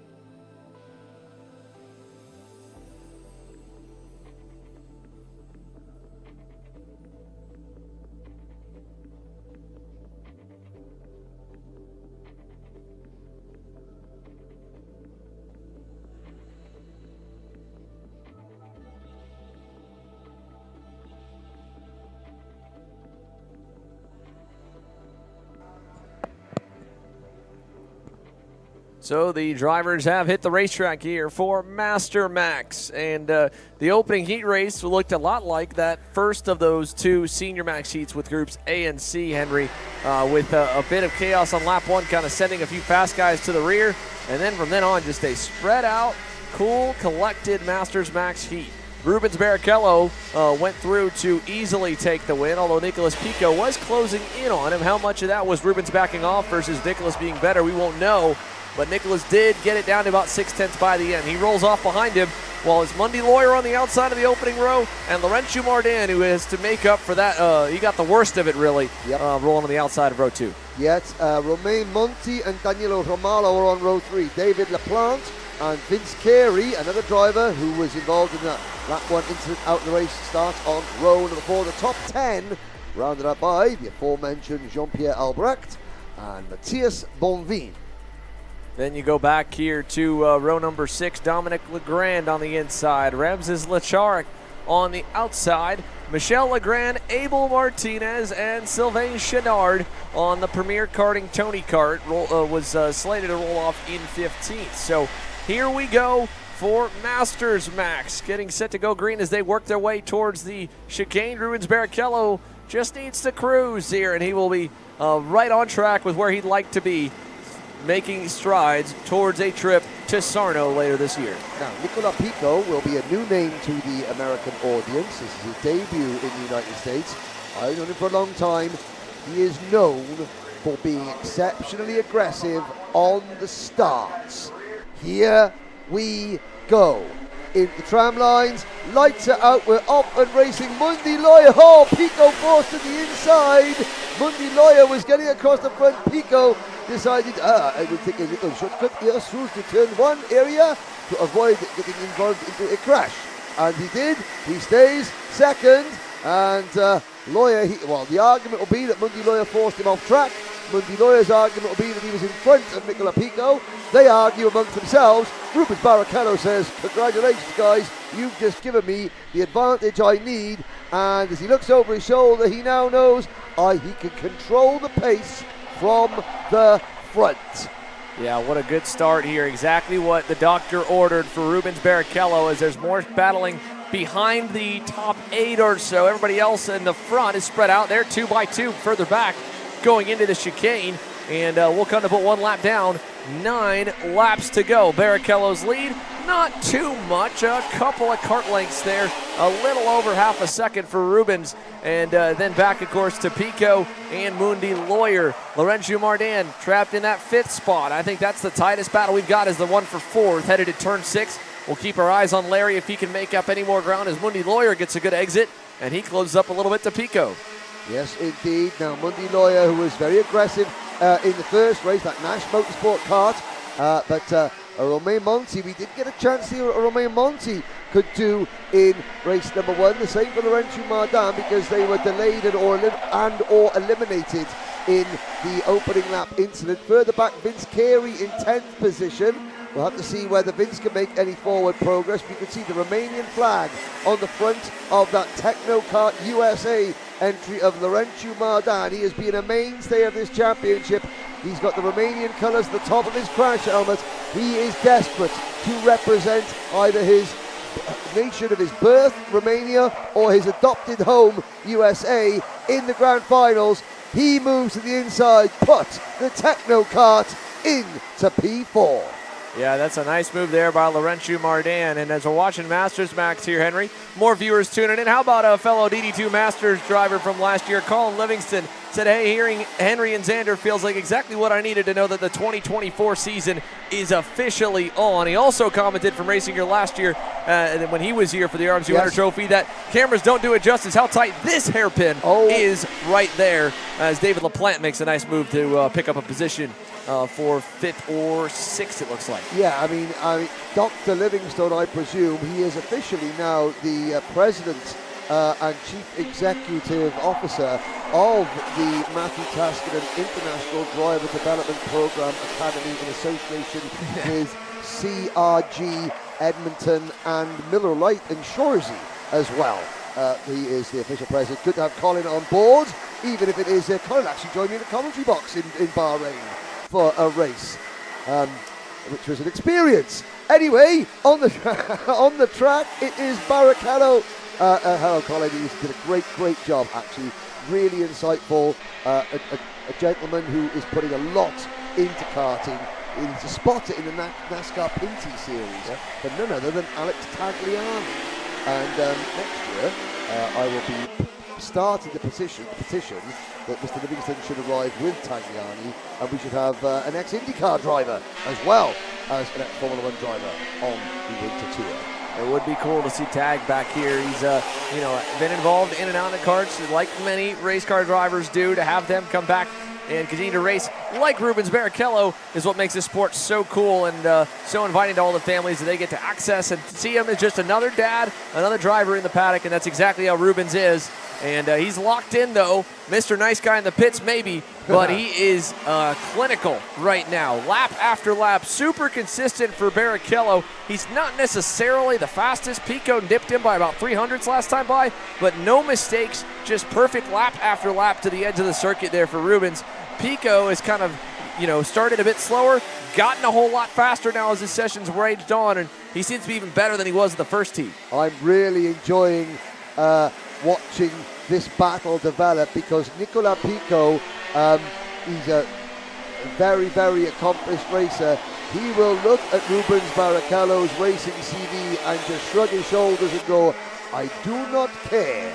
And he will, and that's what Rubens wants. Rubens wants to be treated like any other driver, and Nicola will certainly do that. Nicola does not know the meaning of the term, take it easy, my old son. He will go for it, and his kart there, this Premier Karting Tony kart, it's very good through this complex. Nicola gets a good run coming out of this corner here. Barrichello's a little bit wide, and maybe, I think Rubens is probably a bit concerned. He's got a bit of corner exit understeer, which is why you see him look over his shoulder coming onto Scrapyard Straight every single time, because he's not completely happy with the performance of the kart coming out of that complex. The kart is good around the first half of the lap. Nicola Pico drops back by a kart length, but then as we get through turns 7, 8, 9 and 10, Pico draws back in. Is that going to be enough to give Pico a sniff at the lead, or are we going to run out of lap? But different lines into turn number 5 there. Pico actually gains a bit on corner entry, loses a bit corner entrance, but this is the bit where I think Barrichello's kart isn't particularly happy. Yeah, I mean, you can see it just every lap. He's on the ragged edge of the circuit, coming onto the straight, right up against the barriers, nearly kissing it, coming down the Scrapyard Straight, as you call it here, Henry. But that time, Pico did get a little better, sent it really deep on the brakes into turn 10. He's going to pay for that, and indeed, that gap kind of doubles now as we will come by the start-finish line and put 7 in the books, 3 to go. Nicolas Pico now with the biggest gap up to Barrichello he's seen since early in the race. He needs to clean the line back up just a little bit if he wants a shot at him, maybe on the final lap, or with 2 to go. Now, sadly, Rasmus Lekajarak has retired the number 608 GKS kart. The Esprit chassis has expired. We still have 14 drivers running. Bonvin in 14th, Chenard, Martinez, and then the 2 Legrand, the father and son duo, Dominic and Michel Legrand. Albrecht is 9th, Vince Carey 8th, Monty 7th, Ramalho, a quiet race with Danilo Ramalho in 6th, just behind David LaPlante, Mardan and Mundi Loya I've got to say Mundy Lawyer's doing a decent job of just keeping himself within, not striking distance, but within arm's reach of the leaders. If Barrichello and Pico do start battling, Lawyer is perfectly placed to close in and maybe take advantage. But Danilo Romalo in kart number 620 having a particularly quiet race. Yeah, that one's surprising to me here for sure. Danilo Romalo a year ago, or maybe it was 2 years ago, in one of his first races back, coming back to run Masters full-time in the U.S., was dominant, blew everybody away. And then he's just, been a guy since then to be one of the top 3, top 4 contenders everywhere we go with a singles meet Masters class. Right now, he is definitely, I would imagine, missing something in the material, because he definitely knows this racetrack and he's won here before. And I wouldn't put it on him that he's probably driving at the pace that far off. But P6 right now for Danilo, all by himself in no man's land at the moment. A bit back to find Romain Monti on the Sodi, and then a good bit forward to find David LaPlante on the Tony kart. Down to the line this time, it'll be the white flag. Nicholas Pico needed a Hail Mary lap this time around to get back to Rubens Barrichello. He did not get it. He lost about another half-tenth. Barrichello's lead, half a second, and more than enough to open the line up here through turn number 4. He still went a little bit center track, but he's cruising. But Barrichello's been taking that line into turn number 4 all race. It's a great example there, and good camera there from the man Nelson out on the back there to see the two different lines. Barrichello, a sharper entry, tight through the middle, and then a sharper exit, whereas Pico always rounds the corner off a little bit more, makes it more of a circular arc. It's a great fascination, obviously, 2 different go-karts, the Birrell and the Tony kart, so, very different chassis and different characteristics, but it's going to be 2 out of 2 for Rubens Barrichello, and checkered flag waves. Pico has to make do with second. Absolutely still no reaction whatsoever from Nicolas Pico, and that he will not be intimidated by Rubens Barrichello's CV or even his performance on the track. Pico knows that it's the next race that really counts. And that's the big takeaway here for Nicholas Pico and the Premier Karting boys, is that, this is a positive. We did not beat Rubens, but there were points where he was faster. He kept him within grasp nearly the entire session. He's going to have more laps in the main, more time to conserve the tires, so he's got to make sure that long run pace doesn't fade like it did in this one. But if he can sort that out, he may fly kind of under Rubens' radar a little bit for how much better he may be, because he's now seen 2 full races with a clear view of Rubens' strong points and weak points. Rubens is flying blind to where Nicholas is better or worse, besides what he can hear of how close he gets on the engine, or if Rubens is going back and has the stream going over in the PSL karting tent and can look from the third-person POV. That might help a little bit, but Pico's got a perfect point of view to see exactly where he's been better or been worse than Rubens, and that's a huge asset going into the final. You absolutely know that PSL Karting have got our live stream going on, and that they have got all their drivers can go back and review their races, review the competition, review their rivals, and study. That's what makes the best teams. And in fact, I'm sure there are lots of teams in the paddock doing just that. And yes, the joys of live streaming. So we have 1 heat race to go, ladies and gentlemen. Just 1 heat to go in round 1 of the 2024 Rotax Winter Trophy. It's DD2 Masters, and it's up next.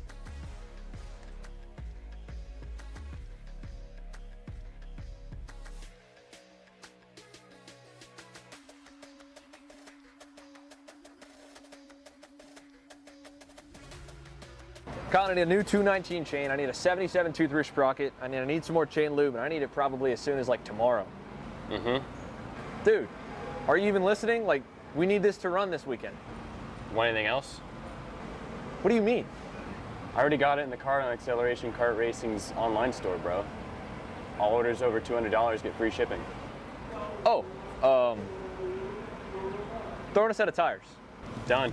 Everything you need, all in one place, and shipped to your door for free on orders of $200 or more. Exclusions apply. Shop AKR.com.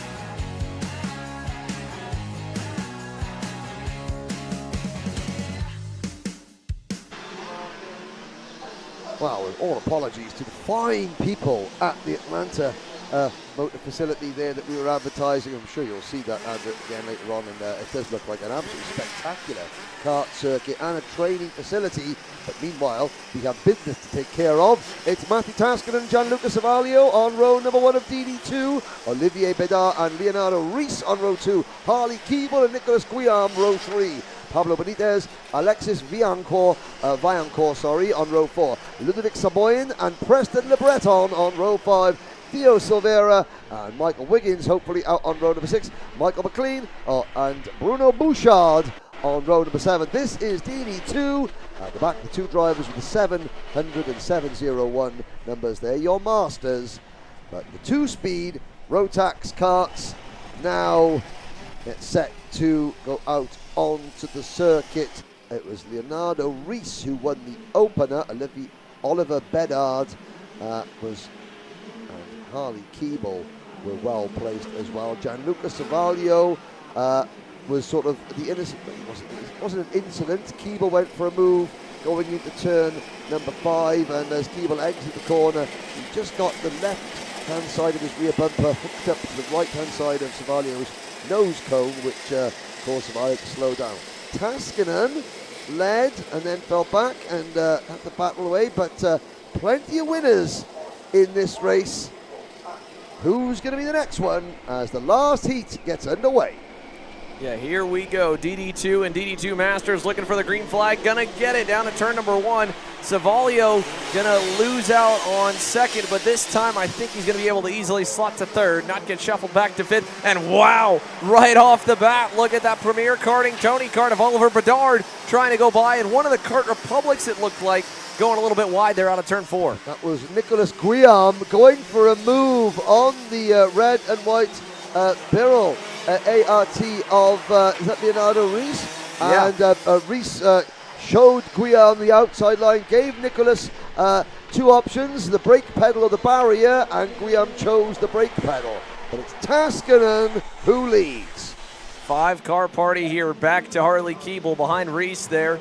Oliver Bedard was right on attacking Taskinen off the rip, but not super quick at the end of the opening lap. So here comes Gianluca Savalio, ready to challenge for second as we head down to turn 1. 1 down, 9 laps to go. Big wiggle there in turns 1 and 2 for Taskinen. If he doesn't cover the inside here tight in turn 4, they're going to send it on him. And look at Leonardo Reis trying maybe the outside or something to get creative as everybody's low down in turn 6. Now, was that a mistake from Matthew Taskinen and missing the apex to the turn number 1? Or was that the CRG kart not turning in the way that Matt wanted it? Now, if you have a look at that steering wheel, Taskinen is fighting that wheel through every corners. Then you look at Bedard. Look at the difference. Coming into braking, Taskinen turns in, and again, he's soaring away at that steering wheel a little bit, and Bedard is simply sort of brake, turn, leave the turn. So Taskinen is fighting that go-kart.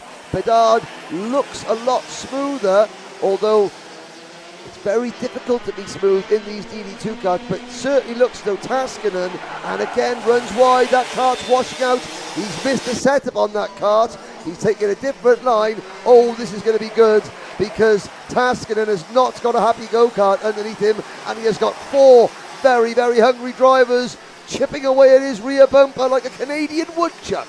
It looked at first like it might be just the setup's a little bit off, but to be honest, I think he's having some brake issues. He went way deep in every major braking zone last time. It's made it good where the guys can't dive bomb him like that, like Gianluca Savalio was able to do to Oliver Bedard and send Bedard to 5th. But at the same time, going in that deep is hurting his, lap pace. He's just going in so deep into the corner that nobody's brave enough to try and play the game of chicken with him. Now he's got a little clear track, so maybe it'll get better. But again, same thing in that last turn. Just looks like it's going in way too deep for where he's trying to. So he's probably having to readjust his braking markers. And it being only 10 laps, you're not seeing each individual corner that many times to know exactly where you need to adjust to. So hopefully it doesn't hurt him. For now, he's holding on. Harley Keeble and Nicolas Reis come together.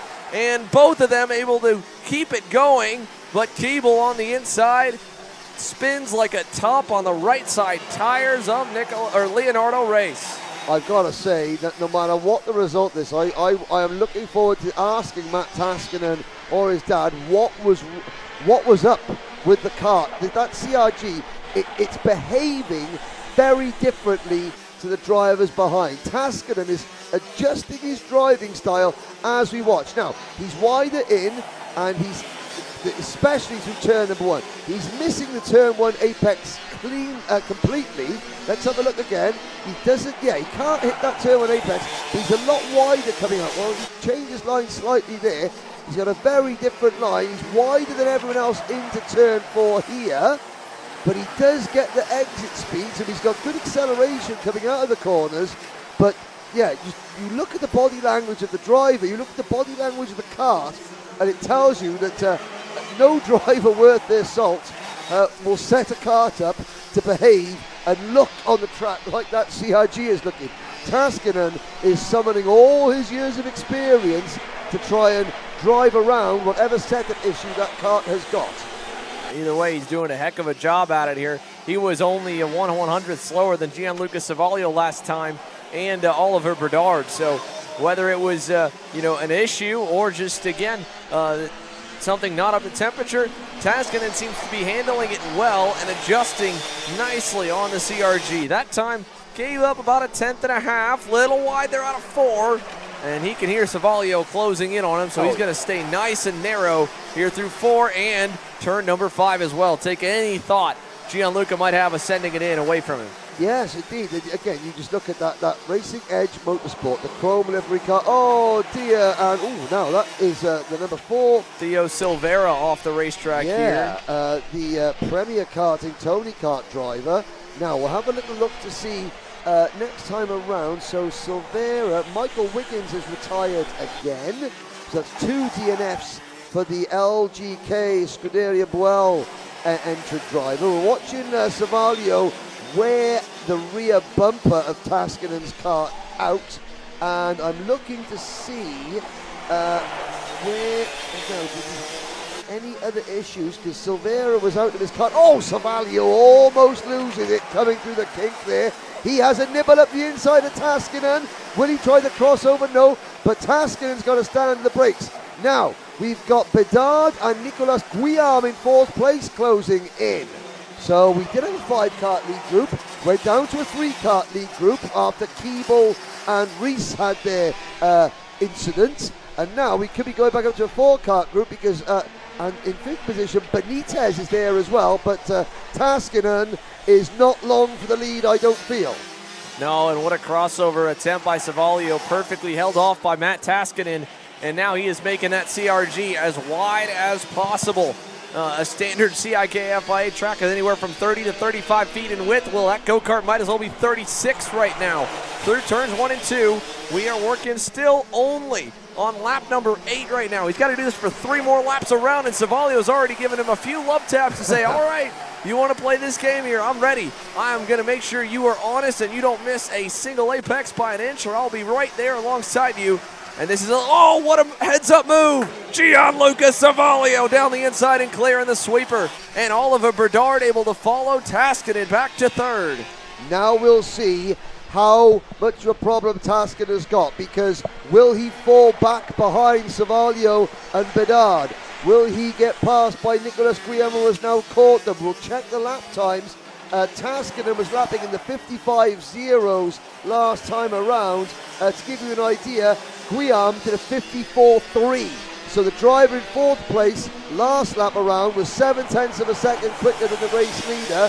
Taskinen, he's not coming back at Bedard, but he's not falling away too much. There's a couple of kart legs developing, but I think Taskinen now is just going to hold on and salvage 3rd place. You want to hear something even crazier than that of what's going on up front is Leonardo Reis wrecked, and he is the fastest driver on the racetrack, and he is now within 3 seconds of the race leaders. He is on the bumper of Pablo Benitez, about to get back to 5th. Hartley Keeble is also tracking down Ludovic Saborin, and so they're all coming together while the top 4 fight. The drivers who literally wrecked out of this race are back and nearly into the top 5 as down through the chicane. Under pressure is Bedard and Taskinen looking for a way around. And Reese has already gone past Pablo Benitez, so look for the red and white PSL Birrell ART. There it is, Brazil's Leonardo Reese, that bright sort of white, green and black liveried kart, the LGK Scuderia Buell entry of Argentina's Pablo Benitez, and there's Guillaume to the inside of Taskinen.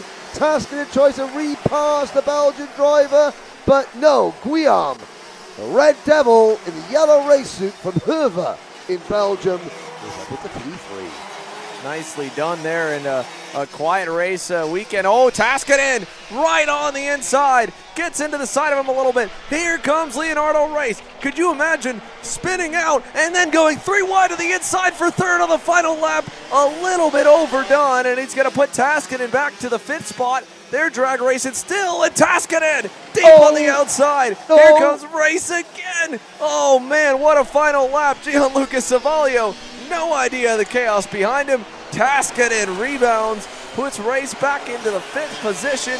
Benitez watches the whole thing go down right there at the end with Keeble there behind him. What a race, and how about it for Nicolas Guillaume? Nearly got put in the wall in the first lap. He drives back up to 3rd. All I'll say, Xander, is that the first viral social media clip of the 2024 Rotax Winter Trophy has just come courtesy of Guillaume, Taskinen and Reese in DD2 Masters. So Kart Chaser Team Social, let's go earn your money. Oh yeah, they have been on it here, but that one's definitely going to top the boards on a wild finish to it. So it's Savalio over Oliver Bedard, Nicolas Guillaume, Matthew Taskinen, Leonardo Reis in the top 5. Then Pablo Benitez, Keeble Saborin, Alexis Vaillancourt, Michael McLean ends up outdoing Bruno Bouchard. They had a good little battle, both heats here. Stayed within about a second to a second and a half of each other, the 2 Sodi Racing USA fellas.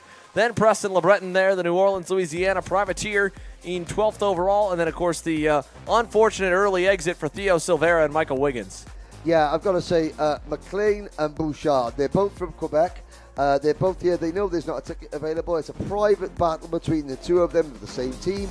They're friends, and they have been trying to teach me some Quebecois phrases, and my French-Canadian is virtually nil. Even though I've got a French-Canadian name, I cannot repeat the phrases they have been teaching me, because when they say, Henri, you must say this, the next time you see a crash, you must say, and I will go, yes, but that will get me fired, not from just kart chase, but from any kart broadcast, and because of the way they laugh as they say it. So they're mischievous off track, but very competitive and having good fun on track. But the heats have been completed. It's main event time. Almost. Because we've got a last chance qualifier. The Senior Max boys are ready to find the final 3 tickets to the big show here momentarily. We are 3 minutes away from the lineup here and the start of the session for the Senior Max Last Chance Qualifier. Then it will be time officially for main events here from Orlando. We got ahead of ourselves, but we are so excited and pumped up. What a race. If that race won't get you amped up, I'm not sure what will. We don't have a whole lot better to offer than what we just saw in DD2 Max. But nonetheless, 3 minutes, and then we are green with the Senior Max Last Chance Qualifier. 20 plus will enter. 3 will get to go through to the final today.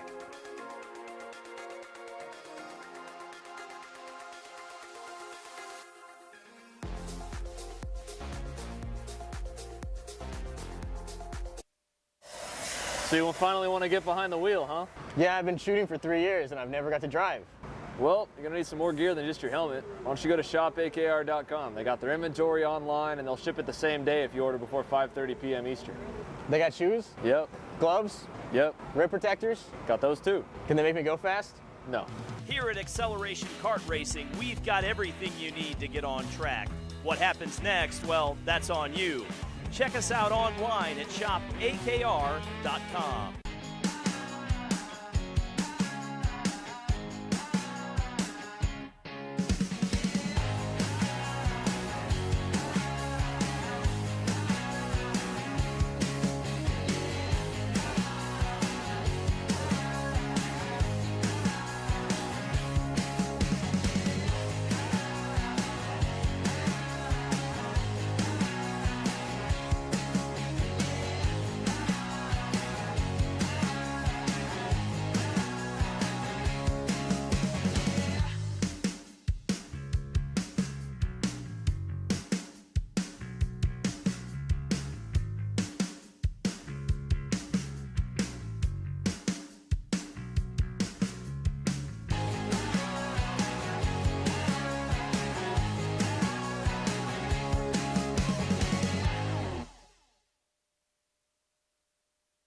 Here at MPG Motorsports, our main goal is to provide the best pathway into professional motorsports for our entire team, drivers and mechanics alike.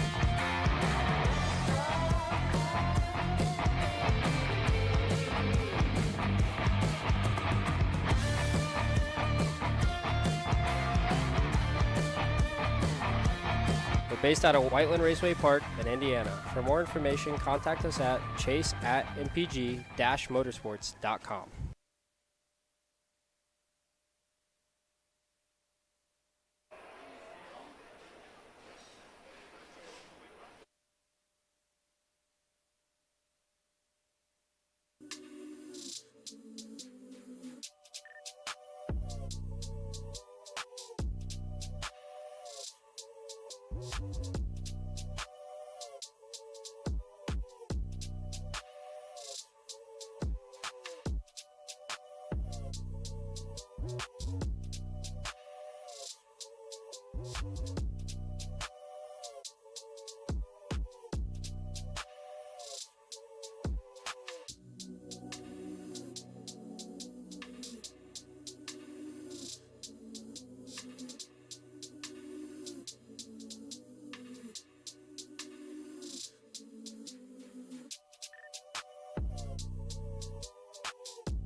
Here we go. Senior Max last chance qualifier. Henry, we got obviously some news before it. I had mentioned it on the stream right before the second heat that I thought that for a moment Ryan Norberg might end up getting put down the order as he was disqualified along with Aiden Fox for clutch grease. Yes, indeed, and there is the evidence. Norberg, he's starting pole position for the LCQ. He had a DNF, and also maybe the DQ was overturned. I don't know. The DQ might have been overturned, and then it might have just been the DNF, but that should still have put him at a 15th average. So, well, we wait and see. But the bottom line is that Ryan Norberg, one of the pre-race favourites, is in LCQ, but starting at the front of the grid alongside Maud Grenier, Charles Olivier Dion. Hopefully Charles is okay after his kart flipped, or almost flipped, in the last heat. Piers Jaso, Victor Couto, and Ben Gaunt. Ben Gaunt finished 11th in his last heat race. Wasn't enough. So now as they head on to the backstretch to get set to line, beyond Ben Gaunt, Darren Hilwa and Jose Maria Figueroa. Then on row number 4, William Bennett and Edward Bennett. On row 5, Branson Gaudet and Josh Salza, Kevin Regrales and Autumn Fisher, Corbin Craig, Chris Giram, Dane Wilson, Pedro Carvalho, Manuel Gonzalez, and Joseph Valentino, your top 20. Now, we should have 22 drivers.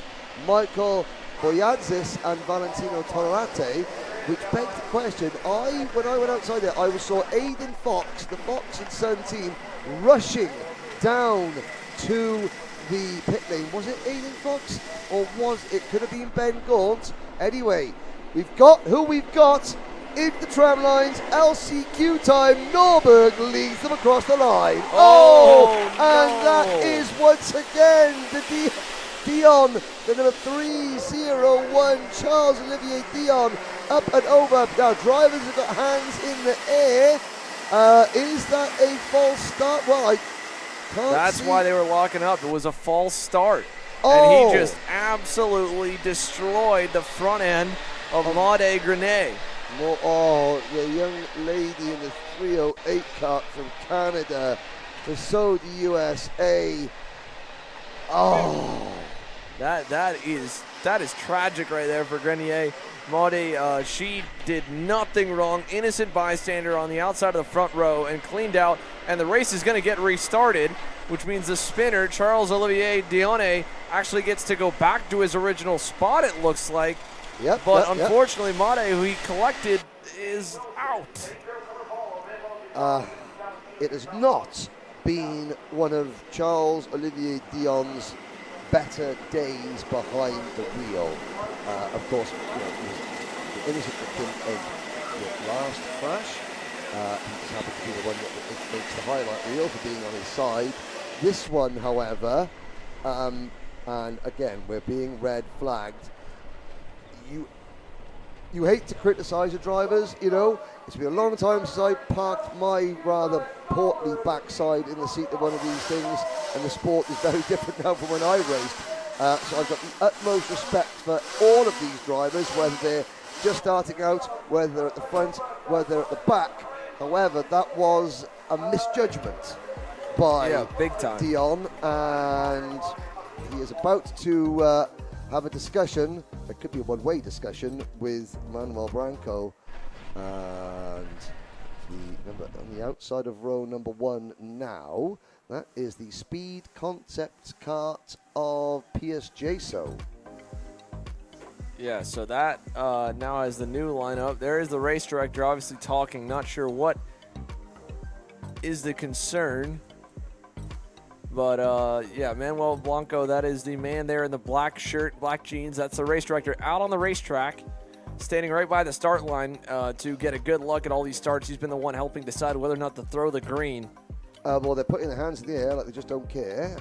Maybe, no, he is going to talk to Charles Dion. He is saying, why did everyone slow down and you did not slow down? And, you know, now they're discussing whether they should move to one side. The one person that they cannot help, unfortunately, is Maude Grenier. It's like put your hands up in assembly when you want to speak to the teacher. This is, please sir, can I go to the toilet?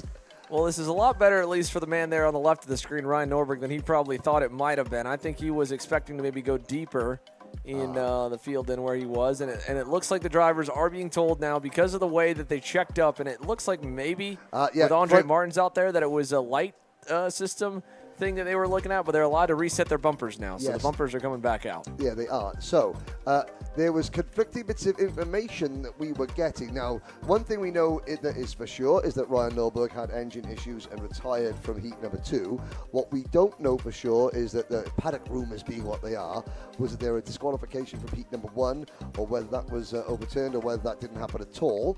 And we now know that, if Ryan Norberg was disqualified from heat number 1 and then retired from heat number 2, there is no way on God's green earth that he would be starting pole position. He would be starting shotgun on the field right at the back. So a win and a DNF doesn't even get you into the main event automatically. I mean, it tracks, right? I mean, you think a 16th average puts you right around 30 points, and depending on how the points are scored through the heats, and what how that works out, a first and then a 26th, right around that bubble kind of zone. And I don't know if you get penalized more for a DNF in a heat versus finishing. I know you get penalized for not starting, but either way, a much safer end here. Norbert probably would have loved to not have to put the extra wear on the tires.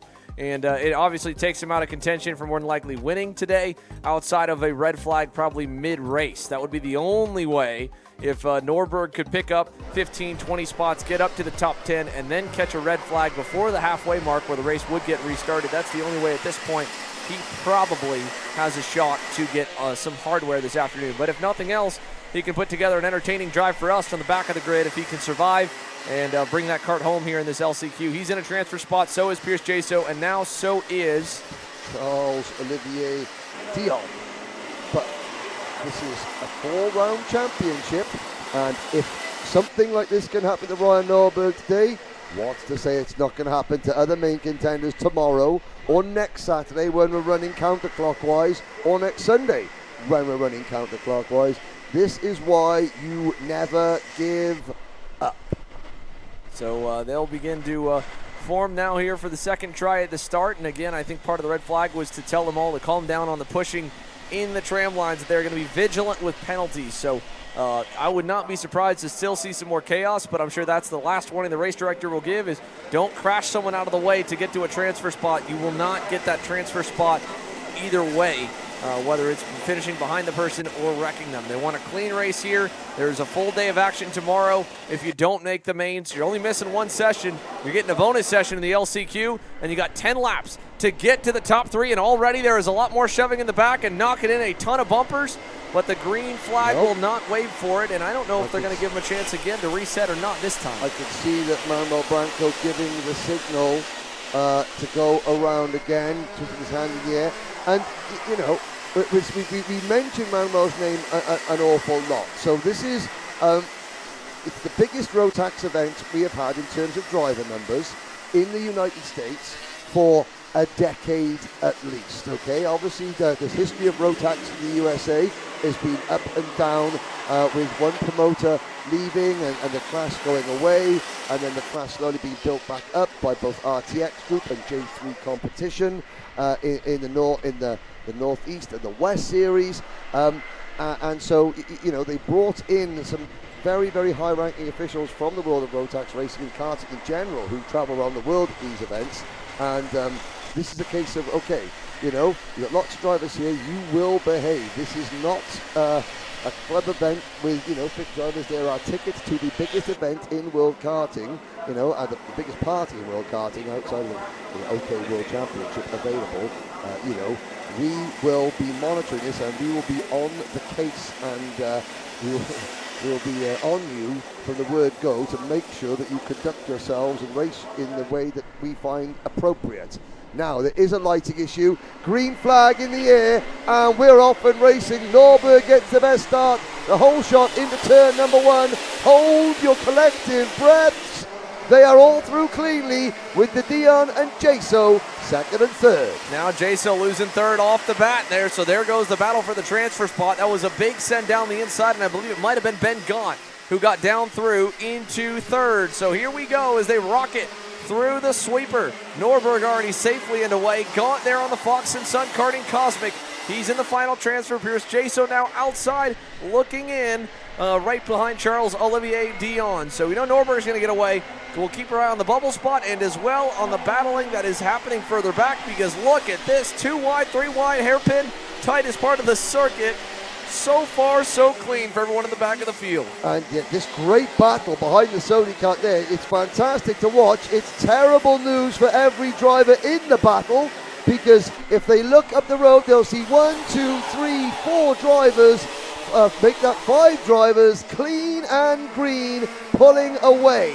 This could be a very quick battle. The battle for the top 3 transfer spots could be over in a jiffy, because you've got Norberg, Dion, Gaunt, and in 4th position, who we got there in 4th place there? That's Pierce Jaso, and Jose Maria Figueroa is the last driver really in touch with it, and there goes Gaunt and the Dion. They're having a discussion at about 70 miles an hour. And yeah, Gaunt wanted Dion to follow him. Dion is just fighting to stay at the front of the transfer. Both of them tapping their helmets, and then you look back, and here comes Pierce Jaso with new life. For a moment, it looked like Jaso was going to quickly be left in the dust, and the top 3 were going to get away. Now as they fight for second, obviously Norberg well up the road. We'll pull the leaderboard up so you can see where your favorite driver is and how close they are to the transfer spot. Through turns 1 and 2, over to 3, down to turn 4. Here comes Gaunt again to try for second. He'll get clear on Dion, and this time he'll kind of go center track to defend that position. I've got to say that Ithaca, New York's Ben Gaunt is being as aggressive as I've ever seen him in this race. Now, his dad's from the United Kingdom, and he's, well, Ben is driving like a London cabbie in rush hour on the M25. No quarter asked and none given.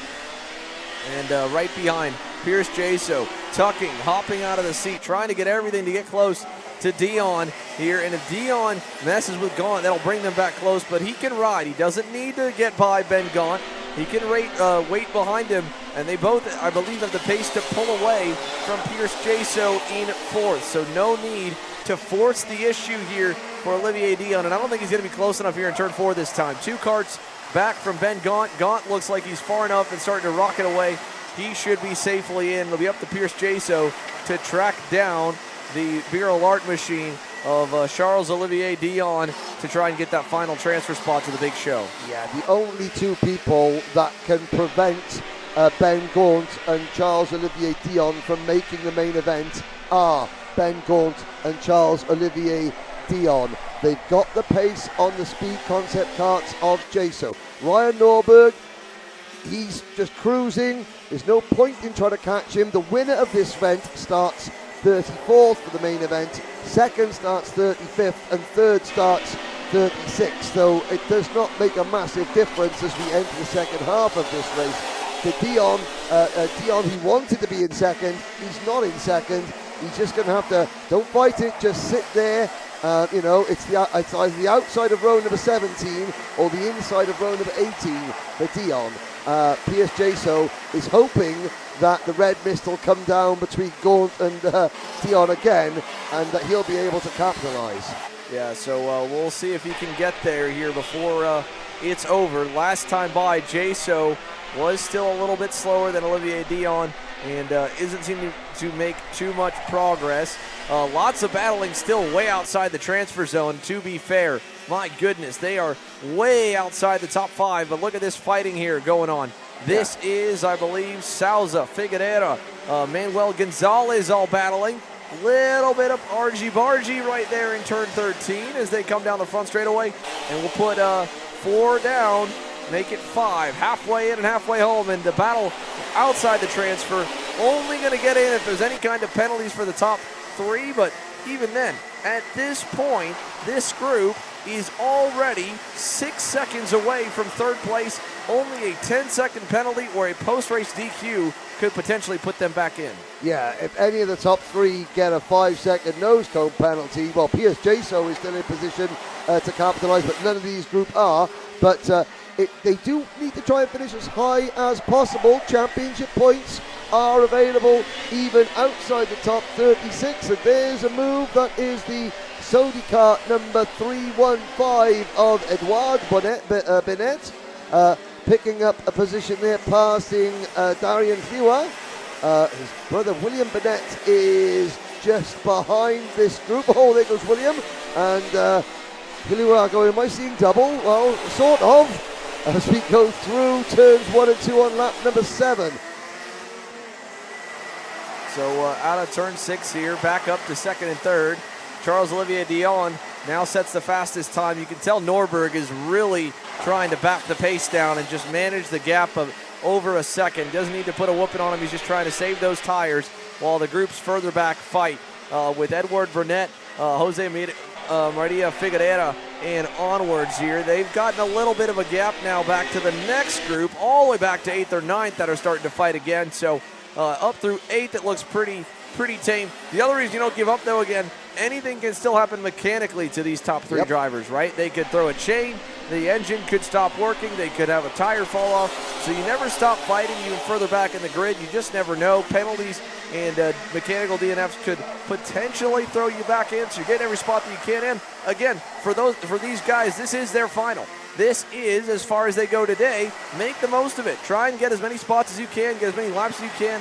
Learn, polish the racecraft up, and if you don't make it in today, you get a brand new shot tomorrow as well with 2 more heats. Yes, indeed, and of course, Gaunt and Dion, they want to try and make sure that the kart is working as best as possible, because they're thinking, maybe, just maybe, I got that second set of fresh tyres sitting in the car. If I make it into the main event, is it worth chucking it on? I might not make it in the main event tomorrow, so let's make full use of it. Could we do something special at the back of the grid? And that's the beauty of this championship format.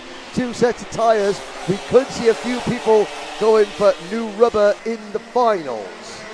So as they head down to turn 4 this time here, now down to just 2 more laps remaining.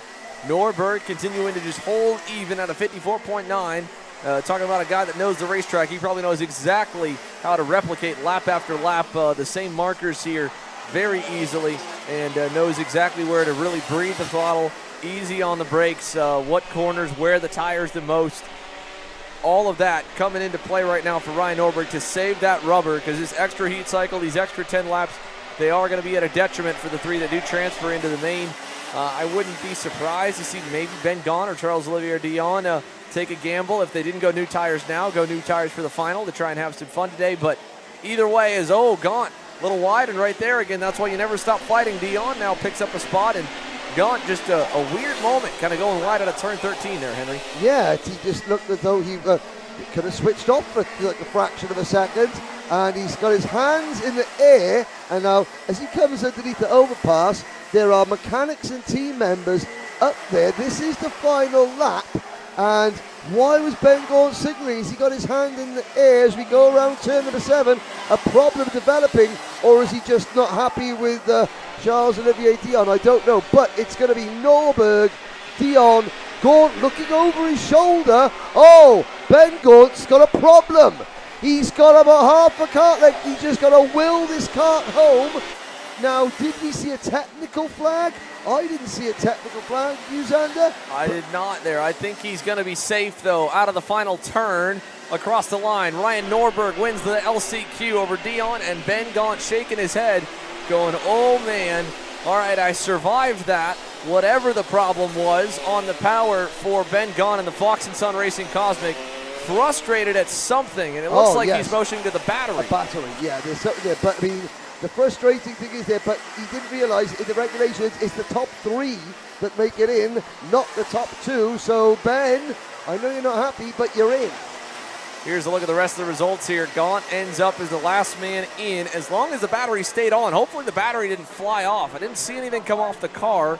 That could be the only other thing that could potentially take Ben Gaunt out and move Pierce Jaso in, but as long as that thing gets through the scales and gets through tech, Ben Gaunt, you're in the show. No need to get too upset about it. Jaso fourth with Gonzalez, Hilwa, Bennett, Souza, Gaudet, and then Valentino, the top 10 that have transferred or that are just outside of the transfer zone. Then it's Corbin Craig, Christopher Giram, William Bennett, Autumn Fisher, Jose Mariga Figueroa, then Dane Wilson, Valentino Toriate, Pedro Carvalho, Victor Coito, Michael Boyadzis, and the unfortunate DNSs really for Maude Grenier and Kevin Urgueles. Both drivers 21st and 22nd here in the last chance qualifier. So that does it for the heats. The grids are set. The top 36 have been set now for Senior Max. Ryan Norberg, Charles-Olivier Dion, Ben Gaunt, 34th, 35th, 36th unofficially as track recovery begins to roll. And we get set to go with our first main event of the afternoon, which will kick things off here with the Micro Max drivers and then run all the way through. The Senior Max drivers will conclude the day as our headline finisher. DD2, Master Max, Mini, and Micro, they all get pushed forward, and then Junior Max will go into the 5th seed for their final later this afternoon. So main events are next up here, folks. Don't go anywhere. Keep those screens on. Keep the shares coming. We've got a lot more of you that continue to join us here live on the stream all day long. Send in your good luck wishes for those of your favorite drivers in the paddock to hear it, because we love shouting them out for you, and we love hanging out with all you guys here on this sunny afternoon here in Orlando, Florida. Main events for round 1 of the Rotax Max Challenge Winter Trophy coming your way next. Colin, I need a new 219 chain. I need a 77 tooth sprocket. I need some more chain lube, and I need it probably as soon as like tomorrow. Dude, are you even listening? Like, we need this to run this weekend. Want anything else? What do you mean? I already got it in the Kart and Acceleration Kart Racing's online store, bro. All orders over $200 get free shipping. Oh, throw in a set of tires. Done. Everything you need, all in one place and shipped to your door for free on orders of $200 or more. Exclusions apply. Shop AKR.com.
Are you looking for an advantage in your competition?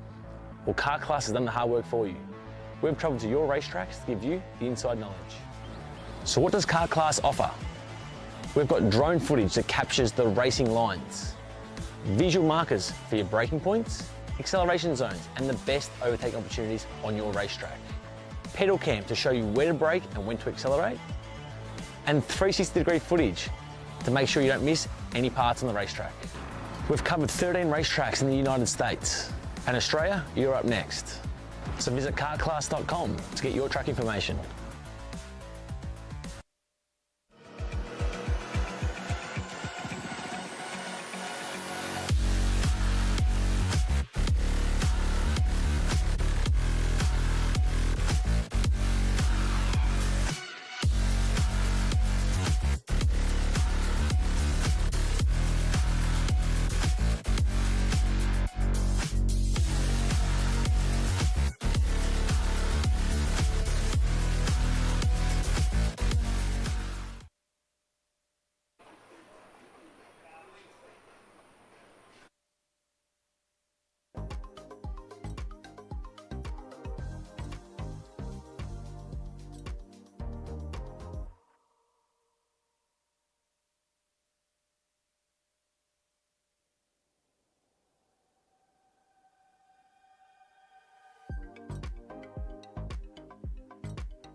Welcome back, ladies and gentlemen, to Kart Chasers coverage of the 2024 RMC Winter Trophy at the Orlando Kart Center. It is time for the main events, and pole position, Josh Bergman and Marina Brandao on row number 1, Dominic Vera and Matisse Lacroix on row 2, Bernard Guber and Zane Burgess on row 3, then Kimo Ahmad, Alonso Gonzalez, Jaden Francisco, Nolan Goulart, Cristobal Riccio, Sebastian Baroa, Luca Minosi, Charles Teo, Sebastian Wasmosi, Hudson Howard, Axel Garcia, Maddox Pelletier, and Grayson Kennefic. That is your starting lineup. And it's going to be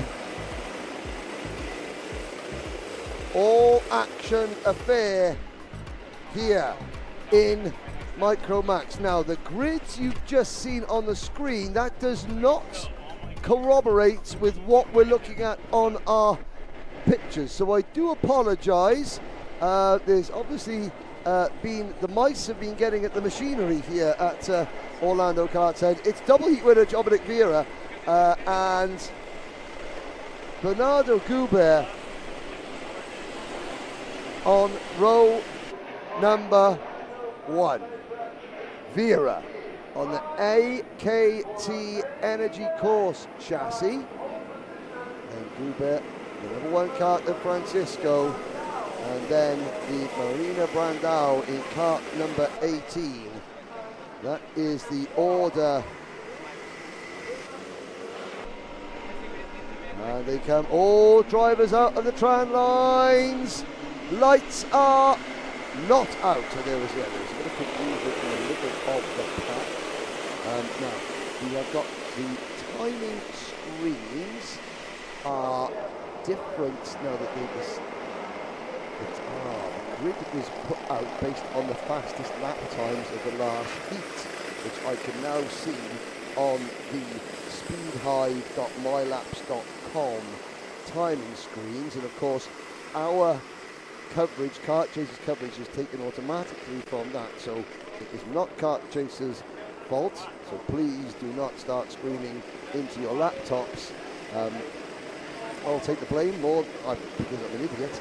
And that's fine, but there is a technical problem that is far above any of our pay grades in terms of speed hive. So we know that Joshua Bergman's fast because he had the fastest lap in the last heat race. But he is starting the number 14 Sodi kart, I think from the 4th row of the grid.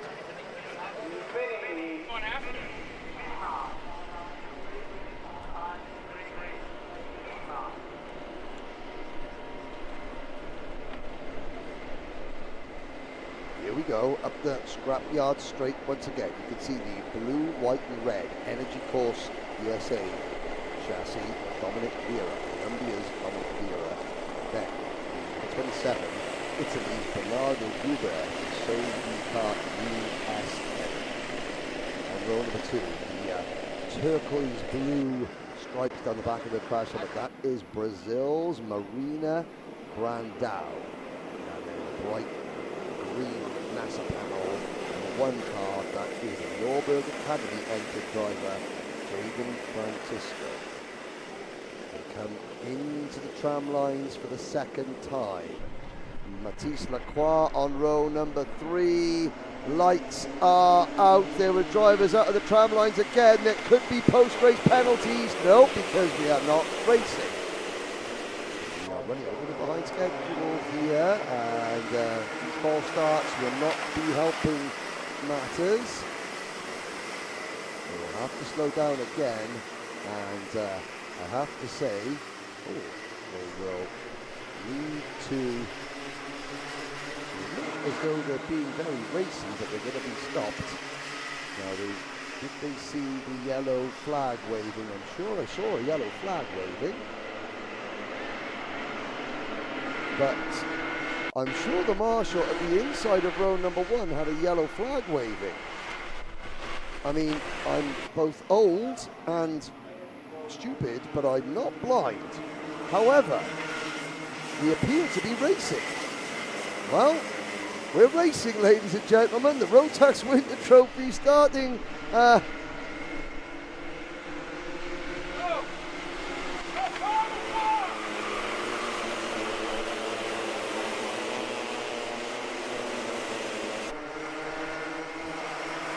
On to lap number 2 out of 10 then, here in Micromax, and Dominic Vieira leading the first Sony Kart. The very fast starting Josh Bergman, the Anglo-American driver. The second of the 2 Sony Karts there on your screen, that was Bernardo Goubert from the inside of row number, well, the outside of row number 1. He's now dropped back into 3rd position. Then there's a big gap back to Nolan Goulart in 4th.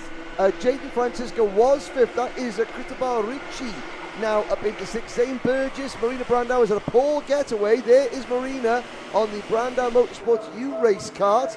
She has slipped back behind Francisco into about 7th position, with Gonzalez, Ahmad, Lacroix and Axel Garcia rounding out the top 12 in this 19 kart field. And the full 10 laps here adds 4 more than what we saw in the heat races. So as they work their way through turns 1 and 2, already a lot of breakaways here beginning in this Micromax main event. Right now we're honed in about midway through the top 10, following Zane Burgess and a few more in about a 7 or 8 car pack as he trails Nolan Goulart there. This is 4th, 5th, 6th there with Cristobal Riccio, and then Jaden Francisco on the Nitro card in line. Here's a look back up front. Bernardo Goubert right behind Josh Bergman. Bergman set the fast time of the race last time by after getting up to 2nd. It's been kind of a trying day for Josh to drive up through the grid, but he is looking pretty sporty right now, about 3 car lengths back from the leader, and they've got a healthy gap out back to 4th place in Nolan Goulart and Zane Burgess. So through the chicane we go. This time by the stripe, it'll be 3 complete, 7 to go, plenty of time left as Josh Bergman tries to reel in your race leader, Dominic Vieira, down the front straightaway. This time by, the gap was 7/10. It is still 7/10, but a lot closer, about a 10th gain for Bergman and Bernardo Goubert, who goes purple that time by. So both of them closing in quite a bit here as the field exits turn number 4. The 2 Sony karts, 2nd and 3rd on your screens now, are about, what's the gap, 7/10 of a second. Goulart and Burgess need to start working together soon. They've got a chance here. The 2 Sony karts are beginning to close in though on Dominic Vieira, the young Colombian on that NRG chassis, down the scrapyard straight. We will pick them up going into the very, very tight turn number 10. Yeah, very tight hairpin here, but Bergman rolled it great. He didn't get it. Oh, no, big contact. Zane Burgess and the LN car to Nolan Goulart are stuck together. Goulart on top of the right rear of Zane Burgess in the back hairpin. They both are going to be able to get back going, but heavy damage for the 2 drivers fighting for 4th and 5th, and I'm not sure what happened there down the backstretch. We were focused on the leaders closing in, and Zane Burgess and Nolan Goulart out of the running. Marina Brandau now going to get a big promotion up a couple of spots. So will the rest of the top 10. It'll be, I believe, maybe Matisse Lacroix moving up a position or 2. So Kimo Ahmad up to 4th, Lacroix up to 5th there. A tragic end here early in this main event, Henry. Well, I've got to say, the one thing we've just learnt from that incident is that incident marshal has some guns on him, just picking up the go-kart with the driver in it on 2 wheels, then hoofing the second kart out of the way, then putting the first kart down and letting them all carry on. Yeah, he's had his Weetabix this morning as that incident marshal, it has to be said. But as we reach the halfway point of this final, Xander, it is now a 3-kart battle for the lead. Bergman and Goubert have erased that half-second deficit. It's now more like 2 kart lengths as they go through turns 1 and 2. Now with Josh Bergman tracking down our race leader, how early does he want to look? He had a little fade down low that time in turn 4. Not close enough to make anything happen, and he ended up losing about a car length in the process. So Bergman's got to wait, be a little more patient, get closer to the race leader, then you can make those very inviting deep dive bombs we're so used to seeing in turn 4 in the back hairpin. Look how much he closed up there through turn number 8. He ate that gap up big time in the braking zone, closing towards the race leader on the Energy Corsa Racing America's machine in Dominic Vera, who is trying to complete a perfect day, lead every single lap from the pole in qualifying. He did it in Heat 1. He's done it in Heat 2. He is just 4 laps away from doing it in the main event, but he's got the biggest challenge we've seen yet today. Bernardo Goubert has kept him honest, but Josh Bergman has been one of the fastest cars on the racetrack. He is now tracking him down in second. Vera that time with a good answer. Goes back with a new fast lap of the race. 101.408 beats the best time by Bergman by about 1/10 of a second. And again, Josh, this time a little better as he's trying to go a little narrow into 4, and it looks to me that time wasn't so much to pass, just a difference in line, and you'll see that over the course of a weekend as this Mojo rubber lays down. Drivers will enter a little bit more narrow to kind of use that rubber as a cushion to rotate instead of having to do a wider arc and cross over the rubber, but it's just not enough grip for Bergman. He still ends up taking that line. To me, looks like he's losing half a car length coming out of that turn 4 hairpin, spends the rest of the lap making it back up to the race leader. Yeah, indeed. Now, look a bit further back. Zane Burgess and Nolan Goulart. Burgess is now just 1 second behind Mr. Kennefic, Grayson Kennefic in 17th position. So Burgess trying to gain as many positions as possible. He's got 3 laps to go. Goulart is another couple of seconds back to the Mike Doty Racing driver, but they're still in it and battling away to try and pick up a couple of positions. But it does look as though Dominic Vera is now beginning to just break the spirit of the 2 Sony Kart drivers chasing him. The first of those 2 Sony Karts, Josh Bergman, was quicker than Vera through turn number 5. But again, like you were saying, Xander, the Energy Core chassis just working very well, and the rest of the lap, he just ekes out another kart length or 2. Yeah, can he get there here as they come out of turn number 9 down the scrapyard straight away? We are 2.5 laps away from bookending this one. Bergman looked like he got a better exit than normal coming onto the backstretch. Here's the look at the battle for 4th. Check this out. This is Kimo Ahmad on the red, yellow, and gray Gillard. Behind him is Matisse Lacroix there in the PSL Karting Bureau art. And then not terribly far back is Marina Brandau in the U-Race Brandau Motorsport Praga. And then Alonso Gonzalez on the Kart Republic in the 7th position for Speed Concepts Racing right there at the end of the grouping. So all relatively close here from 4th back to 7th, while it's still decently close for the top 3 with 2 laps to go. These battles could erupt at any moment. We're just kind of playing the waiting game for which one will be first as they got to go low there. Ahmad defending a little bit there through 4. Look at Bergman though. Big run out of turn 5. He's better than he's been the last 2 laps. So Josh Bergman, one last heave. Look how close he is now. They're turn number 8. Yes, indeed. Just when you thought it was time to close the book on this one, Josh Bergman says, I might have another chapter up my sleeve. It's going to take a monstrous effort because they're going to be coming to the 1 to go flag very, very shortly in to 11, 12 and 13.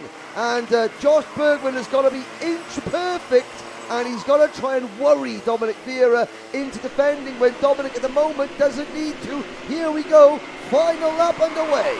Big run through turn 1 here, nice and tight and clean through the apexes for Dominic Vera. He takes a look back, knows he doesn't have to block low. Bergman does not either. Through turn 4, Bergman a little better this time than before. He needs a really good launch out of turn 5. He's had some great exits out of this corner. He'll get another one. This will bring him somewhat close, but his 2 biggest tough spots on the racetrack have been turn 4 and especially that turn 10 hairpin at the end of this straightaway as he eats it up again through turn 8. Right here, he needs a perfect hairpin exit to set up a last corner dash. If he has to move his hands at all and break the momentum coming out of the corner like he had the last few laps, he'll be in trouble. This time, Vera, a little bit of a mistake. Final time, down the straight. Bergman knows he's close to the chicane, Henry. Yes, he does. You can see him jumping up and down the seat, but he's not going to be close enough. And 1 year on from Dominic Vera taking his prize drive here in the Winter Trophy, he takes his first Rotax main event victory, and it's side by side for 4th place. Vera beats Bergman by 0.2 of a second. Goubert completes your podium, and Egypt's Kwai Ahmed beats Mathis Lacroix by 200ths of a second for 4th place.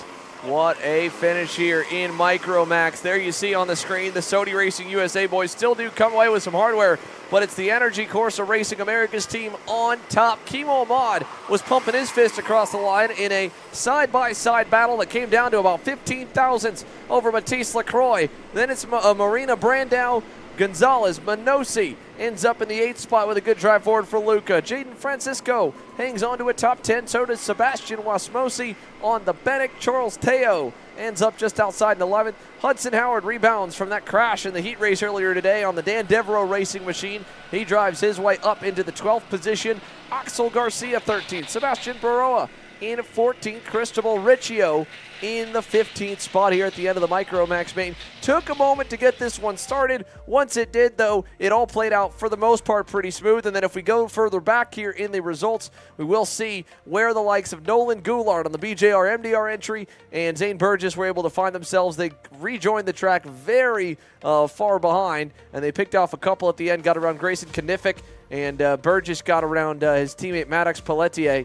But ultimately, what could have been for two drivers that were well inside the top 10 and battling for that 4th position early on.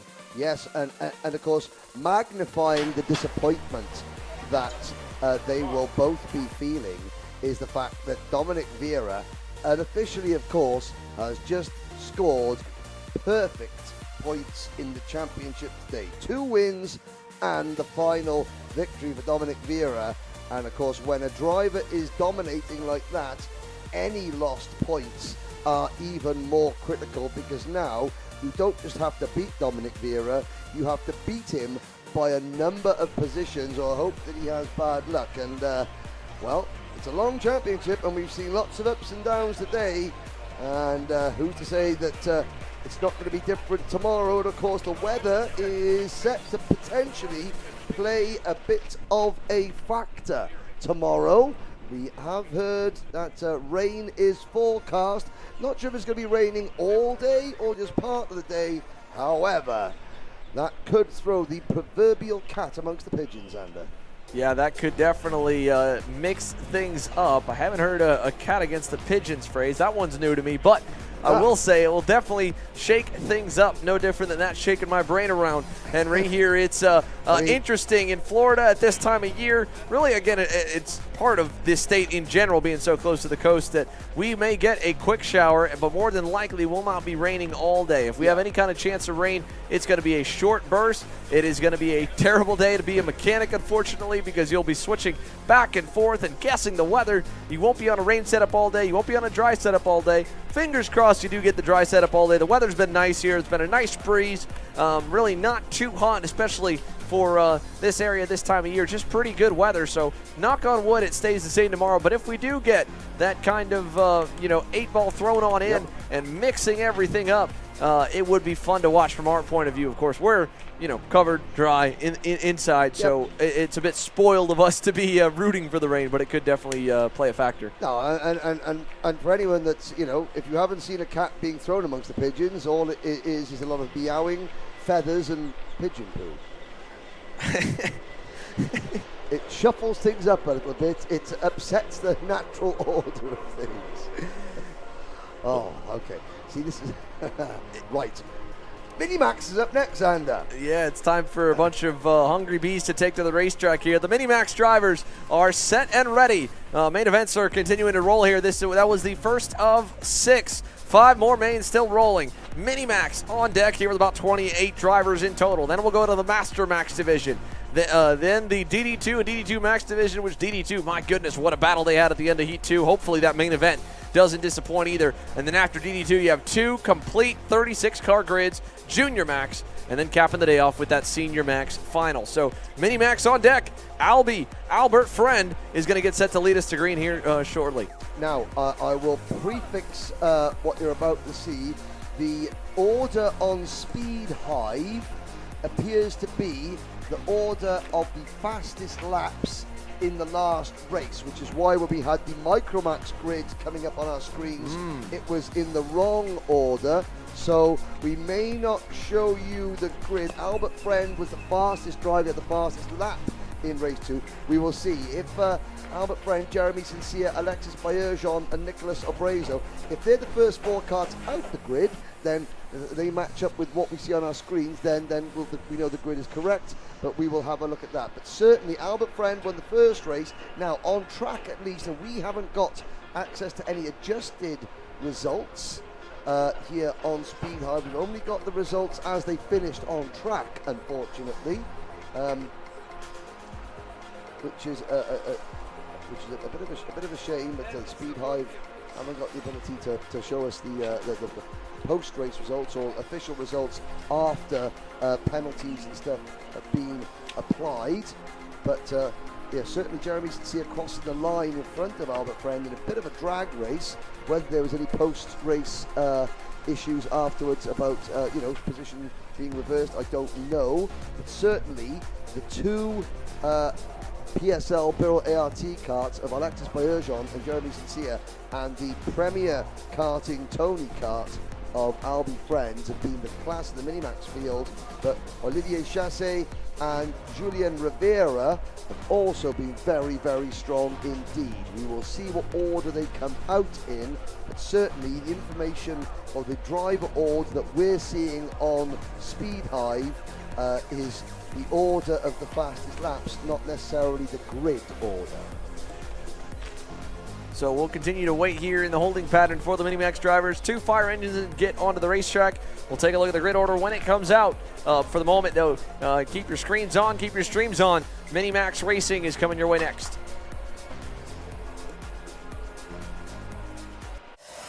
So you finally want to get behind the wheel, huh? Yeah, I've been shooting for 3 years and I've never got to drive. Well, you're going to need some more gear than just your helmet. Why don't you go to shopakr.com. They got their inventory online and they'll ship it the same day if you order before 5:30 p.m. Eastern. They got shoes? Yep. Gloves? Yep. Rib protectors? Got those too. Can they make me go fast? No. Here at Acceleration Kart Racing, we've got everything you need to get on track. What happens next? Well, that's on you. Check us out online at shopakr.com.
Here at MPG Motorsports, our main goal is to provide the best pathway into professional motorsports for our entire team, drivers and mechanics alike.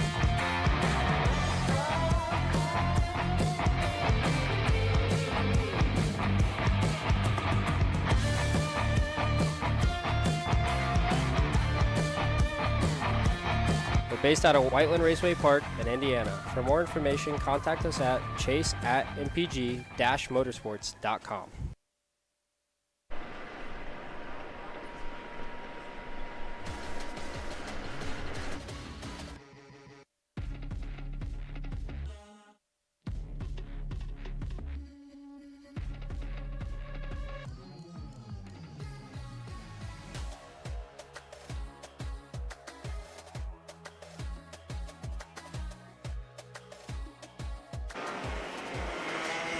So drivers onto the racetrack here for Rotax Minimax's main event. Albert Friend was consistent through the heat races. Looks like he'll start on the pole, and they're lined up properly. We will show you the karts in order. Julien Rivera, what a great run there at the end of the second heat race. Just continuously has been getting better and better as this day has gone on the Energy Corsa Racing America's blue and red machine. He'll line up what looks to be on the outside of the front row or potentially in third. So impressive stuff from Julien here in his Minimax debut in the States. It looks like the Olivier Chassé in kart number 119. That HMP KR chassis is on row number 2, alongside the number 125 car of Jeremy Sincere, the best of the PSL Birrell ART karts. Now, we look back on row number 3, and there's the Alonso kart, the Formula A, the FA kart is there. That is Enzo Di Janeiro, I believe, in kart number 126, the Fox and Son driver. And then there is another Energy course chassis. That could be, let's have a little look, Gabriel Queiroz, maybe. I'm just trying to look there. No, that, or is it Santiago Perez Granados? And the second end, we haven't got the grids for you, unfortunately. The information that we have been given from Speed Hive has gone awry, so we can only show you what we've got. What we do know unequivocally is that Albert Friend and Julian Rivera on row number 1, and one driver conspicuous by his absence from the front is Alexis Baerjon. Watch out for driver number 118. There he is on the 2-4, the outside of the 6th row, and we're gonna take a break and slow things down. Red flags are out, and we will, not sure what is happening or why we are being stopped. You can see the Orlando Kart Center staff officials in the orange, and now maybe there is a problem. So the lights have failed again. The start lights have failed again, and so Manuel Branco is instructing the drivers, when I drop the green flag, that is when you go. So obviously there are a number of things that are happening out of our control at the moment. The gantry lights deciding not to play ball for the second time today is one of them. And so now the drivers, and of course with the international field, drivers here not only from the United States and Canada, but from Brazil, Colombia, Ecuador, Peru, the United Kingdom, Argentina, as well. Manuel Branco probably sort of multiple different languages as well to explain the situation, and now we are good to go. There, head out on the Albert Friend.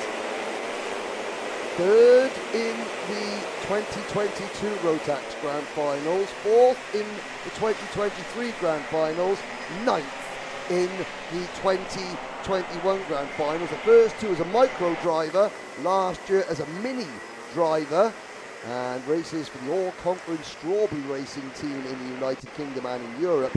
But here, he has joined forces with the Premier karting team.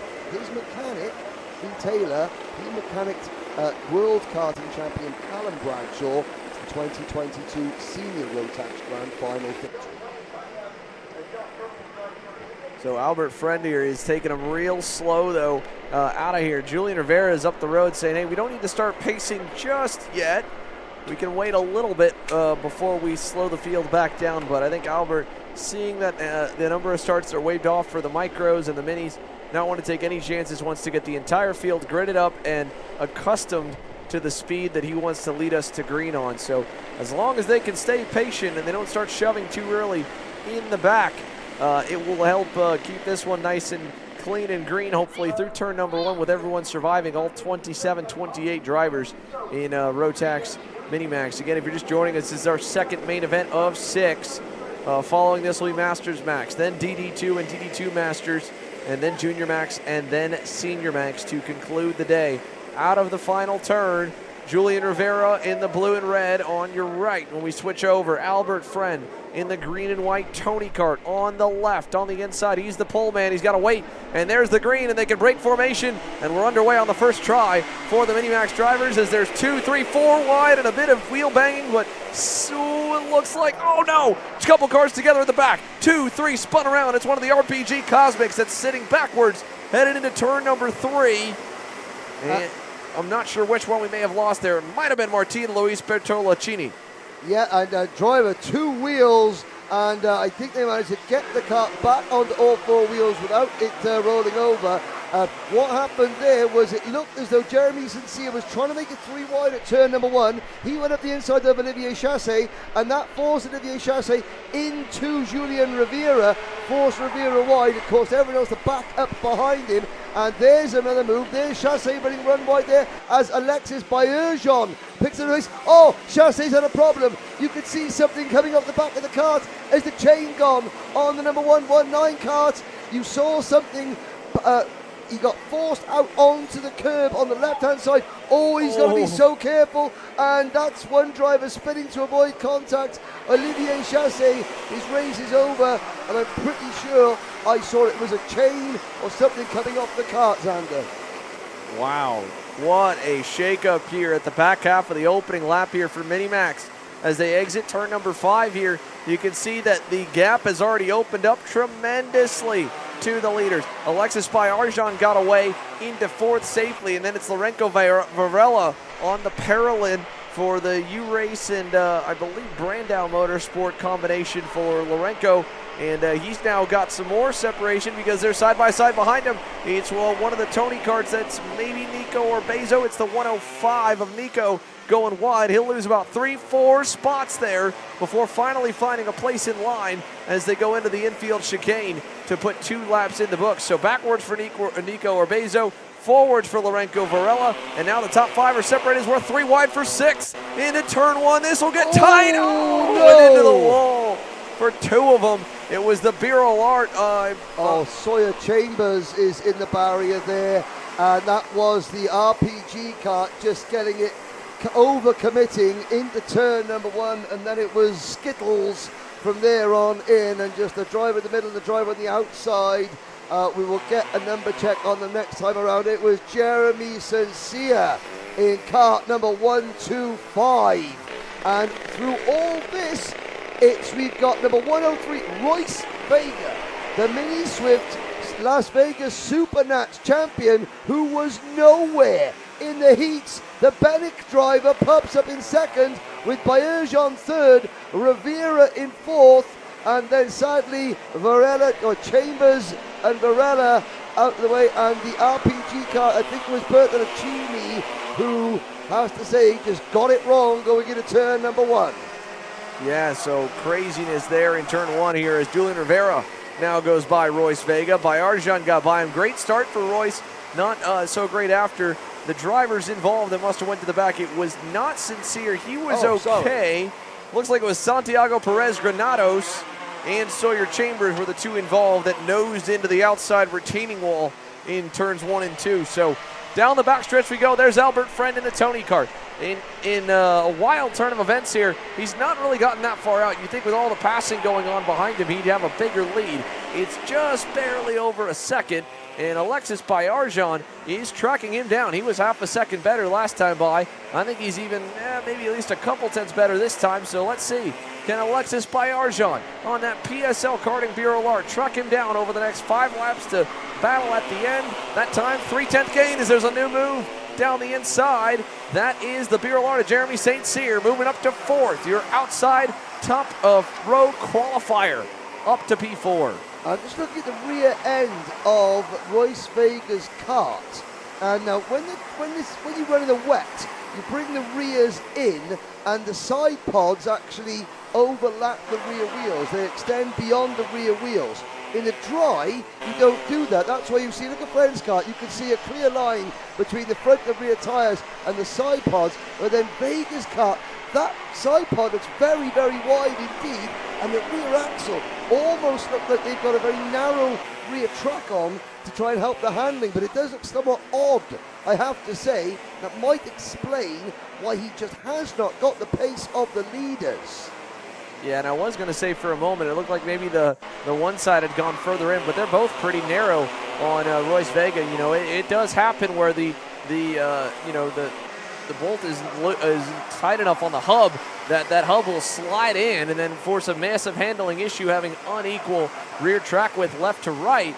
But, you know, that's not the case here. He's got both pretty far in. Either way, like you said, not right now the adjustment that they needed pace-wise. He's about 2 or 3 tenths off the pace of the kids in front of him. And while Albert Friend was getting tracked down early, he did put a good lap together last time by, and Alexis Bayarjan does not have help yet. Jeremy St. Cyr is on the way, though. Here he comes, 4th, 3rd, turn 10. Jeremy St. Cyr's up another spot. Julian Rivera trying to cross him over. I think he's going to let him back go and tuck in line. Smart move by Julian to say, you know what, maybe. Oh, no, he's going to fight right back on him. Back to 3rd. Now St. Cyr is going to lose a lot of time trying to deal with Julian for the podium spot as they head down to turn number 1. Wheel to wheel, Rivera on the inside, St. Cyr on the outside, and the Ecuadorian driver from Quito, he continues to hold off. No, there goes St. Cyr, the crossover is on. Can Rivera go around the outside? No. Royce Vega, as hobbled as he may be, this is still a potential gain for Vega. He's up into P5. Now, behind them, we have got Varela in 6th. We have got De Janeiro in 7th. Orbezo in 8th. De Silva is 9th. Petrocini is 10th. And it's Chandler 11th. Ruiz in 12th. Followed by Konjanapitak, I believe, in 13th position. Looking down at the order, 23 drivers still running, and there goes Rivera again. Big move down the inside, and he just continues to mess with Jeremy St. Cyr. Jeremy was getting very frustrated with him earlier this lap, and I can't say I really understand the motivation behind this for Julian, because I think if he would have followed him and given him a shot for a lap, they might have hung on to Alexis Bayarjan. At this point now, with Rivera dive bombing the way he is, they're just going to fight for 3rd, and they might lose that because Royce Vega is back in the mix here with 3 laps to go. And I'll tell you what, Alexis Bayarjan, the French-Canadian driver from Le Pipanine in Quebec, is closing in on race leader Albie Friend. The red and white attack with a black crash helmet, Alexis Bayarjan, he was a second behind. And he's Friend, don't forget, Alexis started on the 6th row of the grid, and he is abusing those curbs through turns 11 and 12. We're going to start lap number 9 now. The gap is 4/10 of a second. Albie Friends, well, the driver from England, he might have to make the rear end of that cart as wide as a London bus if he wants to hold off Bayarjan. Bayarjan didn't gain much on him, even with the Friend going a little narrow into turn number 4. As Alexis tries to close up, you can see the gap. Still way too far back to make a move. He's got to make a big run at him here this lap to get close enough to pressure him on the final lap. Albie, little narrow there into 8 and 9. Now down the backstretch, big run for Bayarjan on the long straightaway. He'll close down to a car length away, maybe 2. And behind them, they're nearly 3 wide for 3rd, still fighting it out. This time it's Vega through. Rivera gives a little side-to-side contact to St. Cyr, gives way. St. Cyr back to 4th. And Royce Vega, and there again, Rivera inside, and another aggressive but clean move in that final turn. So white flag coming this time. Jeremy St. Cyr versus Julian Rivera. These two have been just back and forth the whole way, and the battle for the lead rages on as well as Bayarjan high, Friend nice and low. Big run for Alexis coming out of turn 4. Yeah, Albie Friend knows that he has got to be defending for all he's worth now. Every corner on the way home. He's had it all his own way so far in the final. 9.5 laps in. Bayarjan is there. Bayarjan's going to get a good run up Scrapyard Straight. Friend already moving to the inside. Checking again. He'll look again before he gets the braking zone, will he? No. Oh, Bayarjan's going to get a good run, but Friend again looking over his shoulder, giving it another check. Bayarjan's going to dive up the inside. No, he can't. Crossover move on. Friend cuts him off. The reigning international trophy champion takes the win in the opening round of the Winter Trophy, and it's 3 wide across the line, and Rivera takes it, and Jeremy St. Cyr shows his frustration, and have to say that I can understand why he is frustrated, but you have to maintain your composure with Royce Vega finishing in 5th positions, and Enzo Di Janeiro, Nicolas Orbeso, Lorenzo Varela, Leo Da Silva, Martin Luis Bertolacini, Alex Chandler, Luke Conjanavitak, Marix Ruiz, Cristobal Bennett, and Iago Lempen, your top 50. In Jeremy St. Cyr's defense, that was a frustrating drive from his perspective. He was following through Alexis Bayarjan, and at one point was only about a second away from him. And Julian Rivera kept passing it back, kept passing it back, kept passing it back. And Royce Vega saw that, got close to them, and then he was able to mix it up and almost sneak onto the box. But Rivera ended up just barely getting St. Cyr at the line. St. Cyr will say to this, he goes, look, on the track, I won heat number 2. We were a second behind Bayerjon and running close together. Bayerjon eventually finished about a tenth of a second behind Albert Friend, and we finished 5 seconds behind Albert Friend because Julian Rivera kept going in and kept attacking. But from Rivera's point of view, he might be thinking, well, do you know what? I didn't have the pace to match Albert Friend, so the third was the best I was going to do, so I had to fight the third place. You just don't know. And I've got to say, Royce Vega, that 103 kart, it looked, if there was ever a go-kart that looked as though it shouldn't have finished in the top 5, it was that kart with the very narrow track rear end. But there we go. 2 finals down, 4-ish to go.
Brandon, why are there all these charges for just over $200 from Acceleration Kart Racing's website?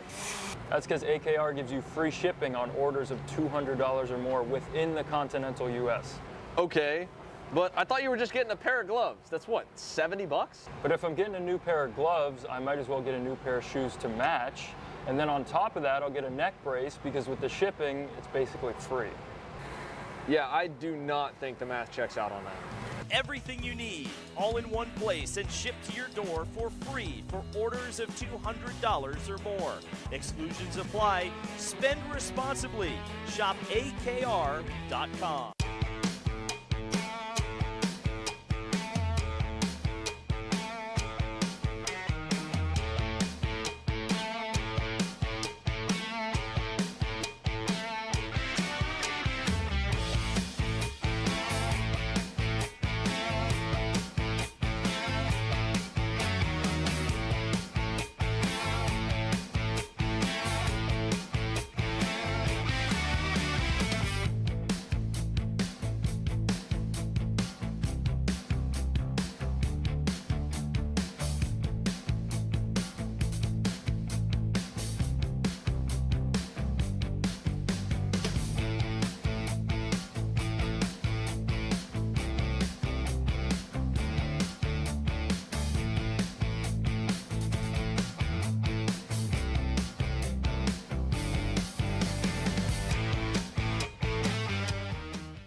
Welcome back, ladies and gentlemen.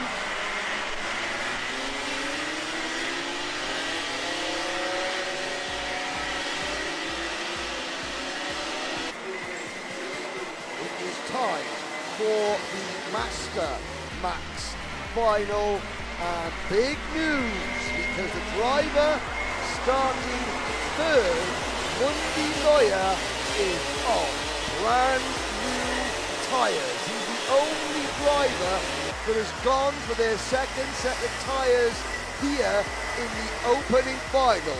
It will be Rubens Barrichello and Nicola Pico on the front row of the grid, but starting P2, the Peruvian driver with the red crash helmet on that electric blue Nash Motorsport Kart, Peru's Mundi Loya, on fresh tyres, and I have to say, Pico and Barrichello, for all their experience, they could be sitting ducks. On the outside of row number 2, you see the Premier Karting entry of 617 David Laplante. Then you have Laurenti Mardan on the inside of row number 3. And the Sodi Kart of, is that 612 Romain Monti on the outside of row number 3. Right down at the back, you see with the black and navy blue racing, that's Vince Carey.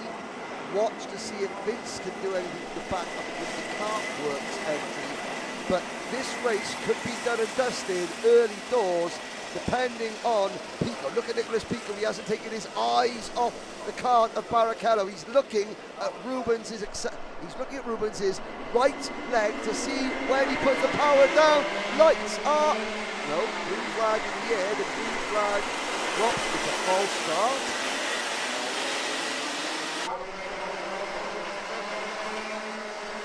But they look like they're racing. Now, the green flag did not fall, and there are yellow flags being waved. This is a false start. The green, now they slow down.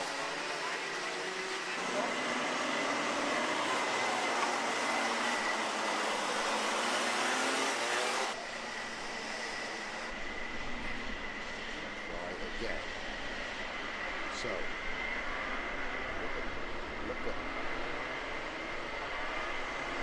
down, empty on row 3. Row number 4, looking down, we've got Milo Amaro, Bouvin, Matthias Bonvin, and the LFB Tony Kart chassis.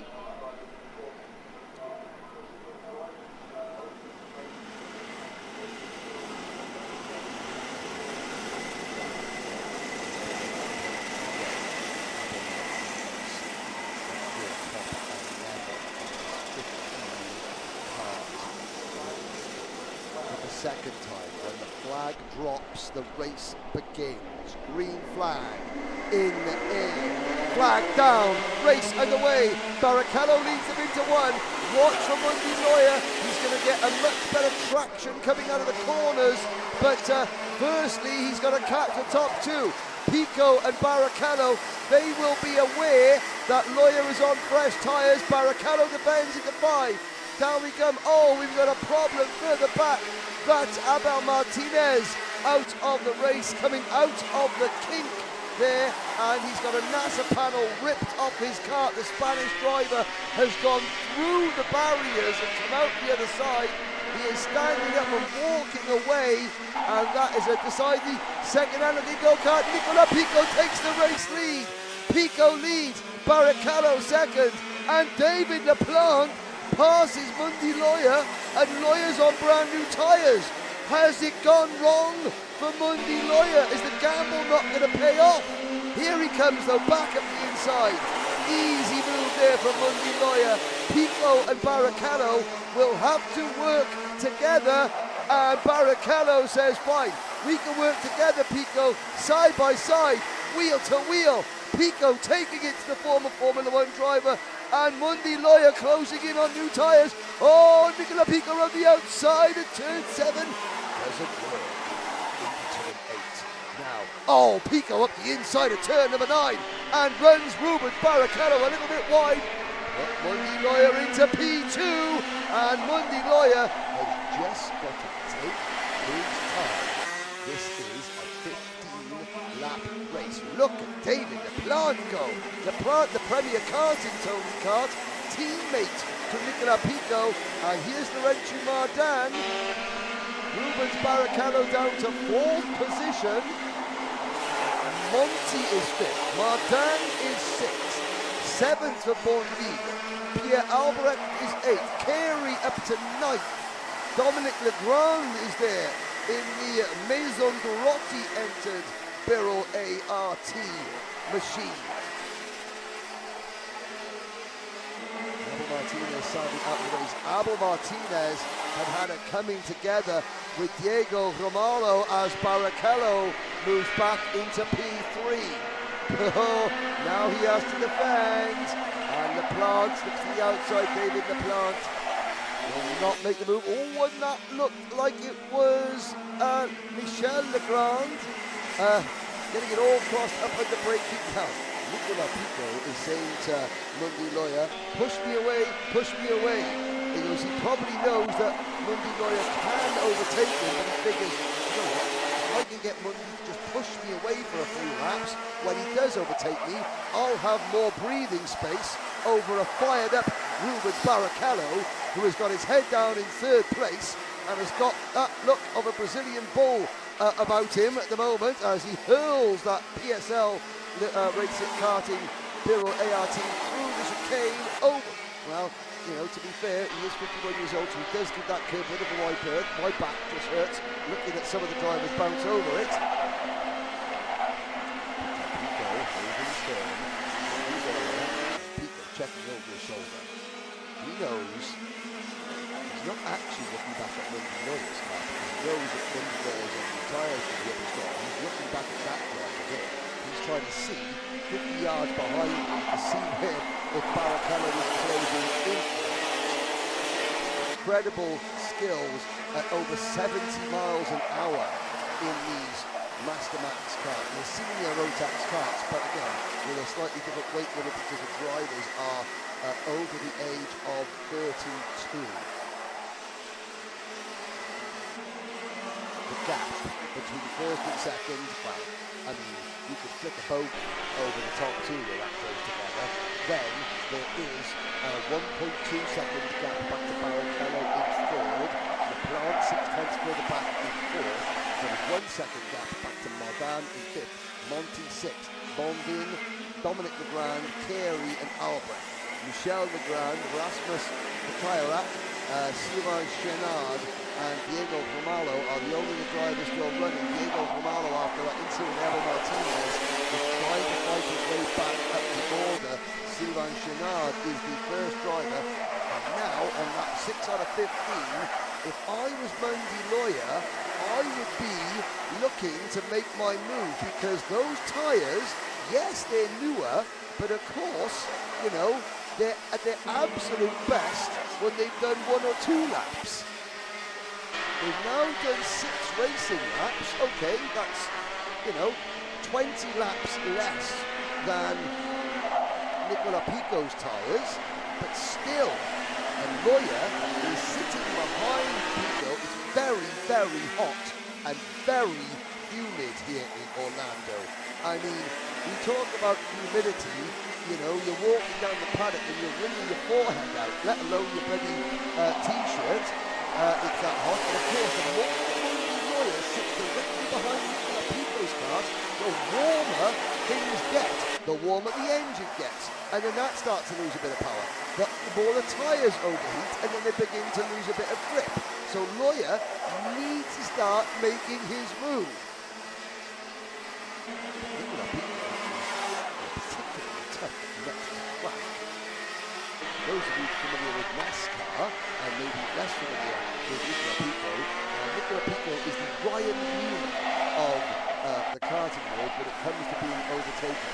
He doesn't like it, and he will make it difficult for you no matter what the situation is. What we got with Nicola Pico is so successful.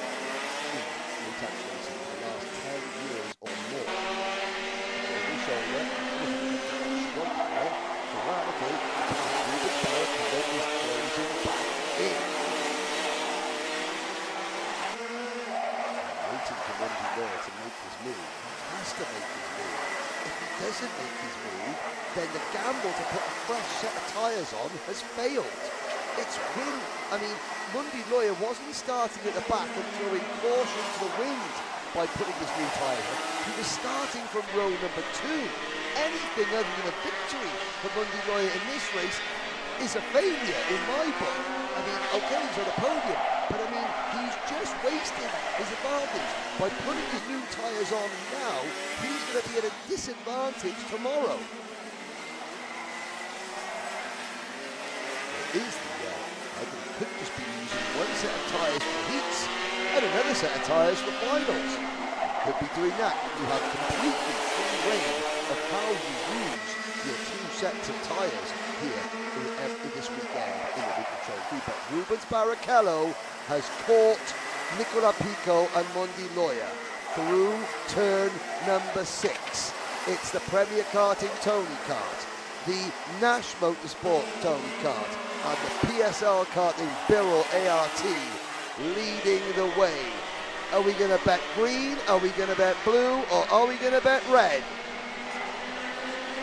When will Lawyer make this move? He looks so much more confident under braking. Now, you'll see other drivers when they're hard the brakes, the back end of the kart is just skittering around a little bit. Not Mundy Lawyer. The back end of the kart is absolutely planted when he's in the brakes because the rear end has got that bit more grip to it with the tyres. Pico is the back end of the kart is beginning to look a little bit sketchy on Nicola Pico just on turn in, and that's because those tyres have now done 30 race laps plus 6 minutes of qualifying. The tyres on Mundy Lawyer's kart have just been all side by side, and that's cost Lawyer a lot of ground. It's given Nicola Pico a bit more of an edge. Barrichello looked at the inside, tried the move. Good, respectful racing between Lawyer and Barrichello. They gave each other just enough racing room. Just. Barrichello will give you enough inches and not 1 inch more of room. Lawyer now, I have to say, looks a little bit rapid. He missed the apex going through turn number 1 at the 57-year-old from Lima, Peru. You think to yourself, well, of course he's going to be rapid. He's got Rubens Barrichello behind him. Well, Mundy Lawyer and Rubens Barrichello have raced against each other in this competition for the last 2 years. They do know each other very well, you know, and Rubens looks again, nose ducks out of it. So Mundy Lawyer is not really intimidated by Rubens Barrichello, you know, because they know each other on the track at least very well. Nicola Pico now has half-second advantage behind the top 3. Leplante still runs 4th. Mardan is still 5th. They are 2.5 and 3.5 seconds behind the race leader, respectively. Then there is another 5-second gap to Romain Monti in 6th, and Vince Carey, who was up at 7th, having just passed Dominique Legrand. Nicolas Bondi is next, followed by Jean-Pierre Albrecht, Michel Legrand, Erasmus de Keirik, then Sylvain Chenard. And the last driver still running, Diego Romano, has retired. But we come through turn number 6. Pico over his shoulder again. This is lap 12 out of 15. Fast right-handed turn number 7. If your tyres are going to start giving out, they're going to feel it when they're at maximum velocity turning a corner. Turn 7 and the turn 3 kink being the fastest corners on the track. That is where you start to lose rear end traction or front end traction before anywhere else. Through the chicane, they're now throwing the carts over the curves. And Lawyer closing back in now. Mundy Lawyer with turn number 1. Mundy Lawyer can get the cart rotated that little bit better than Pico. Pico clips the inside curb through the kink and settles that number 613 Tony Kart. Just a fraction. Lawyer within 2 kart lengths on the power. This is the corner coming up now that Mundy Lawyer should be better because his tyres are better. He tucks in, takes an early apex, keeps the early apex. Look at that. Mundy Lawyer much better than Pico through number 9. Now, can he get on the power early? We're running out of laps. Barrichello begins to fade again. Leplante is actually closing in 4th position. It's France leading Peru, leading Brazil, leading Canada, leading Romania at the front of this Masters Max field. They will get the 2 laps to go marker next time around. And once again, Pico's extended his advantage by a 1/10 of a second. Oh, back end of Nicola Pico's kart steps out. This is going to give Mundy Loyer a chance. Loyer has got to keep it straight through here. Hard on the brakes. Don't let the back end step out. Early on the power. Oh, he clips the inside curve, is Mundy Loyer, and that's going to cost him. It's going to cost him second position. Barrichello up to P2. Has that given Nicola Pico enough room? Side by side, the fastest corner on the circuit. And for second place, Pico leads. Barrichello has going to get 1.5 laps. I think that gap is too much, especially now that Rubens defends from Loyer into turn number 10. Mundy Loyer's tyre gamble's not going to pay off, and Nicolas Pico is 1 lap away from an absolute masterful victory. The Professor Alain Prost, his countryman, would be proud of the way that Nicolas Pico has managed this race. He's been aggressive where he's had to be. He's tempered his aggression for most of it. He's not defended. He has just driven to the best of his abilities, managing his tyres the best he can, managing his rivals the best he can. And now, on his first ever trip to the United States to race or even just to do some sightseeing, Nicolas Pico is half a lap away from a great victory. We have not had a French race winner in the Rotax Winter Trophy since it began back in 2022. We do now. Pico into the final couple of corners. Barrichello, Loyer and the Plant will battle it out for second. Nicolas Pico is the Masters Marks winner, with Barrichello and Loyer second and third.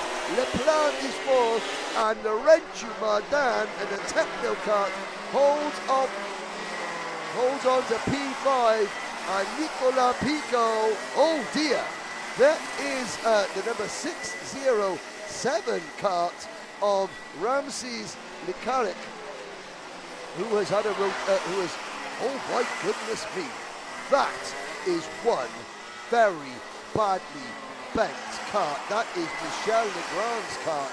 Michel Legrand is up and out of the kart. You can tell, look at the damage on the back of that Birol ART race suit. He has not only come out of the kart, but he has skimmed across the track somehow. We did not see the accident, I have to say. Quite glad we didn't see it. The 2 drivers are up and out of it. Yeah, that was an ugly incident there, Henry. Caught that walking back into the booth, battling side by side and wheel hopped, and then up and over, end over end for Michel Legrand. So luckily he got up pretty quickly. It knocked the wind out of him for sure, but he seemed to be okay, and they were happy to let the race play to the finish. What a race for Nicolas Pico there all the way to the end, and a great battle for Mundy Loyer and Rubens Barrichello. Here's a look at the rest of the field. Of course, down to the rest of the results for our 3rd of 6 main events, Masters Max on screen, of course. We are halfway through the finals here from day 1 of action for the Rotax Max Challenge Winter Trophy. We get to do it all over again tomorrow. On deck, 3 absolute bangers of main events coming your way. DD2 and DD2 Max, Masters Max on deck, Junior Max on deck, and Senior Max to finish it off.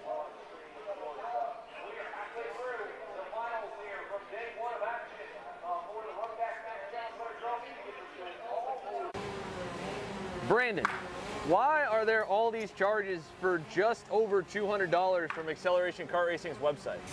That's because AKR gives you free shipping on orders of $200 or more within the continental US.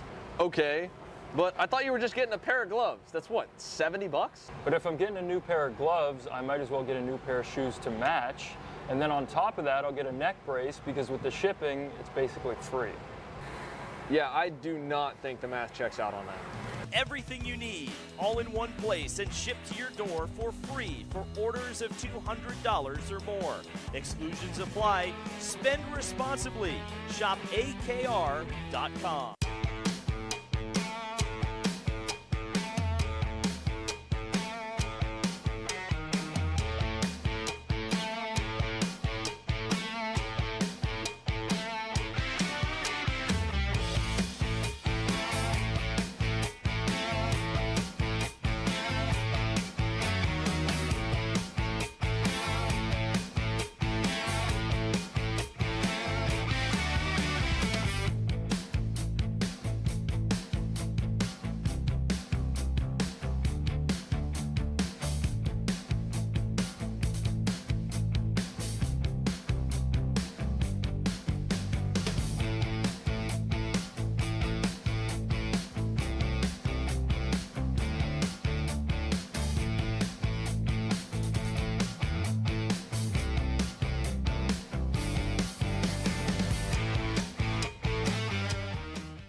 DD2 Max and DD2 Masters getting set to go green here for this one. It is the group number 4 of 6, and what a battle to end off the heat races here. Looks like getting set to lead us off will be Leonardo Race on the PSL karting Viral Art. Then you have Matt Taskinen, the Canadian, on the CRG, and will join him, who was leading for a good chunk of the second heat. Struggled early, then found some pace late, and has been driving a very different line that seems to be very good for natural defending, because he's going a lot deeper and a lot shallower than most, and we've got problems already. The 409 of Michael Wiggins for the third time today. He will not get to continue on the Scuderia BL LGK. Wiggins, I don't think, unfortunately, has been able to finish a single race session here, Henry. He has just had bad luck after bad luck, and now he's out on the pace lap. Some days in the windshield, some days in the bug. Today, the bug. Breaking news, Harley Keeble and Gianluca Savaglio are on brand new tires. And this, to me, Henry, is interesting because the heat points are half of a main. So sweeping 2 heats, I guess could put you in a better spot if you go the new tires now versus saving for the next day. I mean, I don't know. It's a gamble for sure. You're robbing some potential from Sunday to bet on yourself today. But and they just watched Monday Lawyer not have the gamble pay off on new tires. Okay, different carts, front brakes, different performance, same track temperature.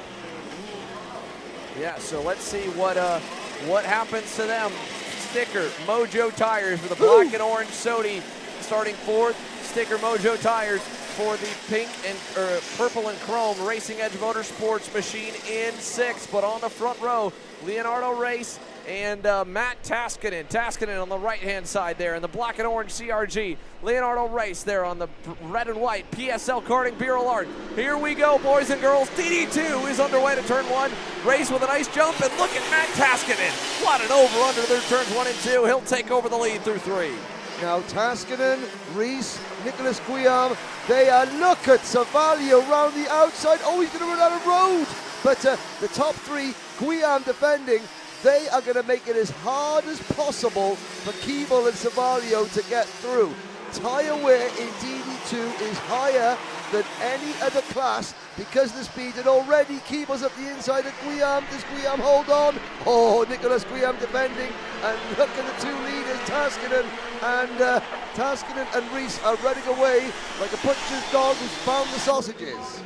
Yeah, the Belgian Nicolas Guillaume is really hanging on tough, and he's doing a lot of the heavy lifting for the front too by keeping the 2 drivers with sticker tires behind him. I don't think he'll be able to keep it up for much longer though. Keeble's got a big run down to turn 1, and I think he's going to set him up for a nice and easy dive bomb here in turn number 4. Let's see if Guillaume leaves it open, as there's a pass for the lead as well. Leonardo Race to the inside of Matt Taskinen. Keeble to the inside of Guillaume. He takes over 3rd. Guillaume to 4th, and now it's Gianluca Savaglio's turn to try and make quick work of the Belgian.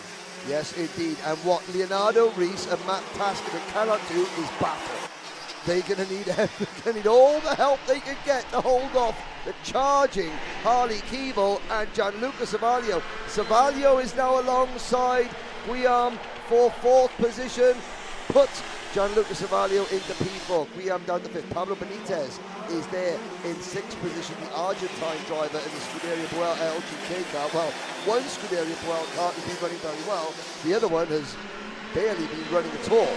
To try and Michael Wiggins to put a new set of tyres on for one of the heats and the final tomorrow. So that's the only positive that I could possibly take from his terrible day as Keeble closes in.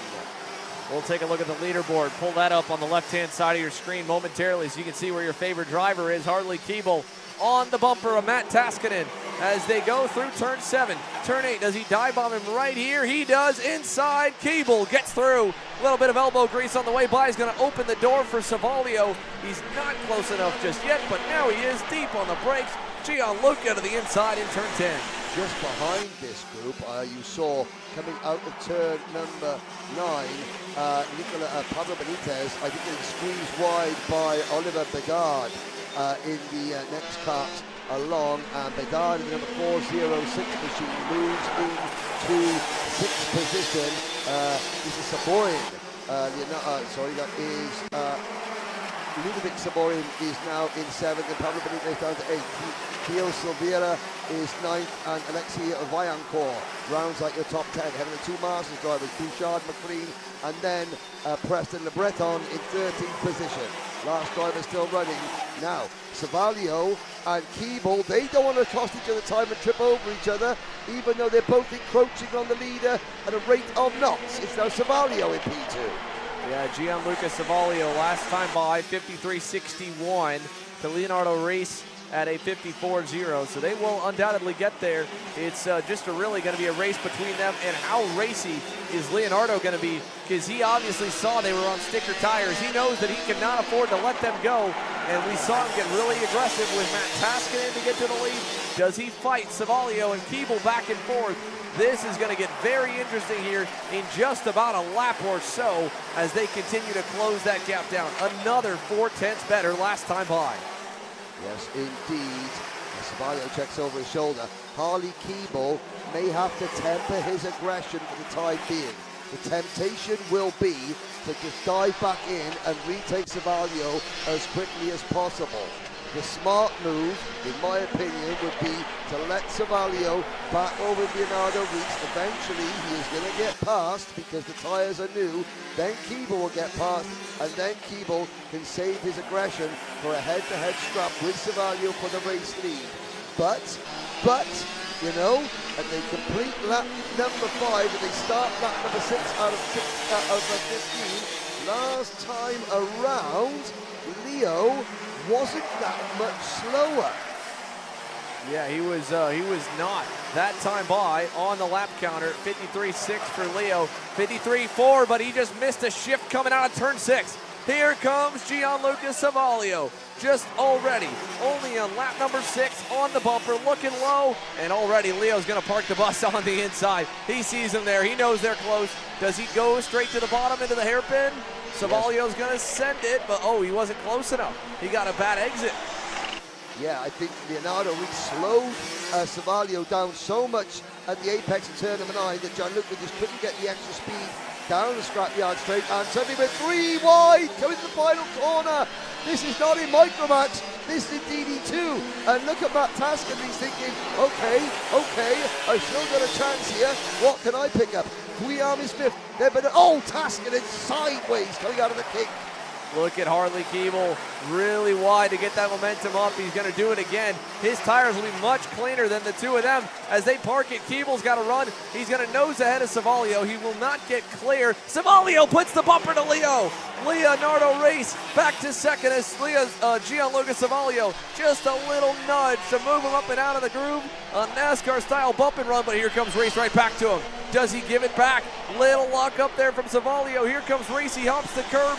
Not enough momentum. Savalio's going to hold the lead. Guillaume and Bedard close in. Suddenly, we have 6 karts battling for the lead. The difference is the drivers in first and third are on fresher tyres. Reis a hand in the air as if to say, okay, please push me. That was almost like a gesture of hope more than expectation.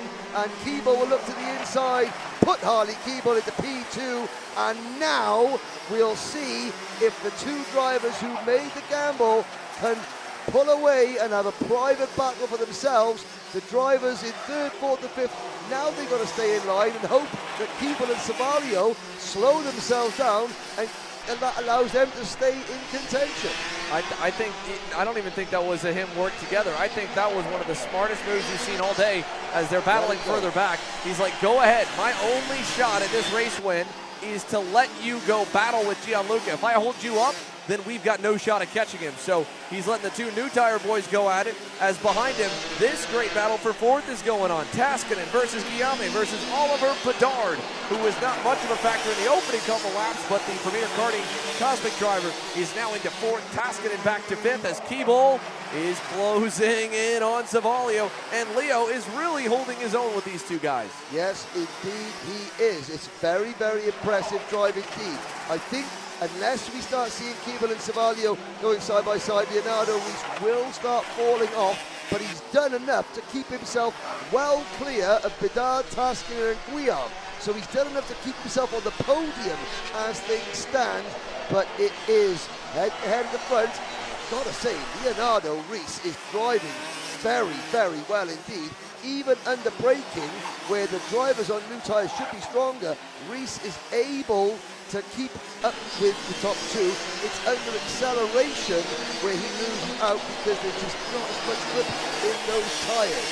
Oh, now Keeble's got a bit between his teeth. Savaglio, the reigning and defending champion, though, can't defend against Harley Keeble, and Harley Keeble takes the race lead. And Leonardo Reis tries his luck to get back into second, but Savaglio holds him off. Yeah, through the sweeper now here for Gianluca Savaglio. Can he mount a countercharge, or can Harley Keeble, in his DD2 Max debut, as the only driver to run DD2 Max and Senior Max? Granted, with the new tire gamble, it puts him a little bit on the disadvantage for tomorrow, but forget that. If he could ride this one to the sunset and then go compete for the win in Senior Max, it would be a massive story for him in the Sony Racing USA team. How late did Gianluca Savaglio just break for turn number 13? Somehow he got that go-kart stopped on the apex and didn't lose too much time on exit, but he absolutely sent it from a different zip code to try and close in on Keeble there. That took guts from the Toronto native Gianluca Savaglio. So now as they go through the sweeper here, the question again becomes, can Savaglio get back to Keeble? And really the other question is there at some point, you know, with the new tires, they will start to even out to these guys as the session wears on. Not necessarily dead even, but it will get closer. So is Leonardo Reis going to be able to mount one last kind of breath at him? As again, Savaglio deep on the curbs and narrow to Keeble much wider, wide arc, and gives him a big run down that straightaway to open that gap up. Yeah, obviously there's now been a full heat cycle that has gone through the new tyres. So it comes down to pressures now. Yeah, the tyres are in better shape. And again, if you left these karts out for a couple of hours and started another race from scratch with the tyres, then Keeble and Savaglio would have an initial bigger advantage because the second heat cycle would get underway while there's still more life left in their tyres. But now the tyres are heating up, now it's down to pressures. Leonardo's disadvantage isn't as great. We're not looking at the battle further back. It's still Bedard 4, Tasker 5th, Guillaume 6th, Benitez 7th, Silveira, Saborin, McLean, Bouchard, Vaillancourt and Le Breton, the running order. So as they head onto the front straightaway this time, 12 laps complete, 3 to go. Keeble just eking out the lead. He was better by 300ths last time by over Gianluca Savaglio. Further back, Oliver Bedard has left Matt Taskin and Nicolas Guillaume in the dust. 3 seconds up the road from the two of them who run 5th and 6th. Then it's Pablo Benitez. Then Theo Silveira a couple seconds away. Then Ludovic Saborin. And then it is Michael McLean, Bruno Bouchard, Alexis Vaillancourt, and then Preston LeBreton. So Harley Keeble, Gianluca Savaglio, Leonardo Reis, the closest battle we've got on the racetrack right now is for the lead, and it's just a game of inches at this point. If Savaglio can find another half-tenth, he can get back there, but he needs to find it now. Yes, indeed. And again, I have to say that line that Gianluca was taking the final corner, I mean, it's not really doing him any favours. There's no way he's going to overtake Harley Keeble, and Keeble is going to get a much better exit out of the corner. So Savaglio then puts himself at a disadvantage here. And if I were Gianluca, I would modify my line going into turn number, going through 11, 12, and 13, and just, now start working on the last 2 laps, although he's running out of time, through other parts of the circuit. But Keeble certainly now in control on his Rotax debut. The Sony Kart USA driver is on course for, I won't say it, he's on course for a potential very good result. Well, in the case of Gianluca Savaglio, my counterpoint to you if I was in his shoes to play devil's advocate is trying a different line this late in the going is risky, because if you don't perfectly match it of what that line needs to be driven on, you'll end up worse off than your original line. And to his credit, the last lap he was a half-tenth better. This lap, coming to the white flag, he was another half-tenth better. So he's inching back closer. He's still not close enough, though, to challenge. And I don't know if Leonardo Reis is going to try and challenge him. Reis set the fast time of the race last time by with the low pressure. So Leonardo, a big boost of confidence for tomorrow. But Harley Keeble on debut in DD2 right now. 3 car lengths and some change over Gianluca Savaglio down the scrapyard straight for the final time. Well, I know Harley's dad, Dean, is watching back home in Grimsby. And Harley was saying, like, oh, you know, bit gut that his dad's not here working with him, because Dean usually mechanics for Harley. But, you know, sometimes you've got to let them fly the nest and find their own path, and Harley Keeble has done just that. A winner in DD2 by 0.3 of a second. What a win for Harley Keeble, and the strategy for the new tires pays off. The question will be tomorrow what it turns into. The Sodi USA boys are fired up on the fence line for their superstar, and now he's got to quickly reset mentally to get back into his Senior Max kart in less than 20 minutes, because Junior Max is on deck, and when that's wrapped up, then it's time to go racing again. But Harley Keeble's got a big smile on all of the boys in orange and black here today with that win in his debut performance in DD2 Max. Savaglio, Reis, then Oliver Bedard. Nicholas Guillaume gets around Matt Taskinen late in the going there to get to 5th. Pablo Benitez 7th. Then it's Theo Silveira, Ludovic Saborin, and Michael McLean ends up beating out Bruno Bouchard for the DD2 Masters main event win, with Alexis Valencourt there in the 401 ends up 10th in DD2, and Preston LeBreton there 12th in DD2 Max. So your results from the DD2 race here: Harley Keeble, the young superstar, pads the resume with a 3rd pro-level victory here stateside, coming off of the Rock Florida Winter Tour last week. He's now got 2 major main event wins in 6 days time, and he's got a shot for 3 more wins here in the next 48 hours with Senior Max in just 20 minutes. So Junior Max on deck here as we get set to go racing for more. 2 more main events to come, live from Orlando.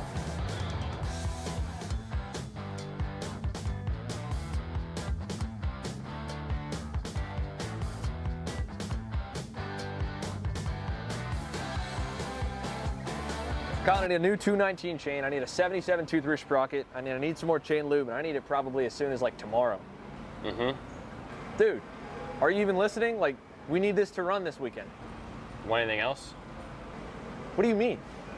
I already got it in the Kart on Acceleration Kart Racing's online store, bro. All orders over $200 get free shipping. Oh, throw in a set of tires. Done. Everything you need, all in one place, and shipped to your door for free on orders of $200 or more. Exclusions apply. Shop AKR.com.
Junior Max onto the racetrack now here for their main event from Orlando, folks. Two more main events remain here. Junior Max on track now. Senior Max will follow as the junior drivers begin to make their way onto the circuit. We'll get an idea of where they are all slated to start. We started with 39. We are down to the best 36 after 2 heat races. Nathan Dupuis, Mr. Consistency through the heats, had a good run in the second one to get the win.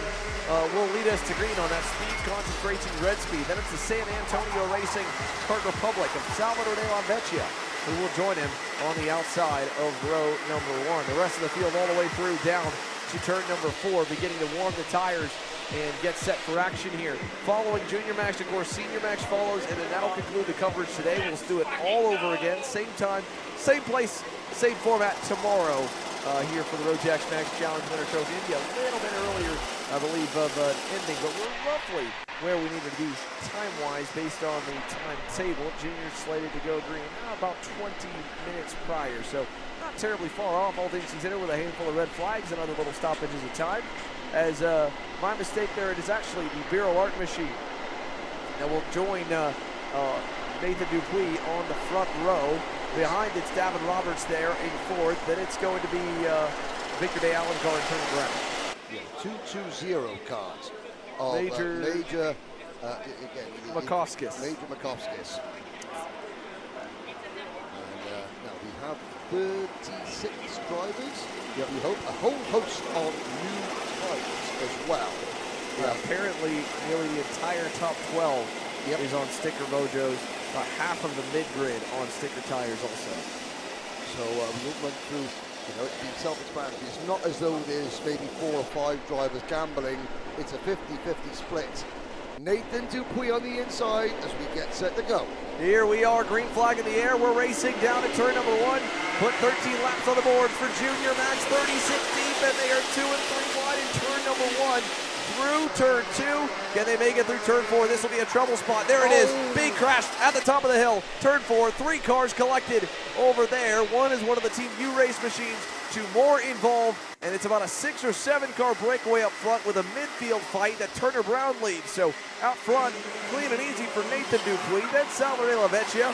And then a little gap to 3rd as Dupuis covers the inside off in turn 9. Yeah, one of the drivers involved in that incident was young Mr. Fedowitz for the Kart Works team. I saw him sort of getting going again, but losing a little bit of ground.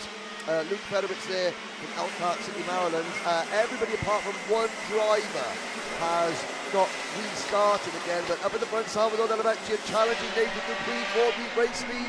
Going into turn number 1 at the start of lap number 2, but yellow flag in the way, and everybody staying single file as they pass the scene of the accident.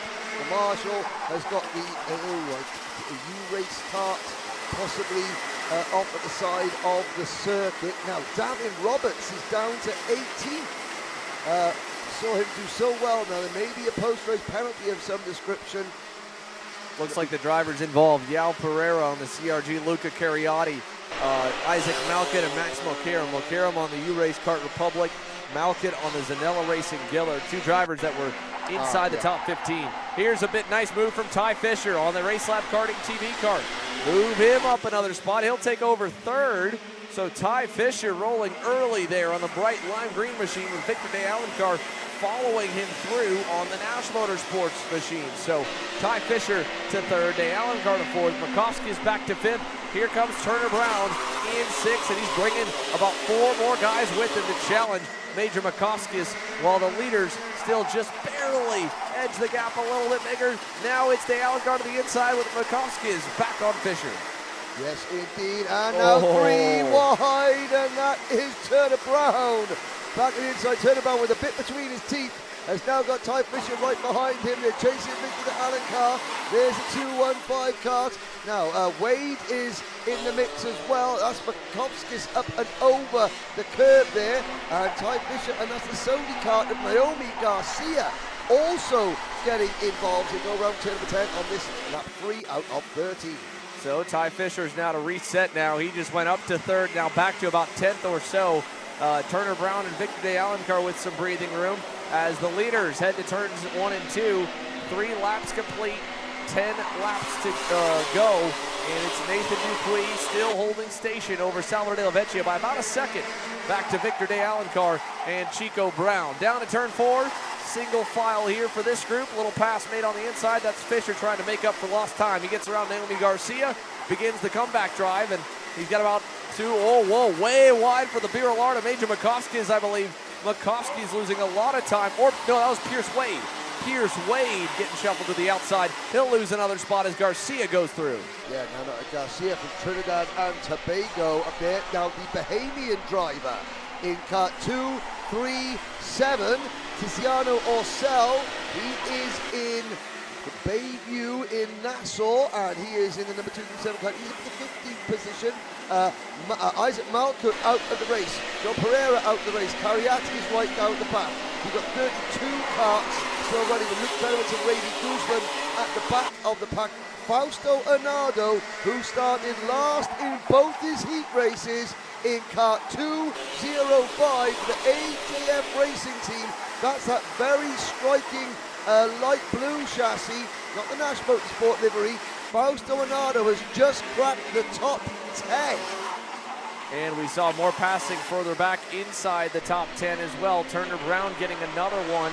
Or no, not Turner Brown, that's the red speed of Jackson Wolney battling with Major Makovskis. So the two of them fighting for 5th has cost them some time, but the leaders are going to fight soon. With De La Vecchia now at the point, Dupuis back to 2nd. De Alencar is still close, and so is Turner Brown. De Alencar was purple last time by at the stripe. Now we'll put 5 laps complete. Still plenty of time left. Still 8 laps to go, but it's Salvador leading the way to turn 1. You look at the top 3 starting the battle, and then you watch the 4th place kart of number 215, Turner Brown closing in. Cast your minds back to Supernats 26 in Las Vegas. Who was the king of making up positions and taking victories on the last corner, going from 3rd to 1st, 4th to 1st? None other than Turner Brown. This could be shaping up into his kind of race as the lead trio battle. They forget about It Be Wild closing in on us. Yeah, as they come out of turn number 10, let's see, can Dupuis get back closer and start to open that battle up? That is what Turner Brown needs.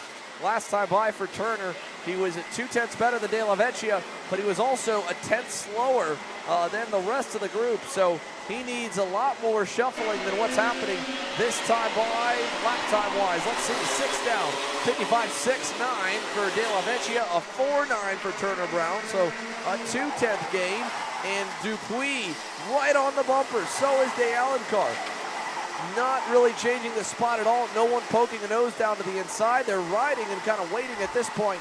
And it's not necessarily playing the way of Turner Brown, but he's getting there anyway. Back from him, it's now about a 2-second margin to the fight for 5th with Major Makovskis, Jackson Wolney, Ty Fisher shuffling there. That 3-car group at the back of your frame. Yes, indeed. And there's the Makovskis, Wolney, Fisher group. Pierce Wade, Fausto Arnado now up into 9th place. Antoine Lemieux is into P10. Naomi Garcia down to 11th position. And Felipe Benito, who retired from one of his heat races, is up in the 21st. And then Martin Grace, Martin Diamandello, and there's Tiziano Rosso Orcel in the 2nd position. Tiziano Rosso Orcel, another prize winner from last year, now living in the Bahamas. And there's Turner Brown up over the back of Dupuis' teammates. Yeah, not ideal there as they all got bottled up out of turn number 4. Luckily, no harm, no foul, besides a lot of lost time. in the second half of this main event. Here comes Chico to the inside, deep on the brakes there. I don't know if he meant it to be as awkward as it was, but he gets around Nathan Dupuis and now says, look, I was tracking you guys down. You can follow me. We'll get back up there. It's a long road to get up there, though, Turner. At least about a second right now to Salvador de la Vecchia and Victor de Alencar, two drivers who have raced against each other for many years here in South Florida. As behind them, Major Makovsky is still kind of lurking with Jackson Wolney and Ty Fisher. 5th, 6th, 7th lined up. Joining them as well. How about it for Fausto Arnato on the Kart Republic, for the AJF Racing Team. Fausto Arnato moving forward there in P8. And one driver that we're not mentioning because he's not in the race is Walter Jenkins, the 4th. The Formula Walter Jenkins was one of the 3 drivers to miss out, sadly, which is very, very surprising indeed. Andy Sana, I believe, obviously he's withdrawn from the meeting. Just checking to see where Andy Sana is. Yeah, he is withdrawn from the meeting, and I don't believe that Kenny Rogers made it in either. He could be the 3rd driver. So Sana, Rogers and Jenkins, the 3 drivers who missed out, which is strange because Jenkins was driving. He had a mechanical flag in one race, but then was up near the business end of things in race number 2. Yeah, he was definitely close, so unfortunate to miss out on the main event that way. Here as the field heads through the chicane. Check out the gaps here from 1st and 2nd to 3rd and 4th. It's coming down, but it's still a lot. 1.5 seconds away from the lead here with 4 laps to go means that Turner Brown needs to really get going, and then the same for Major Makovskis. He was also quicker than Salvador de la Vecchia and Victor de Alencar last time by, but we'll just have to see. What does Salvador de la Vecchia do in the final stages? What does Victor de Alencar do when he gets to de la Vecchia? Because he closed in by 2/10 last time by. He's definitely working his way there. If he can get that National Motorsports EOS card a little bit closer, it could be a real fight. Yes, indeed. De Alencar, who finished 6th in this championship last year, was, there or thereabout, challenging for podiums all the way through, but never quite got it together to record an outright victory, as I recall. This is his opportunity. De la Vecchia has looked very, very strong. KR Chassis, the San Antonio Racing Team, lap 11 out of 13. Davin Roberts for the Ryan Perry Motorsport Team, meanwhile, has just cracked the top 10. And now Brown and Dupuis, well, Speed Concepts Racing have had 2 of the fastest karts here in this class, but neither of them look like they're going to win, although who knows what might happen between De Alencar and De la Vecchia. Into turn number 13, and we start lap number 12. 2 laps to go. Salvador de la Vecchia with a good run. Look at Chico Brown. Big lap this time coming from the 2:15. It'll be a 4/10 gain on the leaders. So Turner Brown really turning up the heat now. He's within a second of Victor de Alencar. If de Alencar can get up to de la Vecchia and battle him, Turner Brown could try to make it 2 wins here in the month of January and a win at every race weekend he's attended since November.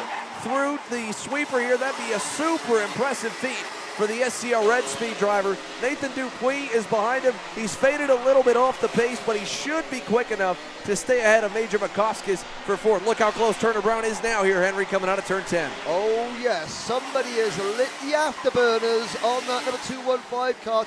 Like you said, a race win in every event he's attended since November. And that is an incredible feat of achievement. That is just a driver full of confidence in his own ability, in the car, in the setup, everything. Now, on the final lap, De la Vecchia, I think, has done enough. It's going to take something outrageous to happen for Turner Brown to maintain that record so far, but it's only halfway through the weekend.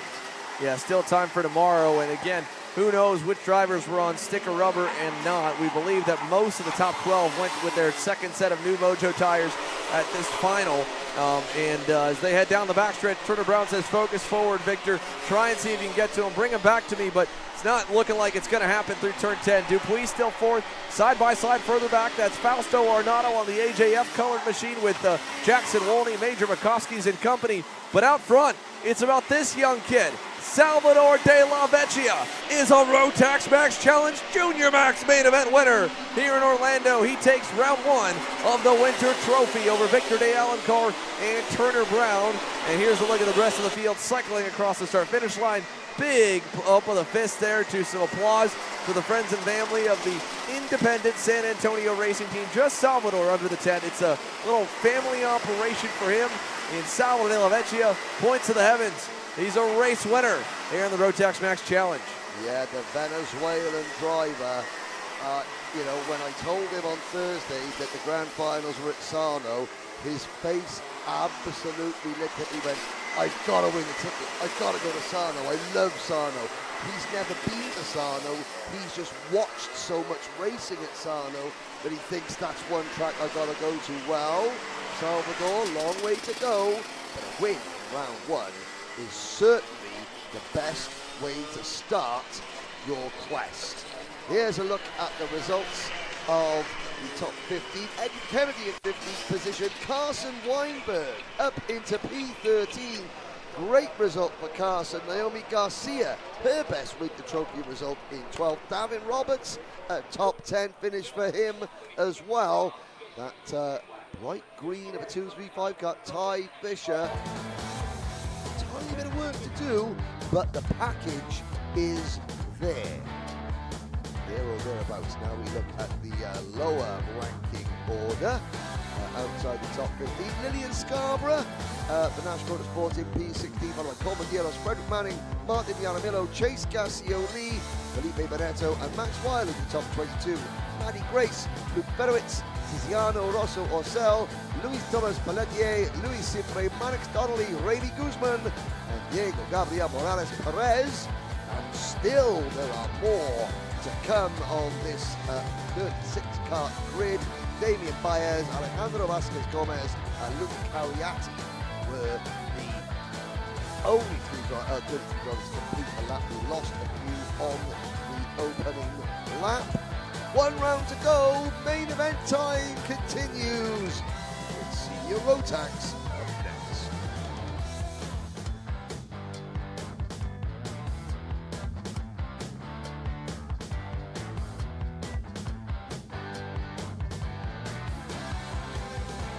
Colin, I need a new 219 chain. I need a 77 tooth sprocket. I need some more chain lube, and I need it probably as soon as like tomorrow. Dude, are you even listening? Like, we need this to run this weekend. Want anything else? What do you mean? I already got it in the car on Acceleration Kart Racing's online store, bro. All orders over $200 get free shipping. Oh, throw in a set of tires. Done. Everything you need, all in one place and shipped to your door for free on orders of $200 or more. Exclusions apply. Shop AKR.com.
everyone on the live stream. We just got word from the officials. The Senior Max main event grid was done and miscalculated, going back to even the drivers that were supposed to go to the last chance qualifier and the drivers that were not supposed to go to the LCQ.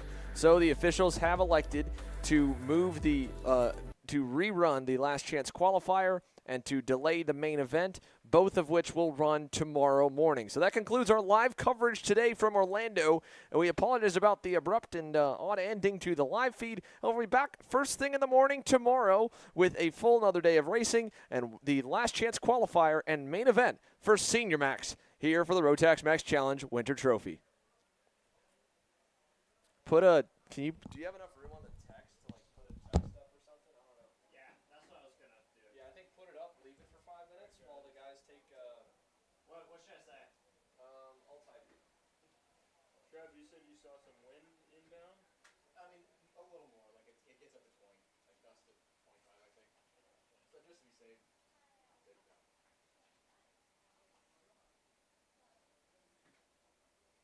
Is anyone even listening? You guys, Jerry, listening? No. Y'all can hear me. All camera guys are now responsible for all of that stuff that is in your Jackery bag. Headphones, charger, all that good stuff. Make sure. Don't take down yet, though. Yeah, don't take down yet. Oh, no? No, we're gonna leave it for a few minutes. Oh, okay. Just let this message with you. But for all your stuff that is in the Jackery, make sure it gets back in there and get it over here to charge when we shut down.